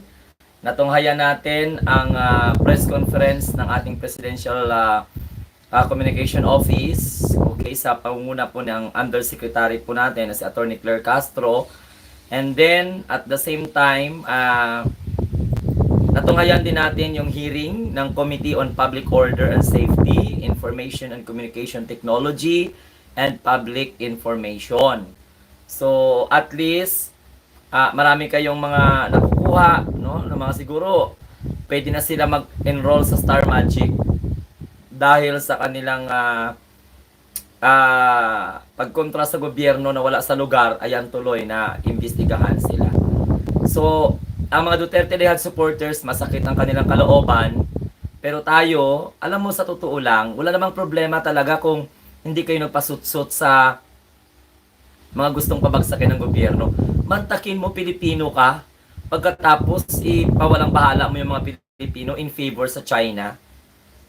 Tapos, alos hindi naman pala makapisa ng bakit to kami papatawag dyan ng mga pro-government social media influencers? Kayo yung dapat dyan. Dahil unang-una, kayo ang nagpapakalat ng fake news. Alam nyo mali yung pag-defend ninyo sa former president at saka sa narrative ng China, gagawin nyo talaga. O ngayon, nandyan na kayo, paiyak-iyak kayo, padrama-drama kayo, pero pagdating sa live streaming, grabe yung pambabalahula ninyo. Hindi nyo man pala kayang sagutin kung sino yung mga congressman na nagpapakasasa sa pera ng taong bayan. Di ba? So maraming salamat. At word for the day is daw, raw, then good for you. Ano pa ba? I'm very sorry, no? Apology. Okay, drama pa more. So shout out sa inyong lahat, 346. So babalik po ako mamaya. At maraming salamat dahil tayo ngayon ay umabot na sa 120,000. Ayan tayo mga kamunting tinig, O yan. Ganun na tayo mga kamunting tinig ng ating subscriber ngayon. ay umabot na po ng 120,587. Sa mga hindi pa po nakapag-like, share at saka subscribe sa ating Munting Tinig channel, ay mag-likes kayo, mag-subscribe kayo at mag-suporta kayo. Sa lahat po ng mga nag-share, maraming salamat. Mga nag-like, maraming salamat. Maraming salamat din po ha sa mga nagpakulay kanina, nagpa-super chat. And thank you din po sa inyong mga share. Kasi kung hindi po kayo nag-share, hindi po ma-recommend ng YouTube itong ating channel. And we are already recommended by the YouTube. Kaya nga, maraming salamat sa 300,000 views kahapon. Oo, sa ating live streaming ngayon, maraming salamat din. Okay, so hanggang dyan lang ang ating live streaming. Hanggang sa muli, pagla-live ko mamaya, kung kaya pa, i-ano ko kayo. Out of 2,340, nagustuhan nyo ba ang hearing na ginawa ni Amy Marcos kahapon kaugnay sa pag-aresto kay former President Rodrigo Duterte? Out of 2,341 respondents or nagboto, ayan, ang nakuha ng oo, nagustuhan daw nila is 36%. Yung hindi nagustuhan, yung ginawa ni Amy Marcos, 64%. Yan po yung ating yan po yung resulta ng ating pa-survey. Pero kahapon, nagpa-survey din po ako, mga kamunting tinig. Oo, nagkaroon din ako ng pa-survey. Ang dito is, nagustuhan mo ba ang ginawang hearing ni Senator Amy Marcos kahapon? Bakit? Explain your answer. Oo, nagustuhan. Out of 9,800 votes, 7% ang nagsabi na oo, nagustuhan. Hindi daw niya nagustuhan is 77%. Tapos wala akong pakialam sa babae na yan, 16%.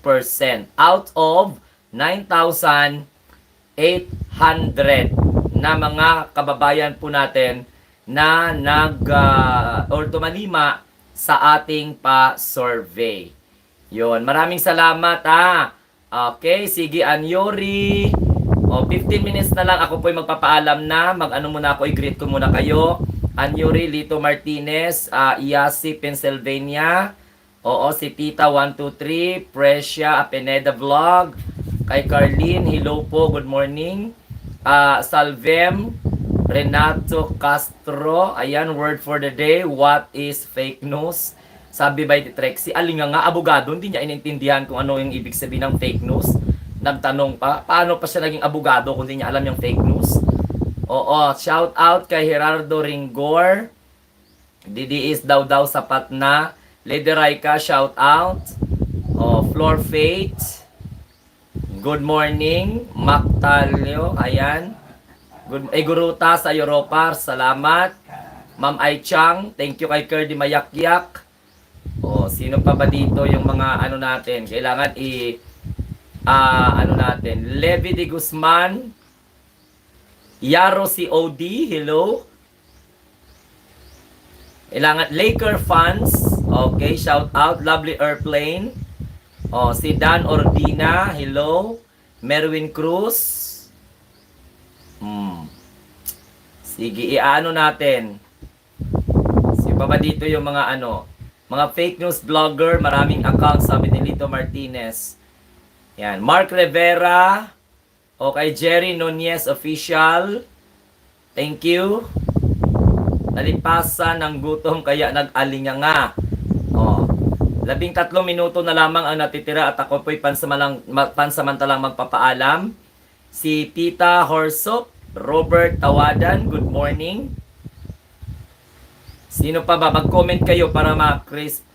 Ayan, narinig ko mismo ngayon galing sa bibig mo na may mali kayo para itama mo na lang kung ano yung pagkakamali na yan.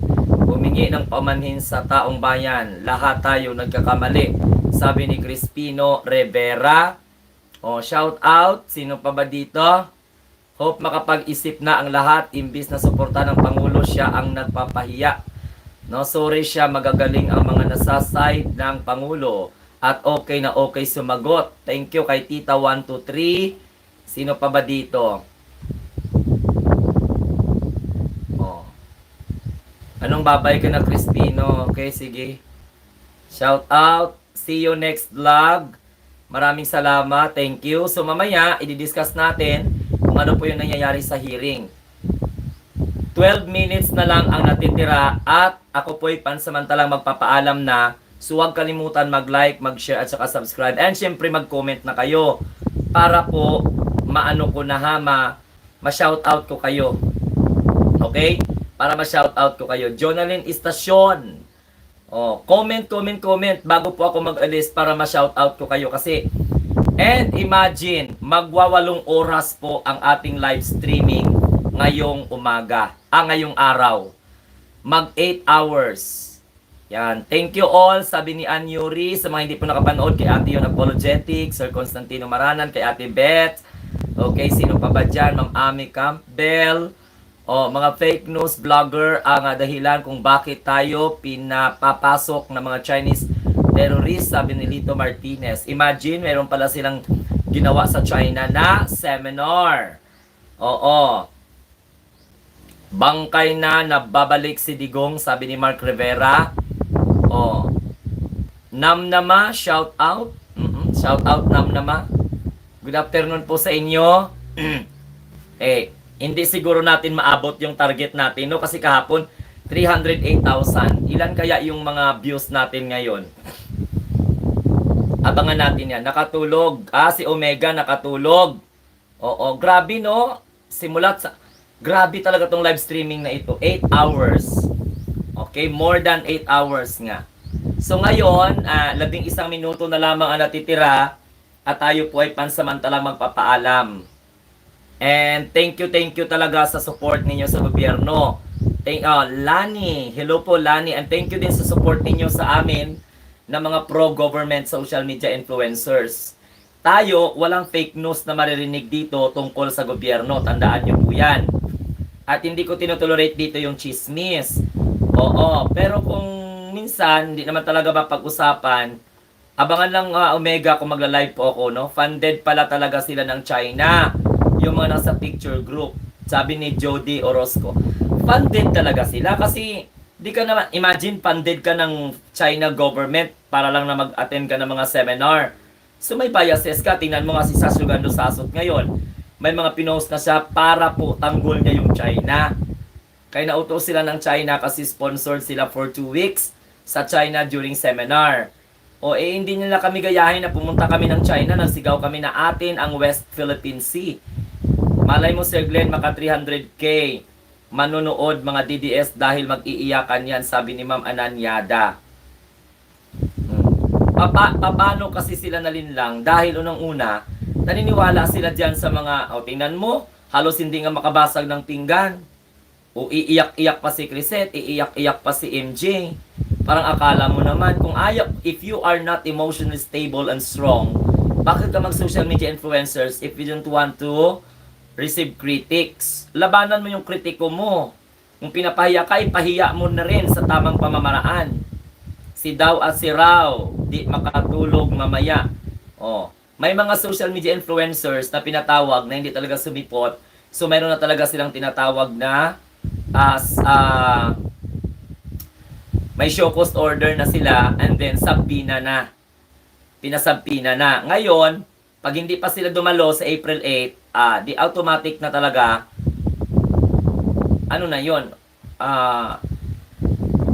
hulihin na. Okay? And please lang huwag kalimutan mag-like, huwag kalimutan mag-share, at saka huwag kalimutan mag-subscribe. Lumalaki na po yung ating munting tinig community. More than 120,000 na tayo. More than 400 na lang. Hello po kay Renato Castro. Inietsyo sila ni Sasot. Abangan natin because si Rodrigo Duterte nga nahuli nga ng Interpol. How much more pa kaya kung, di ba? Mga DDS vlogger ang dahilan ng pananakop ng China. Terrorist sa West Philippine Sea. Abangan natin kung sisipot. Kung hindi sila sisipot, di maraming pera yung mga abogado ng mga Duterte kasi unang-una, ang dami niyang kliyente. Sinutay nga nadali tapos Ginoo ko. Darating ang panahon, makipag-coordinate pa lang at hindi isuko ng China yan si Sasugando Sasot. Alam mo, ang hindi naman pwede na makipag-link siya doon kasi unang-una, yung link ay para lang po yun sa mga member ng House.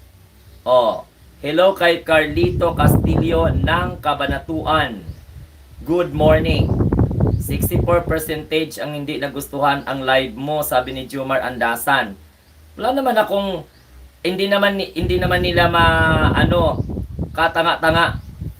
But na lang dipunto kaw. Anong dipunto kaw? Tanga. 64% daw ang hindi nagustuhan ng live streaming ko. So, ibig sabihin nandito ka, ibig sabihin nagustuhan mo.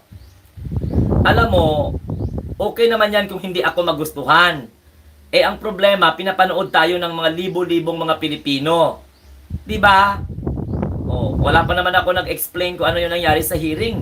Lalo na kung mag-explain ako, masasaktan kayo. Idol nyo pa naman yung mga ipapahuli kapag hindi po dumalo. Tingnan mo si Trexie. Oh, natakot ipahuli. O dumalo. Si Badoy may ticket daw. Alam niya na gani na mayroon siyang may hearing pagkatapos nagawad siya ng ticket. Oh, may warrant si Digong tapos pinalabas ng mga DDS tanga na illegal ang pag-aresto. O ngayon, pasalamat nga sila hindi pa nag-duel sa mga ganyan eh. Okay lang na din nila nagustuhan kasi nanonood sila. Fake news ulit, sabi po ni Renato Castro. Alam mo ako, okay lang naman sa akin kung hindi nila nagustuhan. Mag-expect pa ba ako sa mga Duterte Rehad supporters ng mga mango magustuhan ang live streaming ko? Naturalmente, di ba? Ang dami nga DDS na noon, parang DDS vlogger lang. Correct! Actually, every time na magla-live ako, wala akong nakuhang suporta sa mga pro-government vlogger na marami, sa supporter na mga mararami. Karamihan talaga sa mga nanonood sa live streaming ko, mga DDS, hindi sila nagla-live. Tama? Oh. So parang ang DDS, parang ang labas ko, DDS vlogger ako na every time na magla-live ako, ang una pang mga nanotify, yung mga bashers. Kasi nag-subscribe talaga sila. Parang DDS vlogger na nga ako dahil karamihan na pagbukas ko pa lang ng live ko, ang number 1 na mag-comment, bashers na kaagad. So, ibig sabihin, ang mga DDS, talagang nag-subscribe sila sa channel ko. Tama man? Nag-subscribe talaga sila. Ang ngayon, ang alyansa pala ng Bagong Pilipinas ay nasa Cavite. O kung sino po dyan sa mga taga Cavite, edi pupunta na kayo dyan dahil andyan po yung kandidato ng alyansa ng Bagong Pilipinas sa Cavite. Shout out sa inyo. Okay? So 6 na oras na lamang ang natitira at ako po'y magpapasalamat at magpapaalam na ha. 400 na lang yung kulang mga kamunting tinig. 400 na lang yung kulang, tayo po ay mag 121,000 na. Ang target natin, bago matapos sana ang buwan, ay may karoon tayo ng Marso, magkakaroon tayo ng 120 subscribers. 1,000. 21 pa lang ngayon, nag 120,000 na tayo. Oh, ang akala ko nga talaga, ang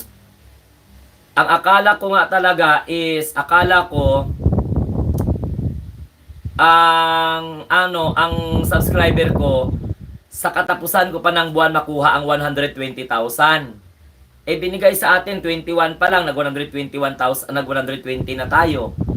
Akala ko noon, sabi ko, bago hindi matapos ang buwan, sana makuha na natin ang target na 120,000. So 21 pa lang ngayon, may 120,000 na tayo na subscriber. Baka at the end of the day, or at the end of the month, mayroon na tayong 25,000 or 125,000.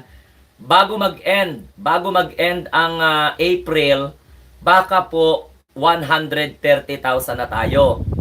So, after 2 months or 3 months, baka 150 na tayo, no? Sige, walang masama sa kwan.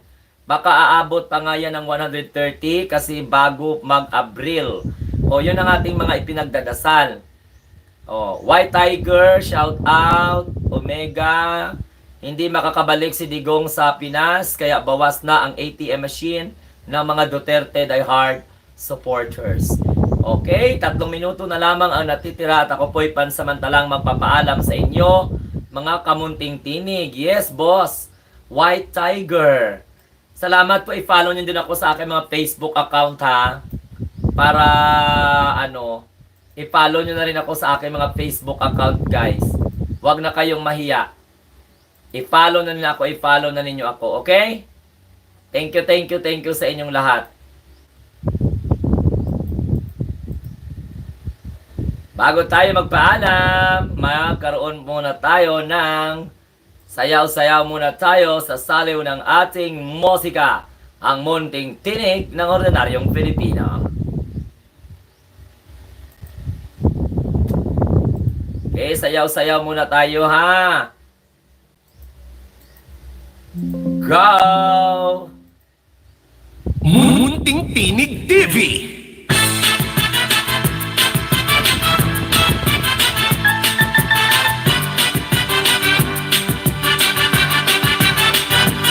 Bawat sa loobin natin ay mapakikinggan ang bawat masang Pilipino para sa bayan. Tayo ang siyang magiging boses hanggang sa dulo, kakampi ng gobyerno at ng ating Pangulo. Matapang na ilalabas ang katotohanan laban sa mga argumentong kabulaanan. Impormasyon, kaalaman ay ibabahagi, ang tunay dapat nararapat ay iwawaksi. Tayo ay may munting tinig, ang boses ng ordinaryong Pilipino. Tayo ay may munting tinig, bawat katotohanan ilalabas ora mismo. Tayo ay may munting tinig, ito ay boses ng ordinaryong Pilipino.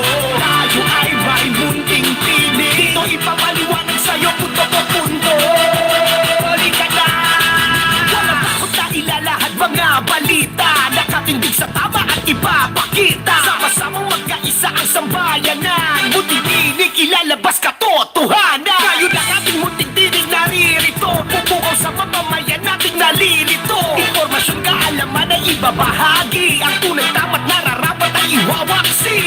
Tayo ay may munting tinig, ito ay boses ng ordinaryong Pilipino. Tayo ay may munting tinig, bawat katotohanan ilalabas ora mismo. Tayo ay may munting tinig, ito ay boses ng ordinaryong Pilipino.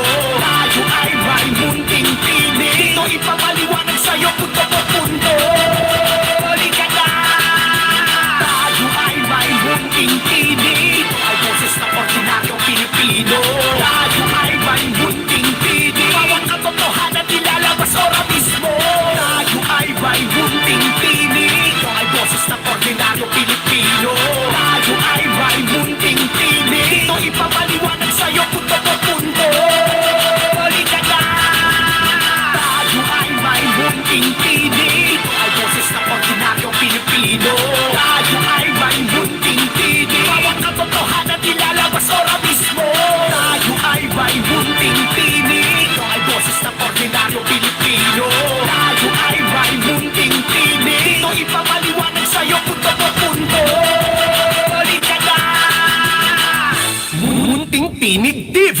Ayan, maraming salamat sa inyo. Munting Tinig TV. So, bye-bye hanggang sa muli. Hanggang sa muli sa ngalan po ng 120,000 subscribers. Ito po ang inyong lingkod, ang munting tinig ng ordinaryong Pilipino, nag-iwan sa inyo ng adios. Bawat sa loobin natin ay mapakikinggan ang bawat masang Anyuri, Pilipino para sa bayan. Dalmo TV, Maria Elena Andres. Tayo ang siyang magiging boses hanggang sa dulo, kakampi ng gobyerno at ng ating Pangulo. Matapang na ilalabas ang katotohanan laban sa mga argumentong kabulaanan. Impormasyon, kaalaman ay ibabahagi, ang tunay dapat nararapat ay iwawaksi. Tayo ay may munting tinig, ay boses ng ordinaryong Pilipino. Tayo ay may munting tinig, bawat katotohanan ilalabas ora mismo. Tayo ay may munting tinig, ito ay boses ng ordinaryong Pilipino. Tayo ay may munting tinig, dito ipapaliwanag sa'yo punto po punto. Halika na, walang takot na ilalahad mga balita, nakatindig sa tama at ipapakita. Sama-samang magkaisa sa ang sambayanan. Munting tinig, ilalabas katotohanan. Ngayon ang ating munting tinig naririto, pupukaw sa mamamayan nating nalilito. Impormasyon, kaalaman ay ibabahagi. Ang tunay tama